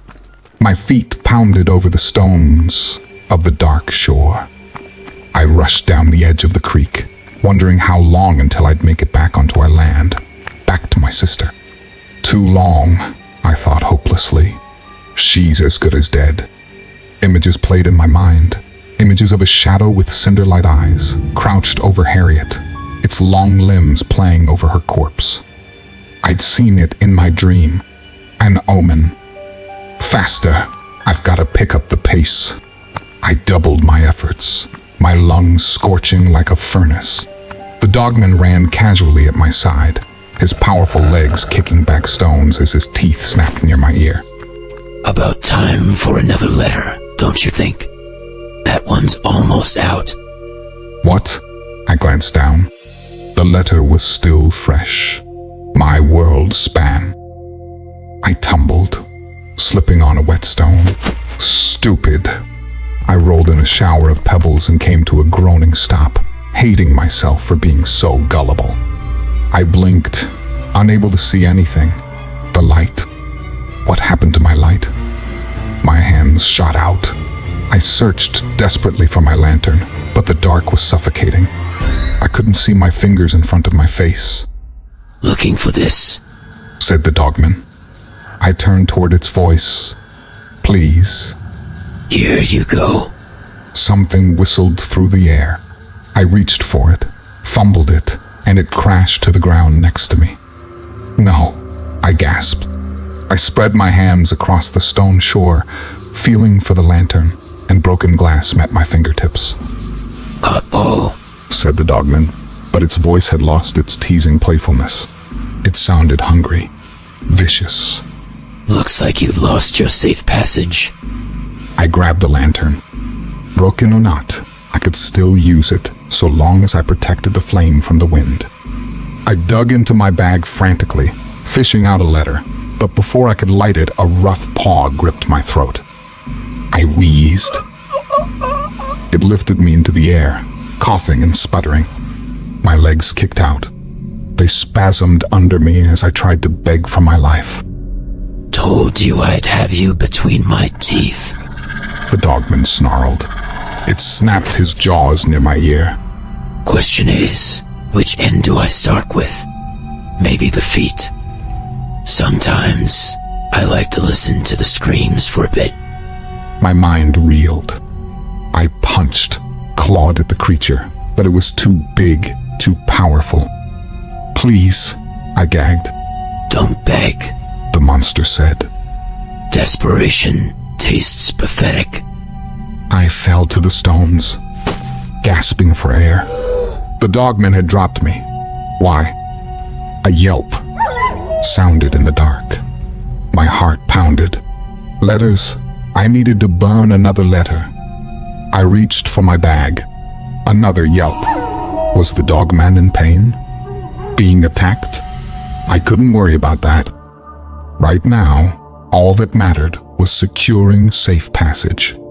I brought my lighter to the edge of a letter, and the paper curled, hissing and crackling with the sound of salvation. Good. I breathed a sigh of relief, placing it into the lantern housing and pinching it beneath a stone. That should buy me a few minutes. A new sound from my right. Slick. Wet. It was like flesh being torn into, carved up, and it was followed by a low canine whimper. I swallowed. The dogman wasn't a particularly powerful entity. It was considered a nameless haunt, a wandering phantom of the wood that did the bidding of other, more terrifying creatures. But as nameless haunts went, dogmen were fierce beasts, and anything that could threaten a creature like that was wisely feared. Hello? I said uneasily to the dark. My lantern flickered, revealing a scene upon the rocky shore. Blood. It trickled over the stones, flowing past my boots and down into the babbling creek. I inched closer. A body lay on the ground. The dogman's. It wheezed, heaving weak breaths as something carved into its neck, working its way back and forth across the thick muscle. with practiced efficiency. "You're rusty," said a voice, cold and haunting. It belonged to a man. He stopped carving the creature's head, lifting the blade onto his broad shoulders where it gleamed serrated silver. I raised my lantern. My feet stumbled backward, my mouth moving wordlessly. The man was tall, far taller than I remembered. His hair fell around his neck in a black mane, and his lips spread into a midnight smile. "At long last," he said, "the prodigal son returns, and with him brings the end of all things." "You," I breathed. It was all I could think to say. No words could express the hurricane of emotions, of rage, pain, and hatred I felt in that moment. I hadn't looked into those eyes since I'd watched them kill my mother 30 years ago. "What's the matter?" asked the man. "Don't you want to give your big brother a hug?" "You," I spat, body vibrating with rage. I lunged at Wesley, lunged at the bastard that took my mother from me, took our mother from us. He sidestepped me, slapping my back with the flat of the machete. "Easy does it, little brother," he said, sneering. "You haven't got time to be wasting on me, do you?" He nodded toward my lantern and the flickering flame inside. I swallowed. The letter was almost out. I reached into my bag to grab another but felt only a handful left. How? "When you fell," Wesley said, as if reading my mind. "Your letters spilled out everywhere. Most washed downstream." My heart sank. But then, almost as soon as it came, my disappointment was replaced with fury. "Then I'm dead anyway. I might as well take you with me." He lifted the machete, the silver of the blade glinting at my throat. "I wouldn't," he said flatly. "I don't want to hurt you, Jasper. And I mean that." I grit my teeth. "You fucking killed her. You killed her, and you ate her heart. You twisted, monstrous piece of shit. I told you then, and I'll tell you now. It was necessary. For you and for Harriet. For all of Gloomfall." He lowered his machete. "I'm not buying it," I spat. "What reason could possibly justify that? You tore our family apart. You killed Mom. It's not that simple. There are things you don't understand about." Crows launched themselves from nearby trees, their caws echoing into the black ether. Something rumbled in the distance. Something heavy, powerful. Wesley's face fell into a frown. "Why'd you have to say that word?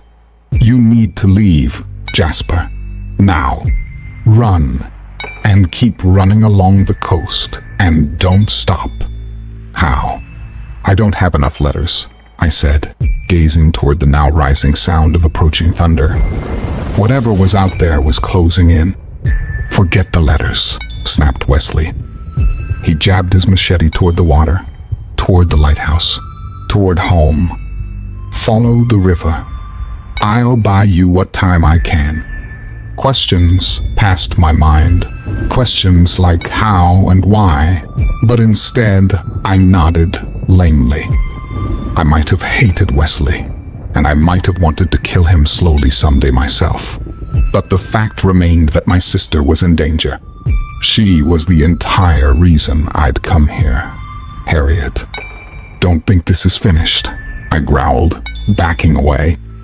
"I swear I'll be back for you, Wesley. I'll do what Father should have done 30 years ago."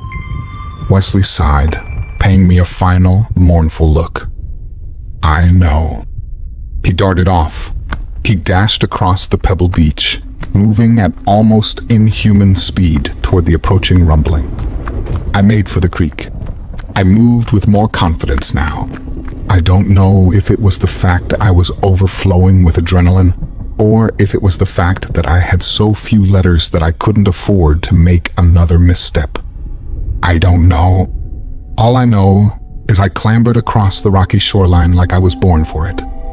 One step, 2. I lunged, scattering pebbles as my feet tore ahead. It was hard work. I had to keep my broken lantern covered with my hand, and the heat from the letters was burning my palm. But I knew the alternative was much worse. Getting caught out here without safe passage meant the haunts would have their way with me, and I'd seen plenty of what they liked to do to their prey. I kept moving, breath coming in exhausted heaves. Somewhere behind me I heard the rumbling stop. I listened as the coming thunderclap evaporated, then ignited into an eruption. A roar met my ears, something deafening, enough to rattle the bones beneath my skin, and I wondered in silent awe if Wesley was really confronting that thing. Why, though? A question for later. Ahead of me rose a new challenge, an almost sheer ridge. I set my jaw. My options were to try and walk around it and lose time, burning through my few remaining letters, or attempt to climb it. Doing that with the lantern in hand would be a difficult task. Maybe an impossible one. Another roar. The creek rippled, the water shuddering from the force of whatever strange beast approached in the distance. Damn it!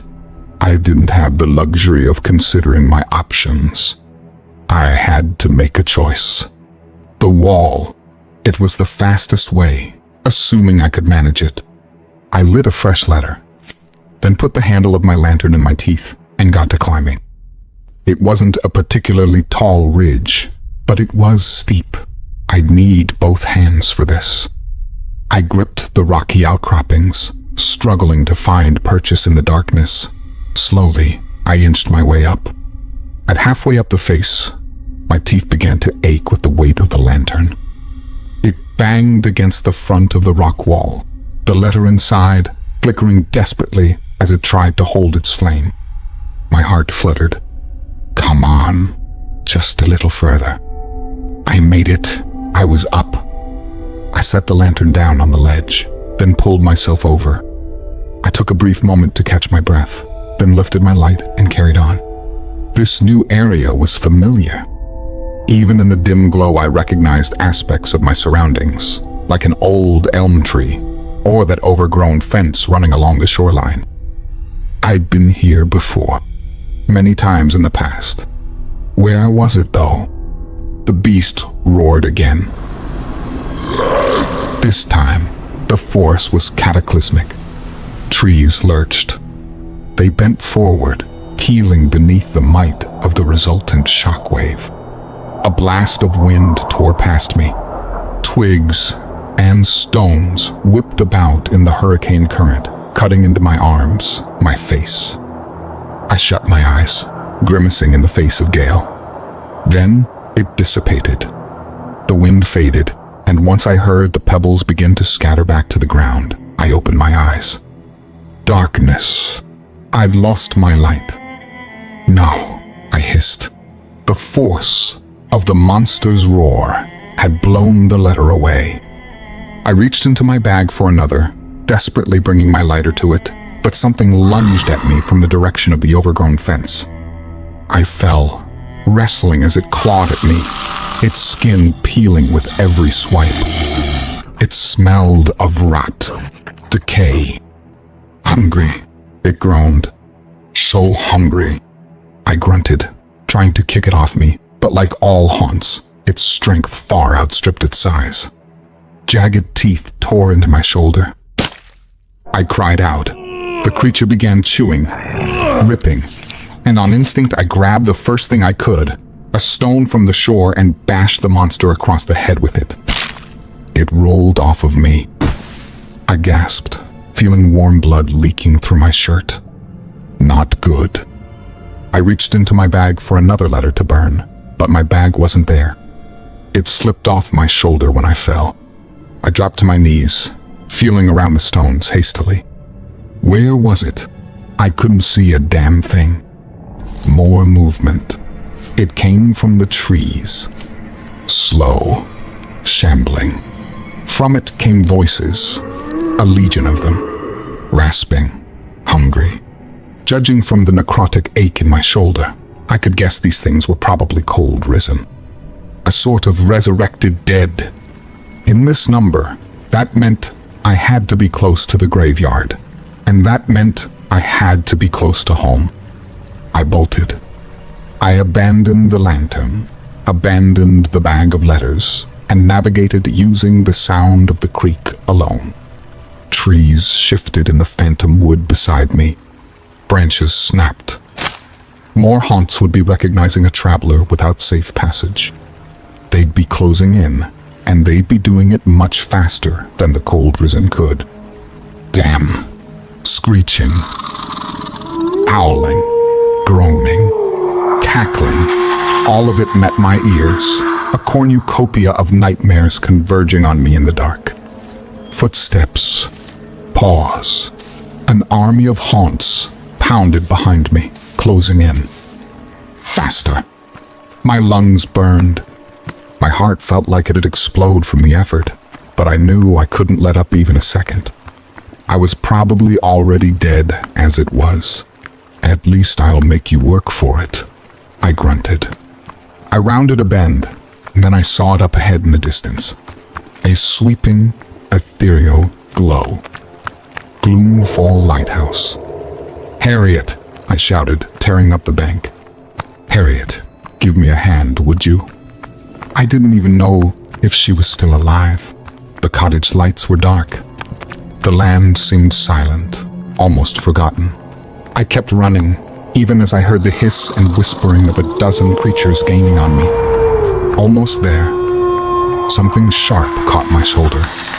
A claw. I fell, rolling violently into the creek with a frigid splash. The next moment, I got a whiff of rancid breath. Rough skin. 100 hands seemed to reach at me, desperate for their pound of flesh. Harriet. Light. It exploded across me. The desperate hands pulled back, retreating to an anguished chorus of screams and whimpers. I lifted an arm, shielding my eyes as I stumbled to my feet. Jasper? It was Harriet's voice, distant. It sounded like she was shouting from atop the lighthouse, and I figured she probably was. The only thing capable of getting those haunts off of me was the full glare of Gloomfall's glow. Is that you down there? She called. I gave a thumbs up in her direction, smiling. Sure is.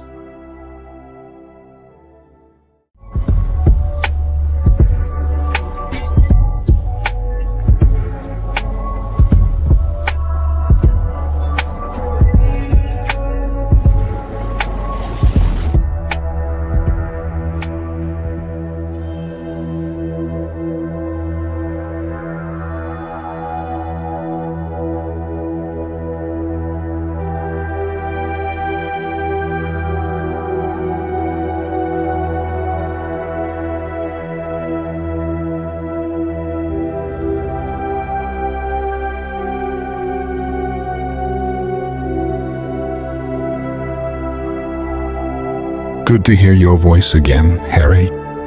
She was quiet. Harriet seemed cold in that moment, almost disappointed to see me. She'd begged me to return, though. So why?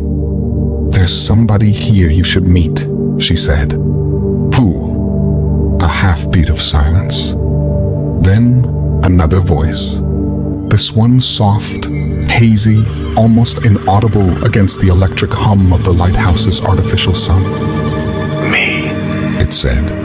They call me the Stickman, and I think you and I need to talk. The Stickman. That was the entity the Dogman had mentioned. The being, it said, had likely killed my father and was going to kill Harriet. You! I shouted, splashing toward the lighthouse wildly. What are you doing here? I'm here for the same reason you are, it said. I'm here to kill your sister. I sloshed through the shallow river and up onto the shoreline, drenched and bruised. I felt emotionally exhausted, physically ruined. I felt like I'd reached the end of my rope, but I knew I wasn't finished yet. I was just getting started. Harriet, I shouted. "Hold on, I'm coming." I stumbled forward, feet slapping the dirt in haphazard directions like a marionette dragged on strings. My mouth was parched. I needed to drink something, to eat something. I felt weak. My eyes strained in the glow of the lighthouse, the rotating beacon bathing me in an ethereal blue. "Harriet!" I shouted again, this time wheezing. A little closer, I stepped onto the grass, yellowed with the kiss of autumn. The winding brickwork of Gloomfall stood before me, rising into the black of the night sky. Ivy draped across it. This place, it was just like it was in my memories. Haunting, otherworldly. A rumble met my ears.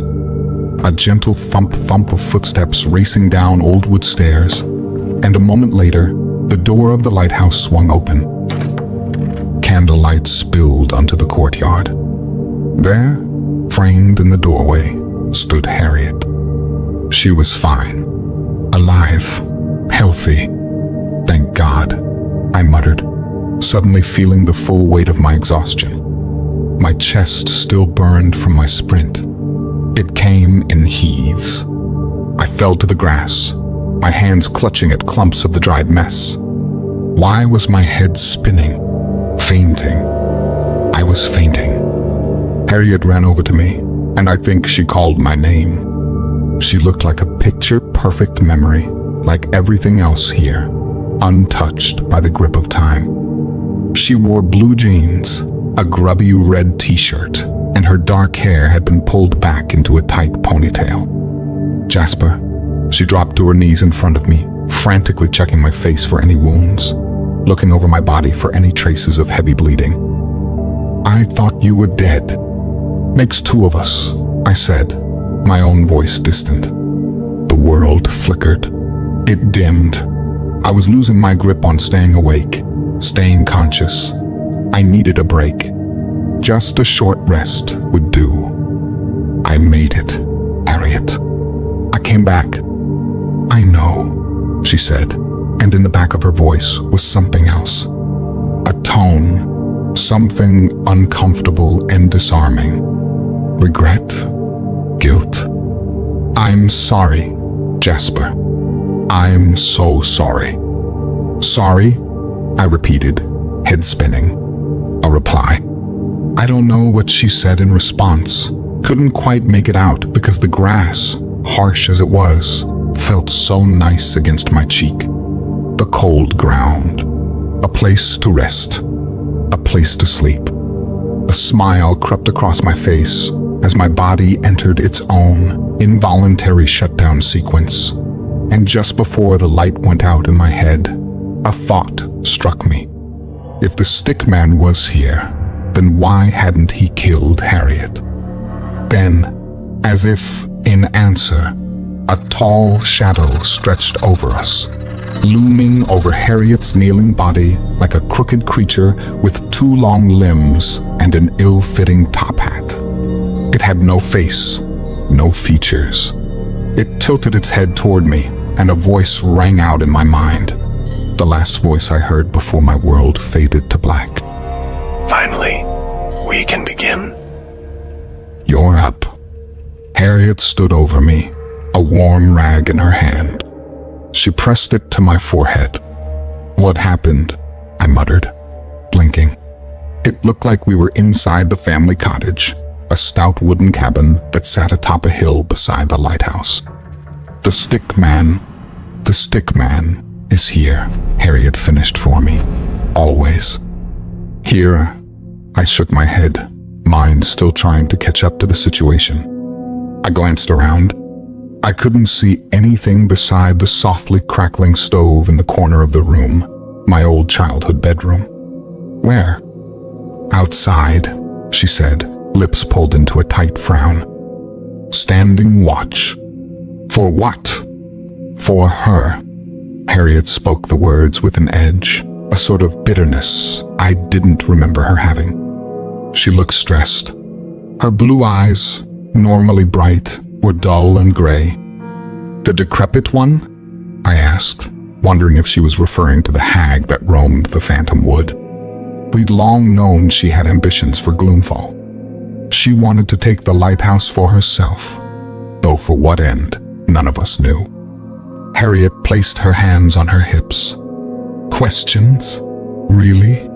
You've got about a dozen different toxins poisoning your bloodstream right now, Jasper. It's a wonder you're still alive. You need rest, not stress.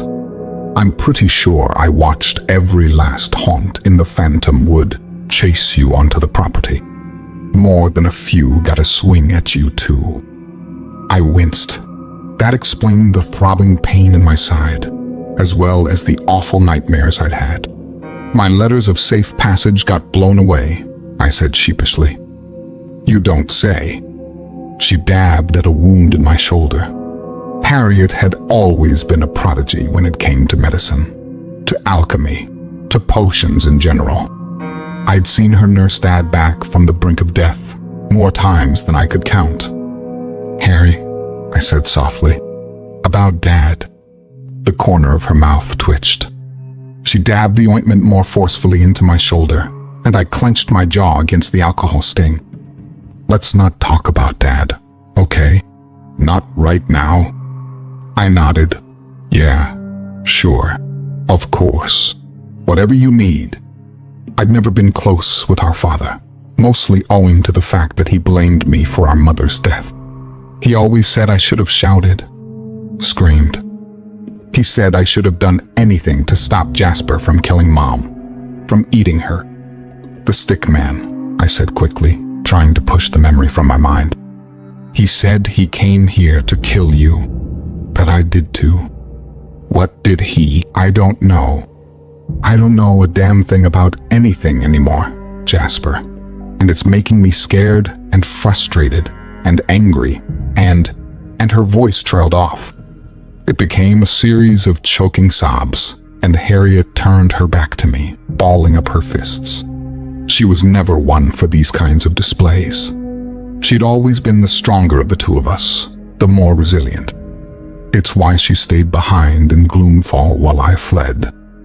She could handle things I couldn't, but whatever this was a bridge too far. He showed up the night I sent that letter to you, Harriet said, one hand against the opposite wall, tears silently falling to the floorboards. He appeared at the end of my bed, and I thought I was having another nightmare, a bout of sleep paralysis. But then he reached out and touched me. He ran a hand through my hair, told me he'd been sent to kill me, but that he hoped he wouldn't need to. What? She turned, wiping her arm across her sniveling nose. Yeah, that was my response too. He told me that something was coming to Gloomfall, and that it intended to break the magic of the lighthouse, crumble it to bricks. Something vile. My heart skipped a beat.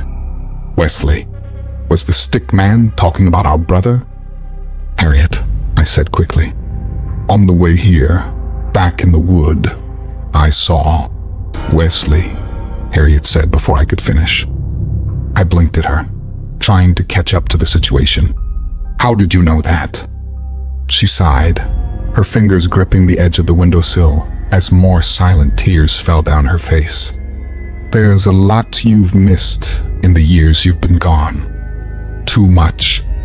A strange anger flared within me. You knew about Wesley? I sat up, grimacing as pain lanced through my spine. What the hell is going on, Harriet? First Dad dies, then you're hanging out with the stick man, and now you're telling me you've been in contact with Wesley? He killed our mother, for God's sake. You don't think I know that? She snapped, meeting my eyes for the first time. You don't think I remember seeing him eat Mom's heart? Hearing him chew it between his blood-stained teeth? You might have seen the whole thing, but I got to see the climax to that little nightmare. Don't you dare forget that. Harriet was seething. We both were. Children, came another voice, this one sleek as silk.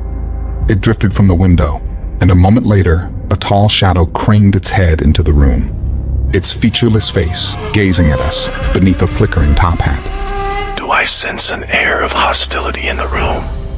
You, I growled. You shouldn't be allowed to step foot on this land. You're a haunt. The lighthouse should burn you to ash. Said the stick man, slinking into the room, twisting and contorting its long body through the window as Harriet stumbled backwards, face painted in various shades of disgust. The prodigal son. How good to see you've returned to us. I've been meaning to speak with you. Answer the question, I snarled. The stick man's voice hummed with the notes of amusement. My immunity to the lighthouse's charms is little different than yours, I suspect. I am a haunt, yes. Not all haunts are made of darkness. However, I manifest as a shadow, yes, but I am something more beyond my physical form, as we all are. The lighthouse can see this, even if your eyes cannot. You'll excuse me if I don't buy it, I said. You told me I'd kill my sister. And indeed, you will. Or you will if I do not kill dear Harriet first. I reached toward the stick man, reached to throttle him, but my hands passed through him, and instead I fell onto the floor with a painful crash. Jasper, Harriet said, rushing to my side. Have you lost your mind? I said you needed to rest. I'm here because you told me to come, I shouted, my temper having completely divorced itself from my better sense. I nearly got myself killed in that fucking forest because you asked me to come home, and now I'm here, and you're treating me like a nuisance and listening to this thing. The ground shook. Harriet rose to her feet, leaving me there wincing on the floor. I'm not listening to anybody. Did you even hear what I said to you? The whole of Gloomfall has lost its damn mind, and nothing makes sense anymore. The laws are breaking, Jasper. Things aren't working as they're meant to. I've had to deal with that for the last month, while you've... The ground shook once more, this time violently. The cottage groaned.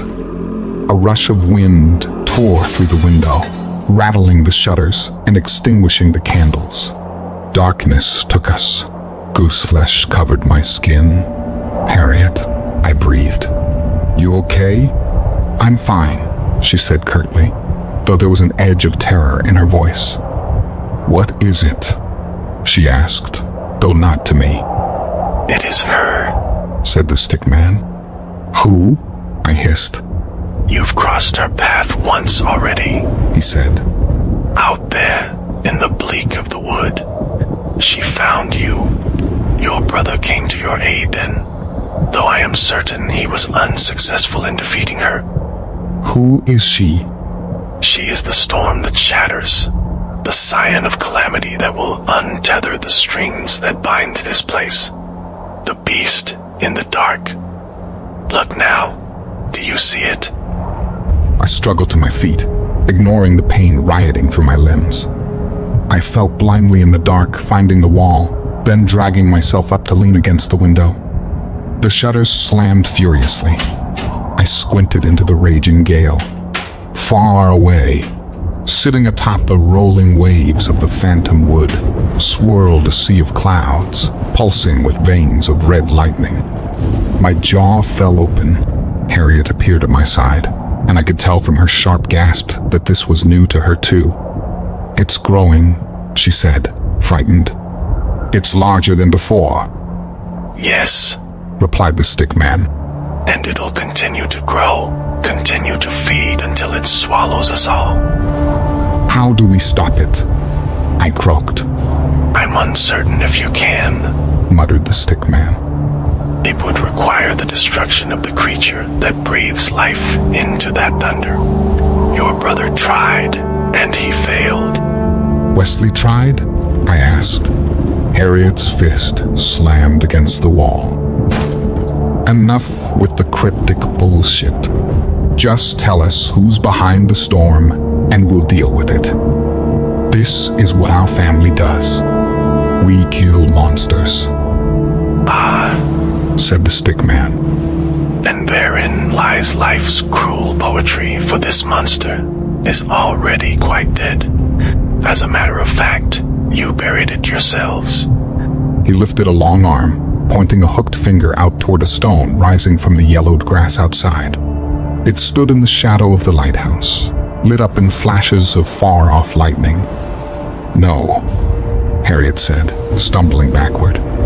I couldn't see her face in the dark, couldn't see her expression, but I could hear the pain in her words. You're lying. How could you lie about that?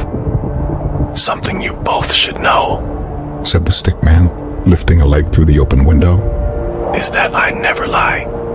He stepped over the sill with the other, the rolling shutters passing through him as though he weren't even there. He tipped his top hat. The beast in the dark is a creature you're well familiar with, for she was the one who gave birth to you. Mom, I muttered, gazing at the gravestone in terror. I'm afraid so, child, and you'll be sorry to hear she wants nothing more than for both of you to join her in the dirt. Why? Roared Harriet, rushing to the window. Why would our mother want that? She was kind, caring. She loved us. The stick man considered Harriet. His scarecrow frame lit up in the sweep of the lighthouse's glow. Memories are fickle things, aren't they? And with that, he turned and sprinted into the dark of the phantom wood, toward the rolling storm.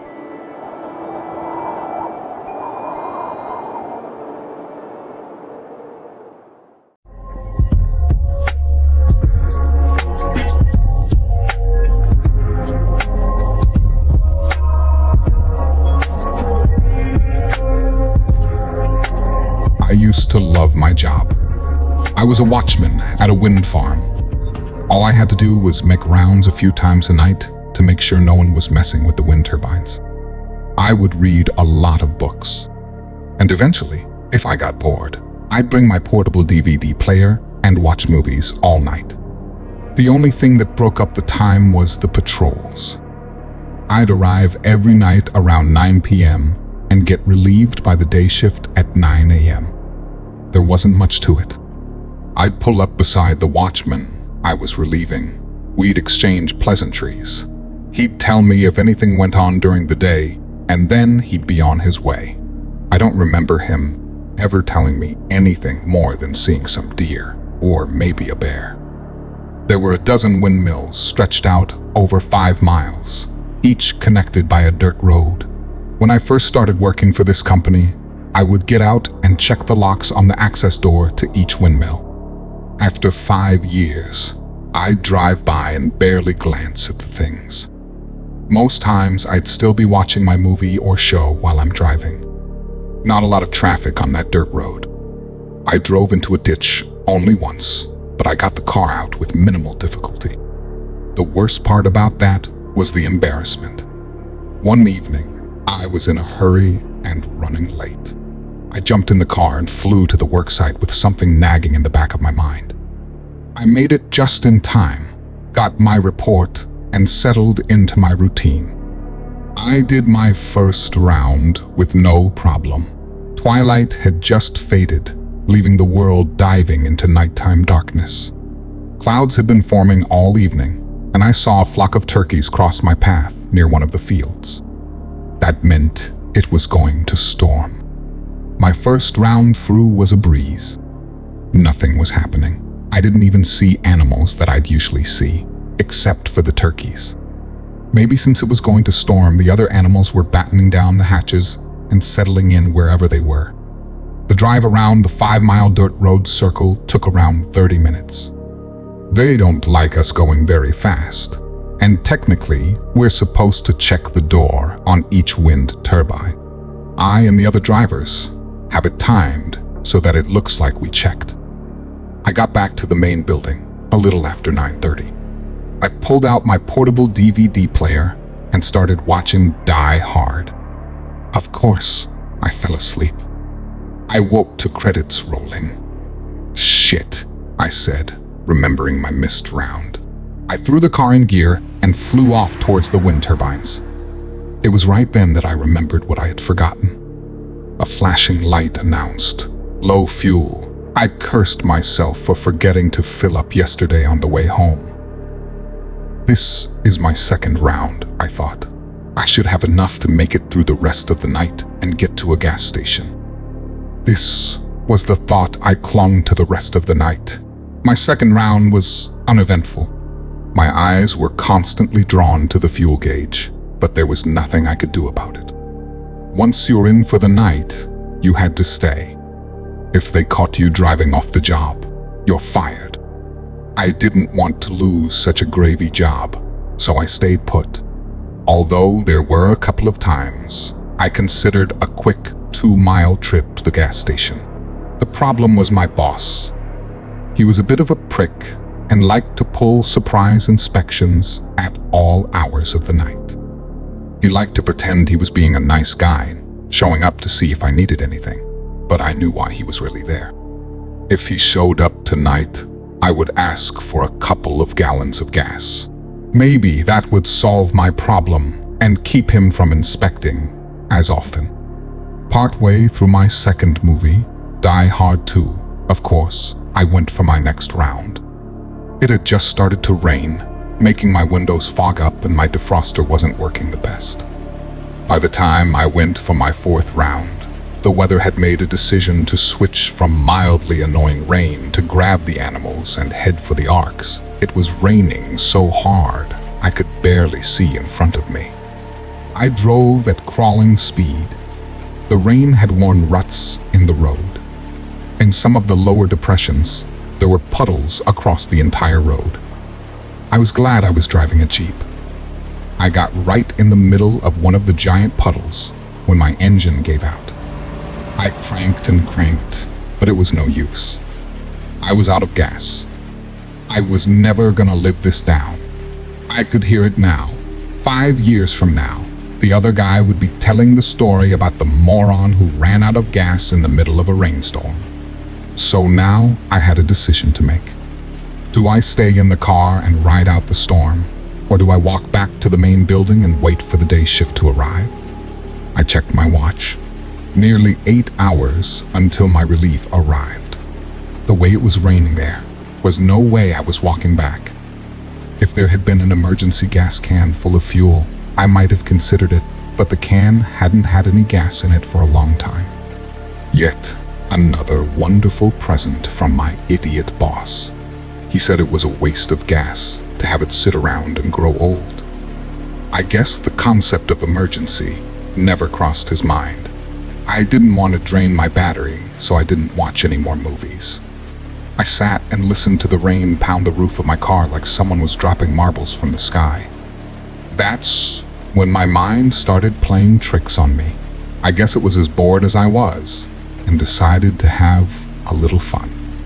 I was whistling a little tune in my own off-key way that makes people stuff cotton in their ears when I happened to glance in the rear-view mirror and the mirror glanced back.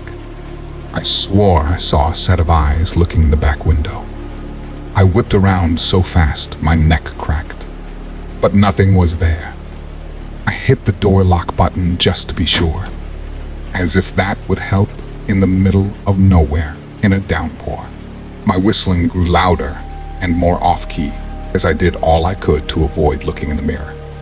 Eventually, it was too much. My eyes were drawn to the mirror like a magnet. I looked. There was nothing there. I chuckled nervously at myself for being so stupid and leaned my head back against the headrest. I don't remember falling asleep, but I do remember waking up to nothing. No sound of pounding rain, no sound of animals, no crickets even. It was unnerving. I lowered the window a few inches and listened. There was still no sound, not even the whooshing of the wind turbine's blades as they spun. I looked at the closest one, and the blades were still. It was unusual for the wind to be so calm that it couldn't muster enough energy to turn the blades. I checked my watch and found I had been asleep for 4 hours. The storm clouds had drifted off, and the moon had appeared. It wasn't quite full, but bright enough to light the ground and create hundreds of shadows of the trees that surrounded me. It was a beautiful night, the kind of night that made me glad to live in rural Pennsylvania. It made me seriously rethink waiting in the Jeep until morning. My mind held a tug of war as I hummed. Should I stay or should I go? I looked at my watch again. In just under 4 hours, my relief would be driving through the gate. What would he do if I wasn't there? It would be much easier to explain and have him go get me some gas rather than wait for him to do his first round and find me sitting in the middle of the road. My mind was made up. I grabbed the flashlight from the glove compartment, staring for a long moment at the handgun sitting beside it. I thought about it, but decided to leave it behind. Most of the animals in these woods want nothing to do with humans, and the others are easily scared away with a little yelling. I locked the door as I stepped out and my foot landed in a deep puddle. I sighed as the water oozed past my ankle and filled my sneaker. The puddle encompassed the entire car. It was easily 12 feet across. I knew hopping on one foot wouldn't do anything but get my clothes wet, so I put my second foot down and closed the door. I started wading through the puddle to the far side until I found dry land. I shone my light at the closest wind turbine. It was number 5. I knew that was the furthest one from the gate. Being at the halfway point, it didn't matter if I went forward or back. I decided to go forward and started off on my trek. For the first part of my trip, the only sound I heard was my shoes squishing. It was unnerving having your only companions being total silence and hundreds of shadows cast from the trees. I shone the flashlight around in the trees and saw plenty of eyes shining back at me, but they were silent. It was as if they were seated in the pews of a church, and I was walking up the aisle, looking for my seat. The eyes ranged in size from small to quite large, and yet none of them made a sound. Were they really afraid of me? I paused to take a break, and that's when I heard it. A footstep behind me. It wasn't a heavy thud. It was a soft squish of grass under a large foot. I whipped around and shone my light where I thought I heard the sound come from, but there was nothing. I panned all around with the light, but all saw were a gravel road and endless trees. Seeing nothing was possibly worse than seeing something. A deer, a bear, even a coyote would have been something I could deal with. But nothing created this void that my mind filled with all kinds of horrible creatures. The unnerving silence continued as I started walking faster without thinking about it. Even the squish of my shoes seemed louder in the absence of woodland noises. I started thinking about my destination. It was tempting to cut through the woods and save myself a lot of time, seeing I was still on a long loop of road. Had it been daylight, I might have considered it. In the dead of night, with a nearly full moon over my shoulder and dawn hours away, I didn't give it a second thought. I thought that perhaps whistling would soothe my jangled nerves. I tried whistling the happiest tune I could think of, but the echo came back to me, bent and twisted like the children's song that plays in a horror movie. I ended my whistling soon after it started. I was halfway through a verse when the tune died on my lips. The sudden, unexpected silence brought me the horrible gift of another footfall behind me. I whipped around as quickly as I could and shone my flashlight around. This time, my mind wasn't given the luxury of scaring me with nothing. This time, I saw a set of eyes. They were large and red, but what was most unnerving about them was their distance from the ground. Whatever it was, its eyes were a good 8 feet off the ground.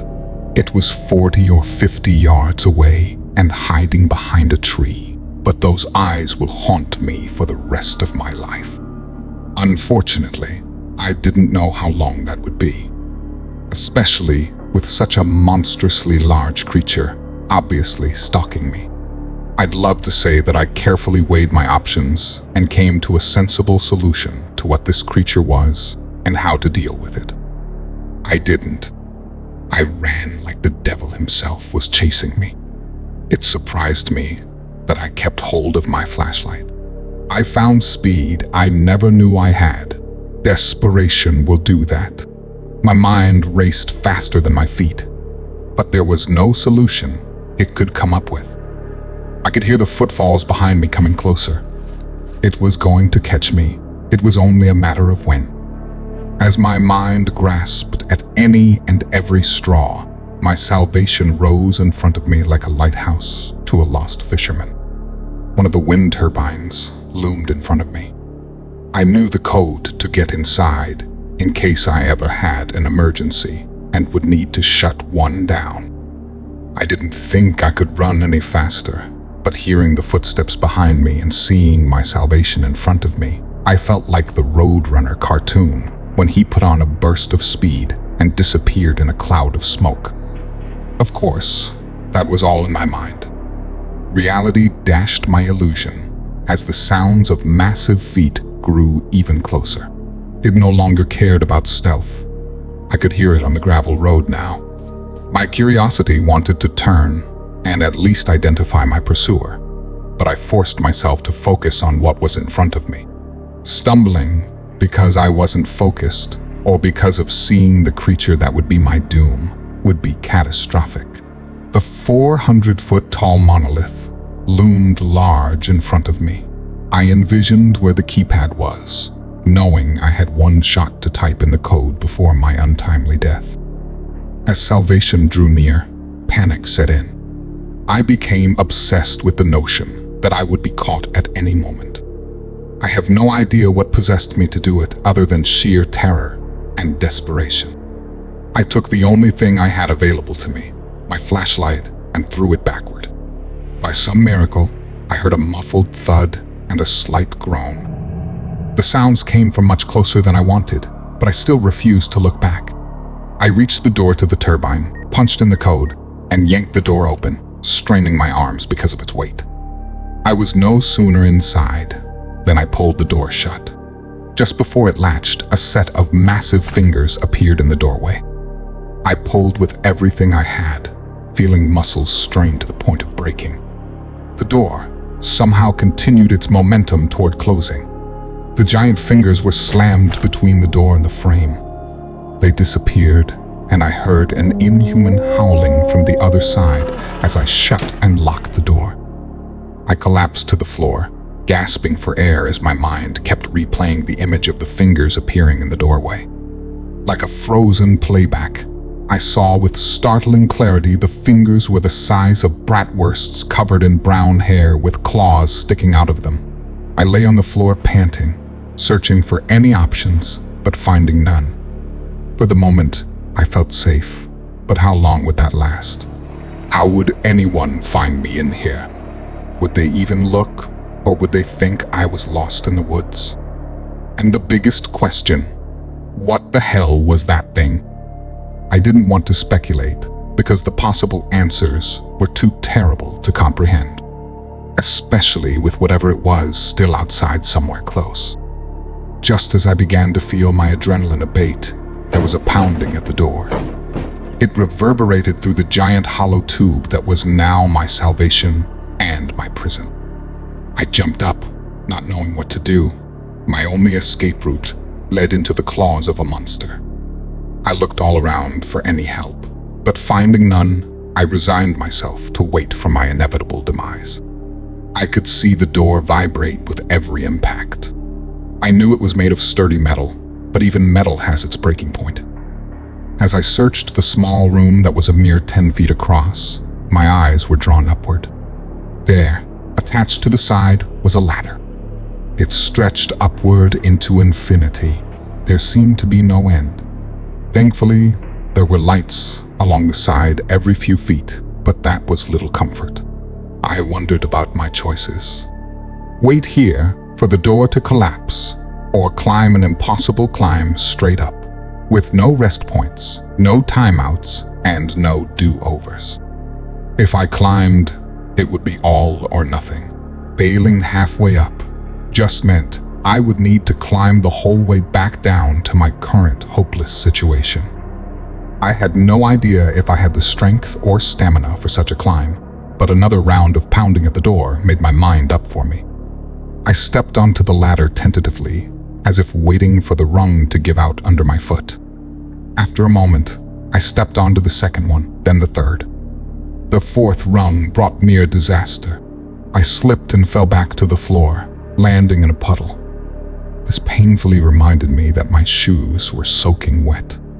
Even though there were grip pads on the rungs, I still needed to be extra careful and step on the arch of my foot, not the ball.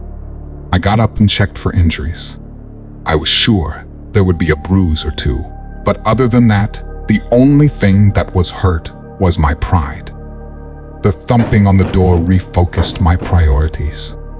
I stood and started up the ladder, stepping with the arch of my foot this time. I started out slowly, making sure every foothold was secure before stepping to the next rung. Soon, I gained confidence and was moving a little faster. My breathing was getting ragged as the exertion sapped my energy. I regretted skipping supper and hadn't eaten any of my snacks this evening. I paused my climb and hooked my arm into the ladder to keep me from falling as I caught my breath. It was then I made two mistakes. One was looking up, the other was looking down. When I looked up, it seemed like I was no closer to the top than when I started. When I looked down, I saw I had made enough progress to kill me if I stumbled. There was one other thing I saw when I looked down that made me want to cry. Hanging on the wall were several safety harnesses. There was a metal cable that ran beside the ladder. For one brief moment, I considered climbing back down to get a harness, but I realized I might not have the energy to get back up. The rest of the climb seemed to take forever. My breaks became more frequent and took longer each time. My feet were screaming at me for a rest. I was near total exhaustion when I looked up and saw the top of the ladder. The excitement carried me the rest of the way up. I climbed off the top of the ladder and collapsed onto the metal landing. I laid there for what seemed like an eternity until my strength returned. I stepped through the door that led into the generator room. It was cramped due to the machinery taking up most of the room. There was a small walkway beside the generator and a hatch that opened to go outside. I looked around and found a safety rig. I put it on and secured the line to a hook as I opened the hatch to the outside. Dawn had broken, and the world was lit with the brilliant orange of early morning. The beauty so overtook me that I didn't notice the wind that had been still after the storm now buffeted against me, threatening to knock me off my feet. I stumbled, feeling grateful for the safety line. I watched as one of the massive blades passed by a few feet away. My only reason to take this risk was to look down and see if my pursuer had given up and left. I slowly peeked over the side, fighting the nausea-inducing vertigo from the sheer height. I looked around at the tiny trees below and didn't see anything out of the ordinary. I was about to go back inside when movement caught my eye. It was the creature. It had come around from the other side of the base of the turbine. I marveled at how tiny it looked from up here. Yet it still presented me with the conundrum of how to escape. I stepped back inside and looked around for the answer. After a brief search, I found a radio amongst the controls on the wall. I pressed a button and an alarm went off. I pressed it again to silence it. I tried another button and was rewarded with static. "Hello? Hello? Can anybody hear me?" I said into the microphone. I repeated it again, still receiving static. On the third try, my boss answered. "What the hell are you doing in one of the units?" He said. It was an emergency, and this was the only way I could contact someone." He harumphed on the other end. "What was the emergency?" "I'd, rather not say on the radio," I said. "Can you come to get me?" He sighed. "Which unit are you in?" "Number 6. It'll be a little while." "Like how long?" "Like when I get there," he grumbled. The line went back to static. I felt some relief in the fact that at least someone knew where I was and was coming to get me, eventually. Out of curiosity, I climbed back outside and leaned over to check on the creature. My blood turned to ice in my veins from what I saw. The creature was looking up at me. It must have heard the alarm. Then it did the thing that would haunt my nightmares for years to come. It started climbing the outside of the wind turbine. My eyes were drawn to the horrible sight and were unable to look away. I kept hoping it would lose its grip and fall, but it didn't. It got closer and closer. When it was around halfway up, my mind woke to the danger and sent my body into action. I lunged back inside and closed the hatch. I unfastened the safety line and headed back for the main ladder. It took much less time going down the ladder than it did to go up. Several times in my haste, I slipped, nearly taking the express lane down that ended in death. Eventually, I made it. As I took a moment to catch my breath, I heard the top of the turbine being assaulted. The bangs resonated down the tube, making them sound even louder. I opened the door as quietly as possible, hoping the noise the creature was making above would cover my exit. As I did, a few brown hairs fell to the floor. I picked them up and stuck them in my pocket. As I slowly opened the door, it made a slight creak. Suddenly, the noise above me stopped. My heart leaped into my throat. I stopped breathing. My mind sent me unhelpful images of the creature jumping down and dismembering me. As I stood as still as a statue, I smelled smoke. I looked up and black plumes were flowing from the turbine. I ran as fast as I could back toward my Jeep. I refused to look as I heard a roar behind me. I nearly ran into my boss's car as he turned the corner. "What the hell?" he said, getting out. "Look," I said, pointing at the turbine. "I see. What the hell did you do?" "No, look," I said, pointing toward the black smoke. What am I supposed to be seeing other than millions of dollars literally going up in smoke? I stopped and looked at the burning machine, but there was no creature there. I jumped in the car and slammed my door. "Can we go, please?" I said, trying to hide my terror. He stared at me, then got in the car and drove back to the main building. The whole time, I kept shooting furtive glances behind us. He parked in front of the building and looked over at me. "You're gonna have to answer some questions." "I know. Could someone please help with getting my car? I ran out of gas. That's why I was in the turbine." "Why didn't you just wait in your car?" I opened my mouth to answer, then realized what I was about to say and stopped, leaving it unsaid. "Okay," he said, getting out. "I'll send someone for your car."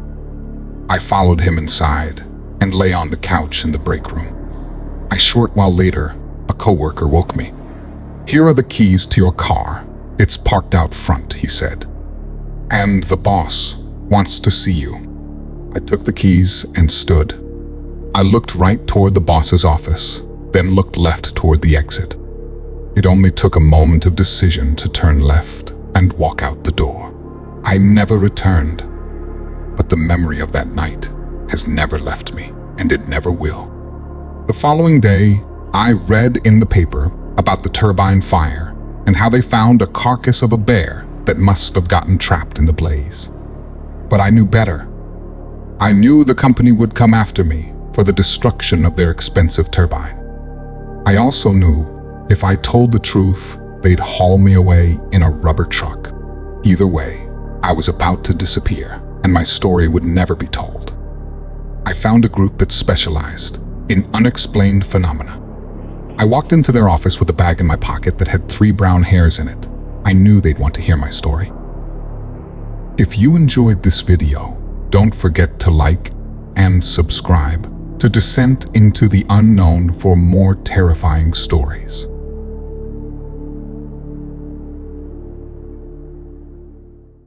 I'd hear old wives' tales and urban legends about strange creatures that roamed a forest. For the longest time, I thought what every other kid thought, that they were stories told to scare kids away from dangerous places so they wouldn't fall into a ravine or get lost in the massive wilderness. I never thought any of it was more than made-up stories. That's not to say I didn't spend my share of time with covers pulled tightly over my head when the wind blew branches against my window that happened to face the woods. As I grew older, I found myself gravitating toward the stories of strange creatures in the woods. That curiosity is what started me to investigate such things in my spare time. People around here seem to be obsessed with Bigfoot, as if he's some local celebrity. They tend to ignore or downplay other cryptids. I don't know why. With the hundreds of thousands of acres of unexplored and barely explored forest, it seems there's lots of space for anything that feels like making its home there could be left in relative peace. Me, I'm more of a fan of Dogman, unofficially, of course. You see, once I graduated high school, my only goal was to become a park ranger. Where else could you go to work and be surrounded by such glorious nature, even at its most dangerous? There are literally dozens of stories I could tell, but the one that sticks with me is the hikers from a couple of years ago. I remember it was early October. I always make the hike up to Klingerman's Dome several times during autumn. Gazing out over the canvas of trees, spouting a myriad of colors, looking every bit like nature's fireworks, show reinforced that I made the right career choice. I was on patrol when a call came in to go to the cabins near Fontana Lake. I got the address and headed south, crossing into North Carolina. When I got there, I was met by a woman who said her husband, son, and brother-in-law had gone to the lake fishing and hadn't come back. I got the information I needed about their general description, names, and description of the truck and boat, then headed out to search for them. She said they were heading up to Wolf Creek. I called it in and told the station I would be driving down to Flat Branch to see if they went in the river there. It was a decent drive to get there, but then it was a decent drive to get pretty much anywhere out in the backwoods of the Smoky Mountains. When I got there, I found 3 trucks parked off to the side. 2 of them had empty boat trailers. I checked the description the wife had given me, and it matched one of the trucks. I had a beginning point for my search. I walked up to the water and looked both ways, hoping to luck out and find them coming in from a hard day's fishing. No such luck. There was a house nearby, so I walked over and asked if they had seen my quarry. The man said he had been out fishing himself yesterday and recalled seeing a boat like the one I described with 2 men and a boy in it. I asked him which direction they were going, and he said west. I asked if he had a boat and could take me up to Wolf Creek. The man's demeanor changed from friendly to deadly quiet. He agreed to take me across the river, but not all the way to Wolf Creek. I accepted what I could get. After a quick jog back to my truck to get my backpack, he ferried me across and quickly left. It was a mile or so to the rural campsite I suspected they had camped at. I started walking along the edge of the river, keeping an eye out for them. It wasn't long until I spotted a boat sitting on the shore. I approached the boat, and it seemed to be the right one. Everything about this missing persons report seemed like just someone who stayed out later than planned. It was a little too easy. I would be very happy to find them sitting by a campfire about to pack up and go home. It didn't take long to hike to the campsite, but when I got there, things stopped being easy. There were only 2 tents set up, but they both looked like someone or something had torn into them. I checked inside each one and found sleeping bags and general camp equipment strewn about. I did my best not to disturb anything. When I came to the second tent, I found something more disturbing. This tent was also in disarray, but as I looked, I saw distinct drops of red. There was a notebook sitting near one of the sleeping bags. I picked it up and paged through it. October 3rd. We headed out for our annual fishing trip this morning. Mom wasn't too happy, but we told her we'd be back tomorrow. The drive to the boat launch was kind of long, but we filled the time talking about all the fish we were gonna catch and generally telling stories about the area. Dad tried to scare me with a story about a cryptid that lives in the area, but I knew he was just yanking my chain. We got to the boat launch and headed out into the water without too much of a hitch. Uncle Roger nearly fell in trying to get the boat undone. He didn't find it nearly as funny as Dad and I did. Once we were out on the lake and had our lines in the water, he seemed to settle in and enjoy himself. After a few beers, he was laughing about it with us. We caught a couple of fish, but they were too small and we had to throw them back. Dad said he'd heard about a good spot up by Wolf Creek. We had better luck when we got there. Uncle Roger caught 3 largemouth bass, and I caught 2. Dad had a big one on his line, but it got loose before we could net it. It was starting to get dark, so Dad said we should go to one of the rural campsites. We pulled the boat up to shore and tied it to a large tree, then took our gear and hiked to the campsite. There wasn't anyone else there, which Dad said was odd because the site is normally full. We unpacked and set up our tents, and Dad got a fire going while Uncle Roger cleaned the fish. We ate and laughed and talked until it was dark, and we turned in for the evening. Dad said there was a better fishing spot further west, and he wanted to go there early in the morning before we headed back to the cabin. It's the middle of the night, and Dad is playing a joke on me. I woke up for some reason, and he wasn't in the tent. I could hear rustling outside, along with something pawing the ground and snorting. I knew it was Dad trying to scare me. He and Uncle Roger had been telling cryptid stories while we ate supper. I told them they weren't gonna scare me like they did last year. They just looked at each other and smiled. I knew they would have something up their sleeves. I didn't bother to turn the light on or go out and check. I knew they would just run away and hide, pretending to be a creature I had scared off. Then, in the morning, they would ask each other if they heard the commotion, hoping to scare me. I wasn't falling for it. One thing you learn from having a prankster for a dad is not to believe anything you see, or, in this case, hear. I rolled over and tried to go back to sleep, but Dad was making it tough. He was stomping and growling around so loud trying to get my attention, but I wasn't having it. When I got up in the morning and went outside, the camp had been destroyed. Uncle Roger asked if I had heard anything last night, and I played along saying I'd heard some creature outside our tent, but I was too scared to go out and check. He made a good show of searching for Dad, and seeming genuinely concerned. I was just waiting for Dad to get tired of the game and come back to the campsite. As the morning wore on, Uncle Roger started talking about going to look for him. I wanted to tell him I hadn't fallen for their little prank, but didn't want to spoil their fun. When noon rolled around and Dad wasn't back, I started to get worried.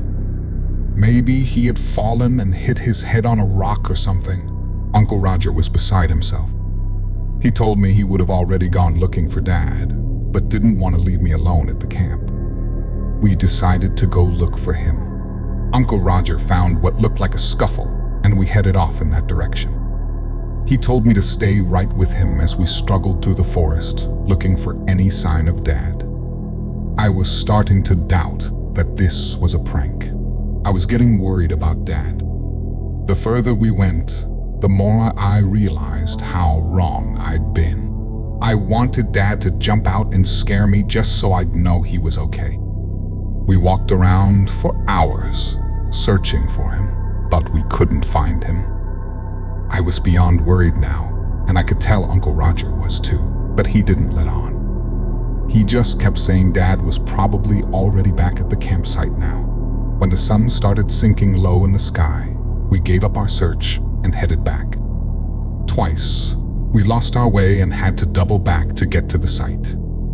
There weren't many trails out here, at least not that people had made. When we got back to the site, I ran to our tent, hoping he would be there, but he wasn't. We ate a quick supper and turned in for the night. Uncle Roger promised me he would wake me up when Dad came back.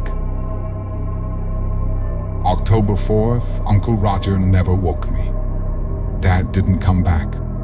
I said we should call for help, but he told me Dad had the only phone. We were trying to decide what to do when we heard a rustling in the woods and the birds went silent. We looked around for the source of the noise, and unfortunately, we found it. There was a thing coming toward us. It stood on its back hind legs, and its body made these loud cracking sounds like its bones were snapping into or out of place, echoing all around us. This thing was huge. I literally froze. My body refused to move as this horror came toward us. Uncle Roger grabbed me and yanked me over behind his tent. We tried to hide, but this thing saw us and let out a massive roar. We were so close I could see blood on its claws and teeth. I prayed it wasn't Dad's. What do we do? I said. He put his finger up to his lips. It looked over at us and then went into my tent like it was searching for something. Come on, Uncle Roger said. We snuck away from the monster as quietly as possible. We slipped down the bank of the creek and walked downstream in the water. Where are we going? I whispered. There's a bridge downstream. If we're quiet enough and that thing loses our scent, we could hide under it and hope it goes away. I focused on walking as quietly as I could through the water. The sound of the creek was loud, so I was hopeful it wouldn't see or hear us. It seemed like forever until we reached the bridge. It was a small wooden bridge that spanned the creek, allowing hikers to pass over. There wasn't a lot of cover. We tried to wedge ourselves into the shadows at the furthest end of it. Time slowed to a standstill as I sat there on the uncomfortable rocks, shivering. Neither of us had our jackets on, and the sun had gone down, taking the warm air with it. I started to doze when I felt a nudge. I looked up, and Uncle Roger was motioning me to be quiet. I was about to ask why, when I heard the creak of a board on the bridge right above my head. It wasn't a steady walk of a hiker going down the trail. It was a slow, deliberate step on someone sneaking or hunting. I listened in mortal terror as the board slowly gave way to the weight of whatever was on it, one slow step at a time. As if I wasn't cold enough, my teeth began to chatter with fear. It couldn't have been very loud. Uncle Roger barely heard it and went into silent convulsions, motioning me to stop. I bit my tongue to keep the noise down and continued to listen. Only there was nothing to listen to. Whatever was on the bridge had stopped moving. It was as if it was listening to be sure it had heard something. I strained my ears to listen for any movement. When I did, I heard sniffing. The thing was trying to catch our scent. For the first time, I noticed there was a slight breeze blowing. It was blowing in the same direction the water flowed, but I had no idea which side of the bridge the creature was on. The wind could be our savior or our doom. Another slow footstep sounded like a bomb going off as the board creaked beneath it. For the briefest of moments, it seemed like it was moving away toward the far end of the bridge. I hoped and prayed that was the case as another footstep sounded, then another. I breathed a silent sigh of relief as I heard it step off the edge of the bridge and onto the trail. My relief was short-lived, though, as I saw a face peek around the corner and peer under the bridge. I froze in terror as this thing that looked like a giant, monstrous dog walking on its hind legs snuck around the corner of the bridge and dipped its feet into the water. It sniffed the air and poked its snout into the shadows under the far side of the bridge. Coming up empty, it turned its focus to the side of the bridge where we were hiding. Daylight had faded to dusk. There was precious little light to see by. That was our only saving grace. The shadows were darker here, making us nearly invisible. But that was rapidly ending as the beast approached. My mind was vapor-locked. I had no clue what to do. Running would just give us away more quickly. It was looking like our only choice was to die. At that moment, I was 100% sure of what had happened to Dad. Hot tears streamed down my cheeks at the thought of my father being torn apart by this monster. As I prepared to die, I felt Uncle Roger lean over a little closer. He was right in front of me, and it was hard to see the monster. I saw his hand move down toward the ground and pick up a stone the size of his fist. I knew right away what was happening. He was trying to shield me. He would offer himself as a sacrifice to protect me. My tears redoubled, making it hard to see. The monster was almost on us. It hadn't acted like it knew we were there, but at this point, it didn't matter. A few more steps, and all doubt would be removed. I saw it reach out with its terrible claws that nearly touched Uncle Roger's nose. This was it. Suddenly it stopped. It lifted its head and sniffed the air. I saw the hair on its back bristle, and then, in a heartbeat, it disappeared. Uncle Roger slowly stood and looked around. I tried to do the same, but my legs didn't want to cooperate. I dislodged some stones as I stood, making a little noise and causing Uncle Roger to hiss at me. We stood, silently, waiting for that thing to come jumping out at us from whatever hiding place it was in. After a few minutes, I began to hope that we were okay. Uncle Roger led the way back to our camp. He said we should change into dry clothes and get a little rest.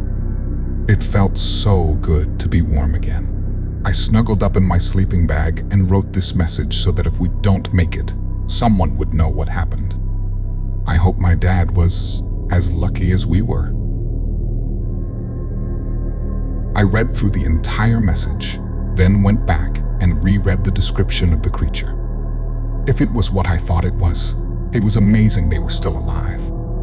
Knowing what I was tracking put me on guard and made me wonder if I was being hunted right now.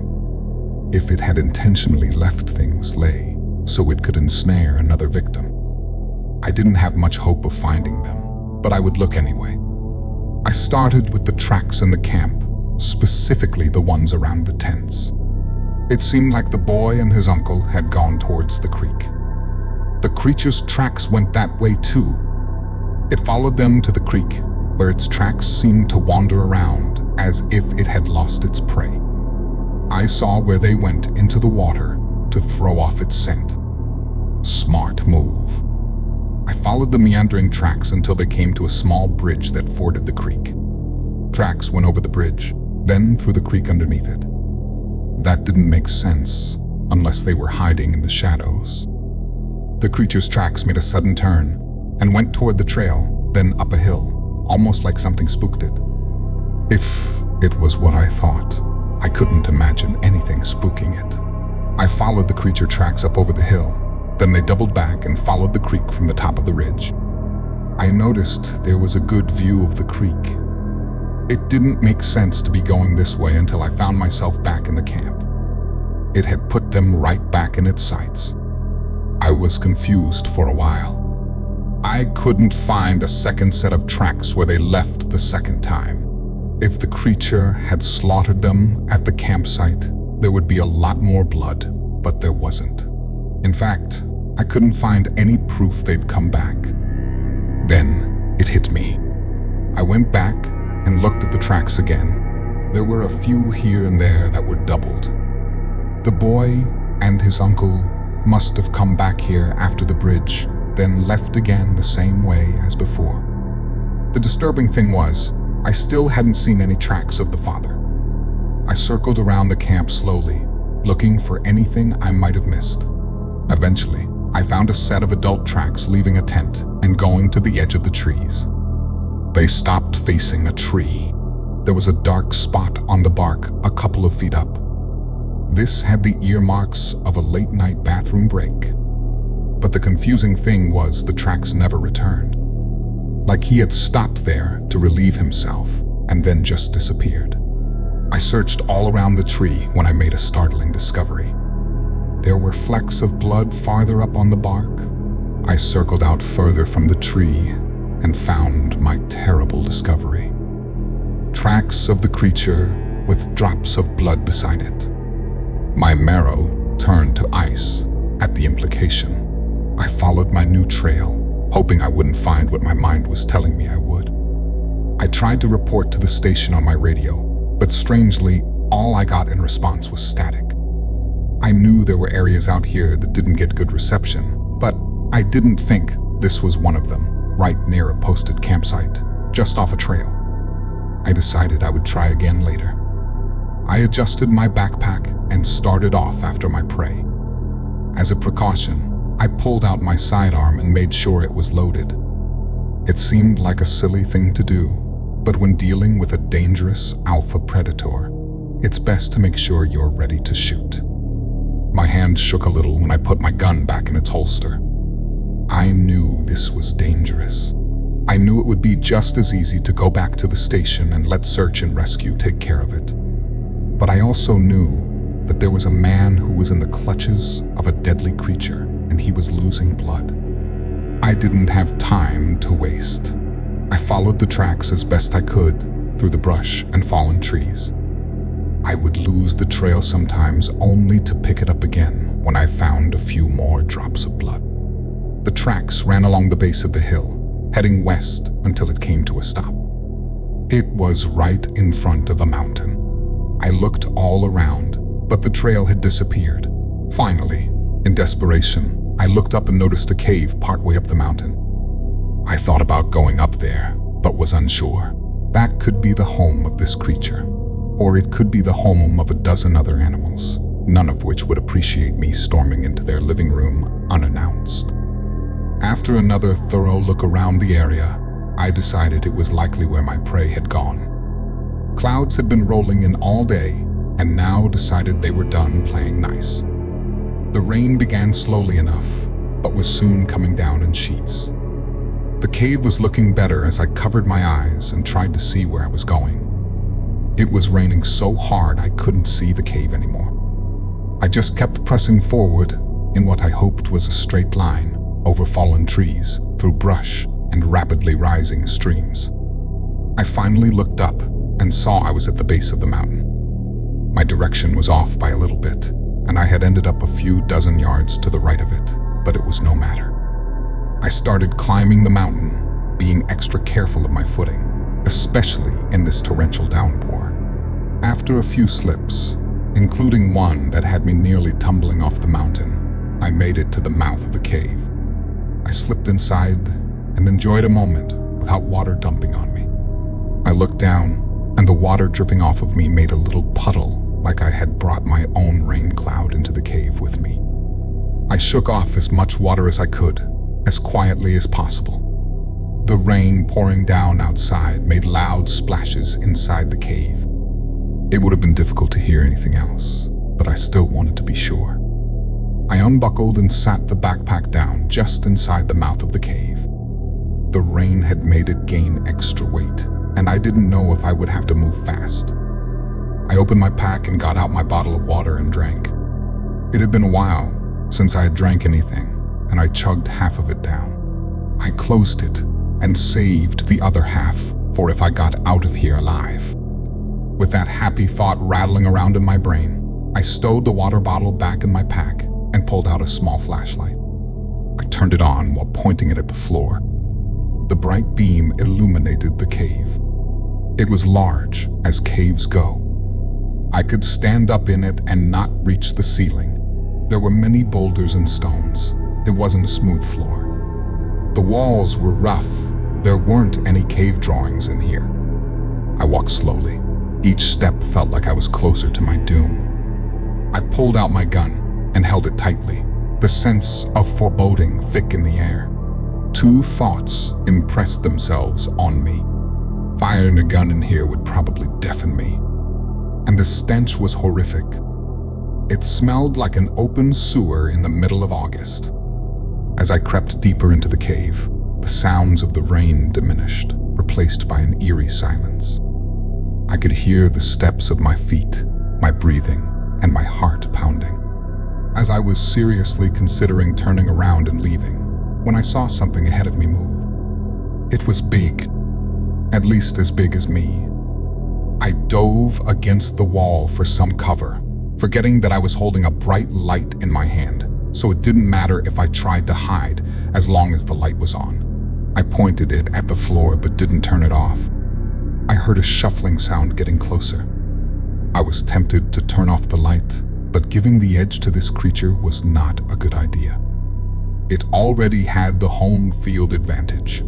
I heard it sniffing, but I couldn't see it yet. I decided to find out more by bringing my light up and shining it deeper into the cave. I got the shock of my life when my light landed on the creature and it was only a few steps away. It was big, at least 6 feet tall, and looked like a dog with a long snout, only its body seemed elongated.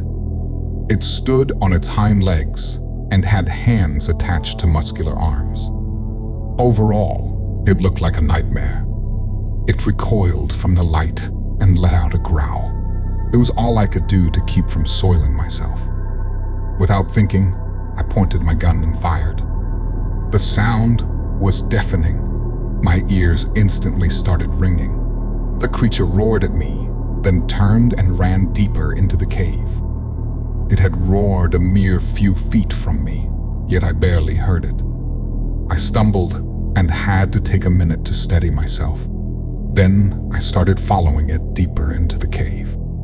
To this day, I really don't know why other than needing to know if the hiker was alive. I looked at the ground to see if there was any blood, but there wasn't. I must have just startled it with the shot. That wasn't great news. I'd hoped I would have hit it, and it was wounded. Just scared meant it would be ready to fight when I saw it again. After all, I'm sure to the creature I was the invader, and it was defending its home. I continued farther into the cave, shining my light and watching for any sudden movement. I had no idea where it was, or if it was setting a trap for me. I felt a whiff of air and jumped back a split second before the claws sliced the air where my face would have been. I rolled and came up shooting, holding my light beside the gun to illuminate my target. I fired over and over, pointing and shooting without having the time to aim. I watched as it ducked every shot and ran with inhuman speed. Just before it disappeared from sight, I saw it skip a step as I fired my last shot. My hopes soared that I had hit it at least once. I ejected the magazine and put a fresh one in, reminding myself that I only had one more and chastising myself for not being more careful with my limited ammo. I justified it by telling myself there's no use dying with a full magazine. I followed once again, nearly jumping for joy when I came to the spot where it had disappeared and saw a spot of fresh blood on the ground. I was hoping for more, but as I went, the drops were every few feet. Even though it didn't seem like much, at the speed it was running, I was sure it had sprung a major leak. I followed the trail deeper into the cave. There was a chill in the air that made me shudder. My mind told me it felt like a tomb. My tomb. I shook off those thoughts and continued until the blood stopped. I shone my light on the small puddle and the ground beyond where there was no blood. My mind screamed at me that it was a trap. I shone my light all around, even on the ceiling, but I couldn't see it. I started backing out the same way I'd come in, my eyes darting all around in search of my prey. It hit me like a bulldozer going 60 miles an hour. It had come out of nowhere and rammed me in the back. I sprawled out on the floor, rolling to a stop. My flashlight lay a few feet away and I had no idea where the gun was. The wind was knocked out of me. I tried to breathe but couldn't. I just lay there gasping for air. It slowly circled around me, growling and bristling. I knew it was going for the kill. I screamed at my brain to move, but my body refused to cooperate. I tried to focus on my breathing, and regain mobility as it circled closer. I could see its breath chugging out of its mouth like a steam engine. I knew it was time. My arm was the first to recover. I slowly moved it toward the flashlight. It stopped circling just as I got a grip on the light. I saw the creature hunching to lunge at me. I clicked the light to strobe and aimed it at the creature's face. It screamed and clawed at the air as if it could fight off the light. I rose to my knees, keeping the light on it. When it turned away, I shone it around, desperately searching for my gun. I found it a few yards away and tried to run for it, but my body hadn't fully recovered and I fell flat on my face. My life in the balance, I didn't bother with the pain of my freshly broken nose. I crawled toward the gun with every ounce of energy in me. I saw the creature hunching to lunge at me. I clicked the light to strobe and aimed it at the creature's face. It screamed and clawed at the air as if it could fight off the light. I rose to my knees, keeping the light on it. When it turned away, I shone it around, desperately searching for my gun. I found it a few yards away and tried to run for it, but my body hadn't fully recovered and I fell flat on my face. My life in the balance, I didn't bother with the pain of my freshly broken nose. I crawled toward the gun with every ounce of energy in me. It seemed like an eternity until I put my hand on the grip and brought it to bear on the creature. It had recovered and was running at me full speed. I shone the strobe at it again and it veered away from the light. I stood and aimed at it, squeezing the trigger. I saw the satisfying impact of the bullet in its side and squeezed the trigger again, making another hole on the far side of its chest. I squeezed over and over, hitting it each time and watching it reel from the impact, but it stayed on its feet. It growled and charged as my slide locked back, showing an empty chamber. I shone the strobe in its eyes once more, but this time it just ran off to the other side of the room. I used the distraction to eject my magazine and load in the last full one. I released the slide and started firing immediately, hitting it in the hind quarter and leg, but not stopping it. I stopped shooting and forced myself to concentrate. I aimed carefully as it ran toward me, and at the right moment, I squeezed the trigger. It went down hard, squealing like a stuck pig. It thrashed and clawed at its face, tumbling over itself. Blood flew everywhere from its many gunshot wounds, but it still continued flailing about and squealing in pain. After a few minutes of this, it finally settled down and was still enough for me to see my handiwork. I had shot it in the eye. There was nothing left there but a bloody hole. I didn't dare approach it. I stood at a respectful distance and watched, my gun ready if it tried to make a move. Its squeals became moans, finally turning into a heavy sigh, and then it was still. I shone the light on it, feeling cautiously optimistic that this thing was no longer a threat. And then I remembered what I was doing here in the first place. I tried to get my bearings and proceeded further into the cave. My main thought was not only finding the hiker alive, but also hoping and praying there wasn't another one of those creatures here. I didn't have another fight like that in me. The path curved downwards until it came to a large open area. I shone the light around, looking for anything. Off in the far corner, there was a flash of red as I panned through. I approached it cautiously and found it was a jacket.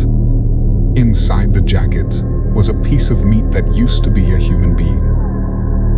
His throat had been ripped out and his legs were gone. All that was left of them were some bones. The thing must have been working its way up, saving the arms and torso for later. The man's face was a frozen scream. I can't even imagine the horror of being dragged away from your loved ones, only to be murdered and eaten in some cold, dark cave. I wasn't even sure if he was dead when the thing ripped his legs off. I had to stop focusing on such things and decide what to do. If I left the remains here, There was no doubt some other animal would come by and finish off what the creature had started.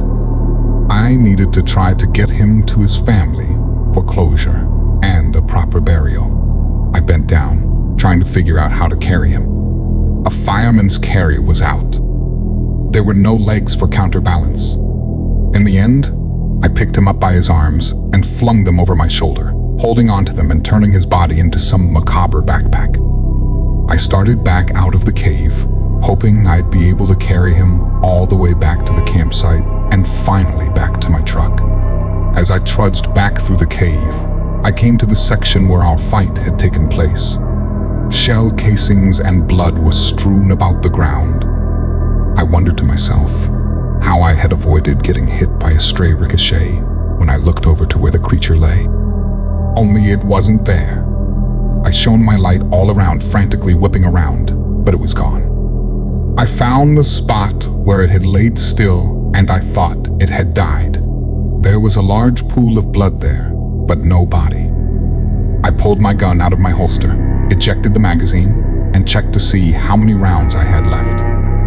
There were only 2. I hoped, wherever that thing was, that it was no longer in the mood for hunting or revenge. In the end, I decided there was nothing I could do. If the thing attacked me, I was defenseless, carrying literal dead weight on my back. I holstered the gun and hitched up my human backpack, then shone the light toward the mouth of the cave and kept walking. My hearing was just starting to return to normal, although I was sure I would have some permanent hearing loss. I could hear the shuffling of my feet as I staggered toward the cave opening. When I got there, I found a world transformed. Daylight was just starting to peek its way around the dark. However, the rain had created a massive fog bank. I couldn't see anything down in the valley I'd come from. It was a sea of fog. Only the peaks of the mountains escaped its suffocating blanket. I looked over and saw my backpack patiently waiting for my return. I lay my burden down and got the water bottle out, glad that I had saved the last drink for now. As I sat on the edge of the cave precipice, I looked down and wondered how I was going to get the body down there without falling to my own death. For an instant, it was tempting to throw it down and find it at the bottom once I climbed down. But I thought this fellow had been through enough and didn't need the indignity of becoming a human frisbee. I dug through my backpack and found some bungee cords. I bunged them to my back and carefully started my descent, leaving my faithful backpack to watch me desert it. I wished I could take it with me, but there was no way I could carry both. As I climbed down, there were a few times I lost footing and nearly took the short and deadly route down. Fortunately, I made it to the bottom in one piece. Instead of celebrating, though, I discovered a new problem. The fog was so thick, I could barely see my hand in front of my face. I had no idea how I was going to find my way out of there. I decided to go straight away from the mountain and hope the fog cleared as I went. The rain had turned the forest into a marshland. The ground was soft, and the streams had overgrown their banks. I found myself wading through knee-deep water on more than one occasion. As I trudged along, hoping I had enough energy to get back without collapsing from exhaustion, 2 thoughts chased each other around my mind. Where were the other hikers? And where was the creature? I hadn't seen any other remains in the cave. If it had killed them, it hadn't had time to take them back to the cave yet. Perhaps my pursuit had forced it to retreat to its cave before it could properly retrieve its other bounty. I had kept my ears open for any sounds of it following me. The most disconcerting thing was the lack of forest noises. The animals and birds were strangely silent. Usually, that meant there was a predator nearby. In this ungodly fog, perhaps they were just sleeping, waiting for it to clear. That sounded good. It gave me the false illusion that I wasn't in mortal danger from a wounded alpha predator bent on revenge. But I couldn't focus on that, or worry would drain my resolve to get us both break from trudging and tried to get my bearings. I checked my watch, and I had been walking for over an hour.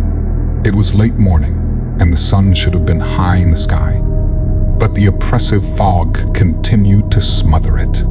I looked around, but there was nothing to see except the dingy gray curtain of hopelessness. I was about to collapse and give up when I heard it. The faint sound of hope. I could hear the creek running. As hope rose, it was suddenly dashed. I heard the sound of a footstep behind me. I whipped around so fast that my macabre backpack nearly made me lose my balance. I couldn't see anything through the fog, but that didn't mean it wasn't there. With a renewed surge of determination, along with a strong desire to elude whatever was pursuing me, I set out toward the sound of the creek. It was still slow going, but I found fearing for my life was a great motivator. I had no doubt whatsoever that the footsteps behind me were those of the creature bent on revenge. After what seemed like an eternity, I gazed at the most awesome sight I'd seen all day. Wolf Creek in all its 6-foot-wide, overflowing banks glory. I followed it until I came across Lakeshore Trail, and the journey became much easier. The fog was even beginning to lift, which was a blessing but also a curse. I could finally see far enough behind me to confirm that the creature was indeed following me. I'd wondered the entire time why it hadn't overtaken me, but now that I caught sight of it, I understood. It was grotesque. It looked like it came straight from hell. Its one eye socket was leaking gore, and the many bullet wounds covered it in blood. There were places where I could see internal organs trying to escape the body, and its right leg had a bullet wound. It limped severely. As I watched it, I wondered how it had made it this far. But then I looked into its remaining eye and saw intense rage burning. I knew I would die a horribly grotesque death if I slowed enough for it to catch up. We continued this slow pursuit of death until I reached the banks where Wolf Creek opened up into the lake. My energy was nearly gone. At one point, I considered dropping my human backpack in hopes that it would feed on it instead of me. But then I would have failed. I came here to find this hiker and bring him back. The thought lit a fire deep within me. I came to the edge of the lake, with the creature a mere few yards behind me. I glanced around, hoping to see a boat I could flag down, but no such luck. With no other choice, I waded into the water. It was cold, but instead of refreshing me, it chilled me and sapped my little remaining strength.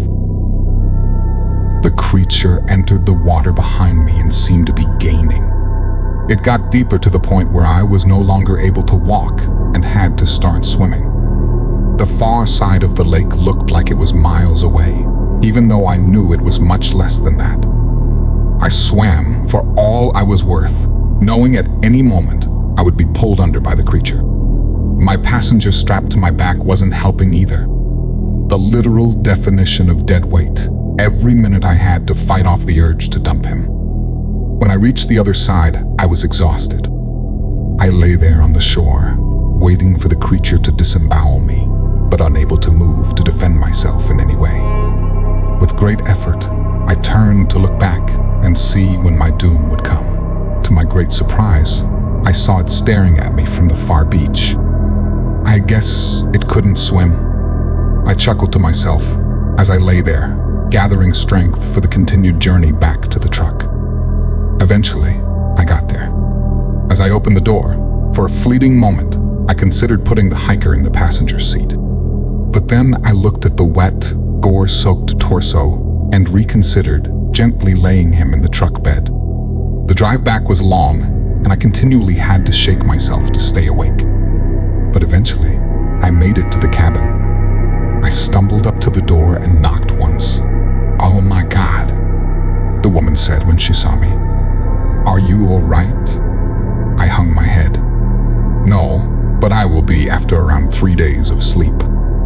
Unfortunately, I have bad news for you. I found your husband, but not your son or brother-in-law. A man and a boy came out of the cabin and stared at me. I instantly knew who they were and grabbed them both in a huge hug. "I'm so glad you made it out," I said, fighting back tears. Thanks," the man said, pulling out of my hug. "Who are you again?" "He's the ranger that came to look for all three of you," she said. "I don't understand. Your tracks were confusing," I said. I followed them down to the bridge, but then they went back up to the campsite. "We got some rest," the boy said. Then Uncle Roger came and said we were going. We left everything and slipped away to the boat, rowed across the river and left. I smiled. "I'm very glad you did." He looked at me with expectant eyes. "You said you found my dad?" My face fell. "I did, but it was too late." "So he's..." I nodded somberly. "Where is he?" "He's in my truck, but you don't want to see that." Before I could say another word, he ran to the truck and looked in the passenger seat. A look of confusion fell over his eyes as he saw no one there, and then he slowly looked toward the bed of the truck. He stepped back and looked over the side into the bed. He instantly dissolved into tears and slid down the side of the truck, sobbing. "I'm so sorry," I said to the woman and man. She grabbed me and gave me a hug. "Don't be," she said. "Without you, we wouldn't have known for weeks, months, maybe even years what had happened. We would go on looking with false hope. You've given us a chance for closure and to properly grieve." She released me, and I wiped my eyes. I looked at the man and walked down to the truck. He followed, and we gently removed the body and laid him on the couch, then covered him with a blanket. The boy followed us back to the cabin, but wouldn't look at me or anyone else. He sat in a chair and stared at the blanket covering his father's body. I knew I had done all I could, so I excused myself and started toward the door. I paused and said to the boy, "I promise I'll make sure that thing never hurts anyone again." He looked up at me, eyes full of tears, and said, "How will that help my dad?" His mother opened her mouth, but I held a hand up to silence her. I knew the boy was just hurting. I left without another word. On the drive back, I called the station and told them everything that had happened, then told them I was going home and calling off for the following day. After getting home and stumbling into a shower and collapsing in bed, there was only one thought on my mind. I would return to Wolf Creek very soon with more and bigger guns. I would end that monster if it was the last thing I did. But that is another story.